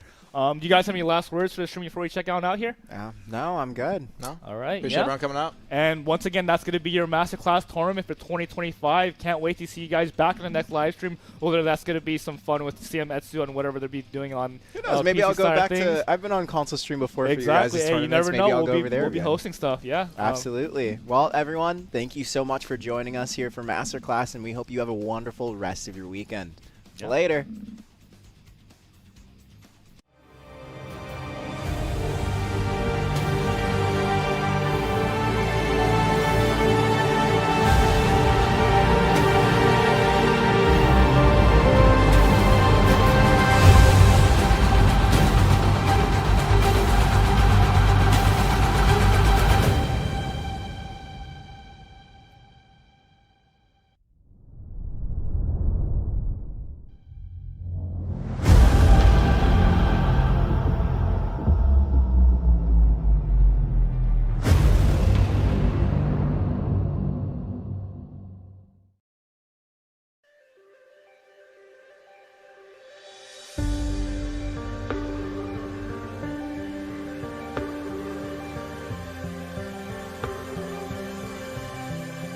Falling down, that's coming.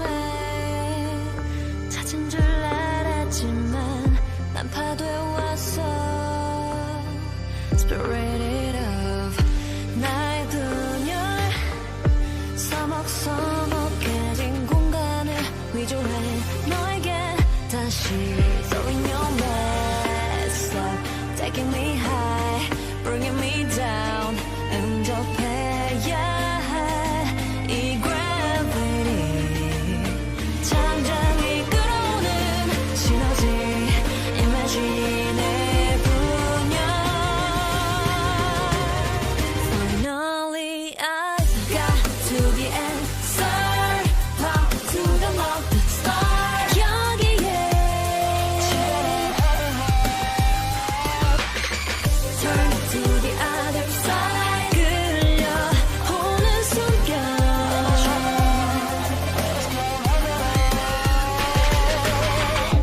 이곳 너를 잘 모르지만 이끌려왔어.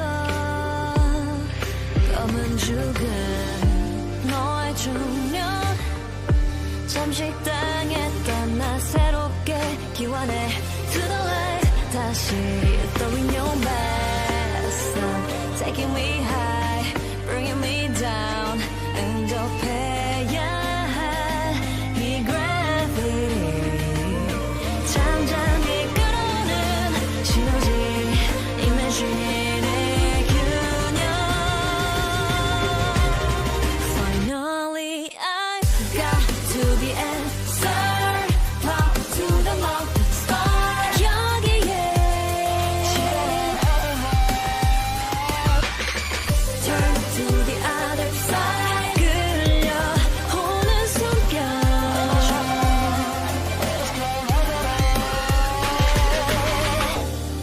every time couldn't try. 아무도 없는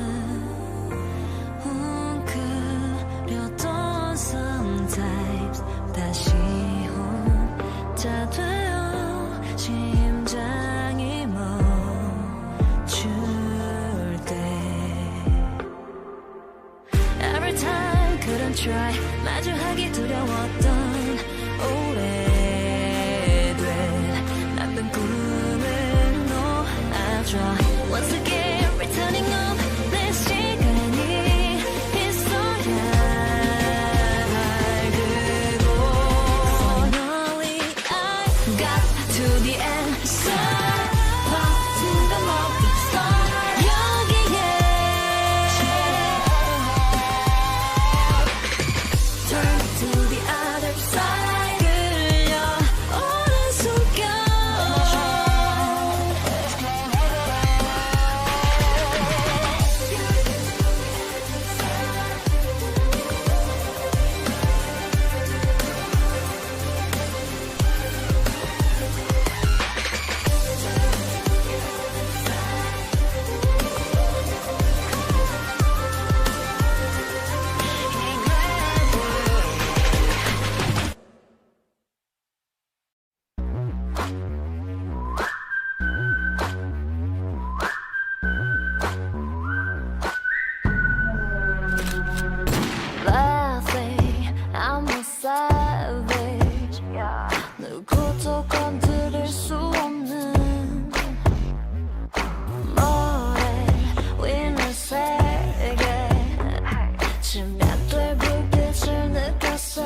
차원으로 걸어가 Dust in light 피어난 power I'm cold red eye 난 untouchable stepping into high 어느 누구도 내 눈을 들여다보지 못해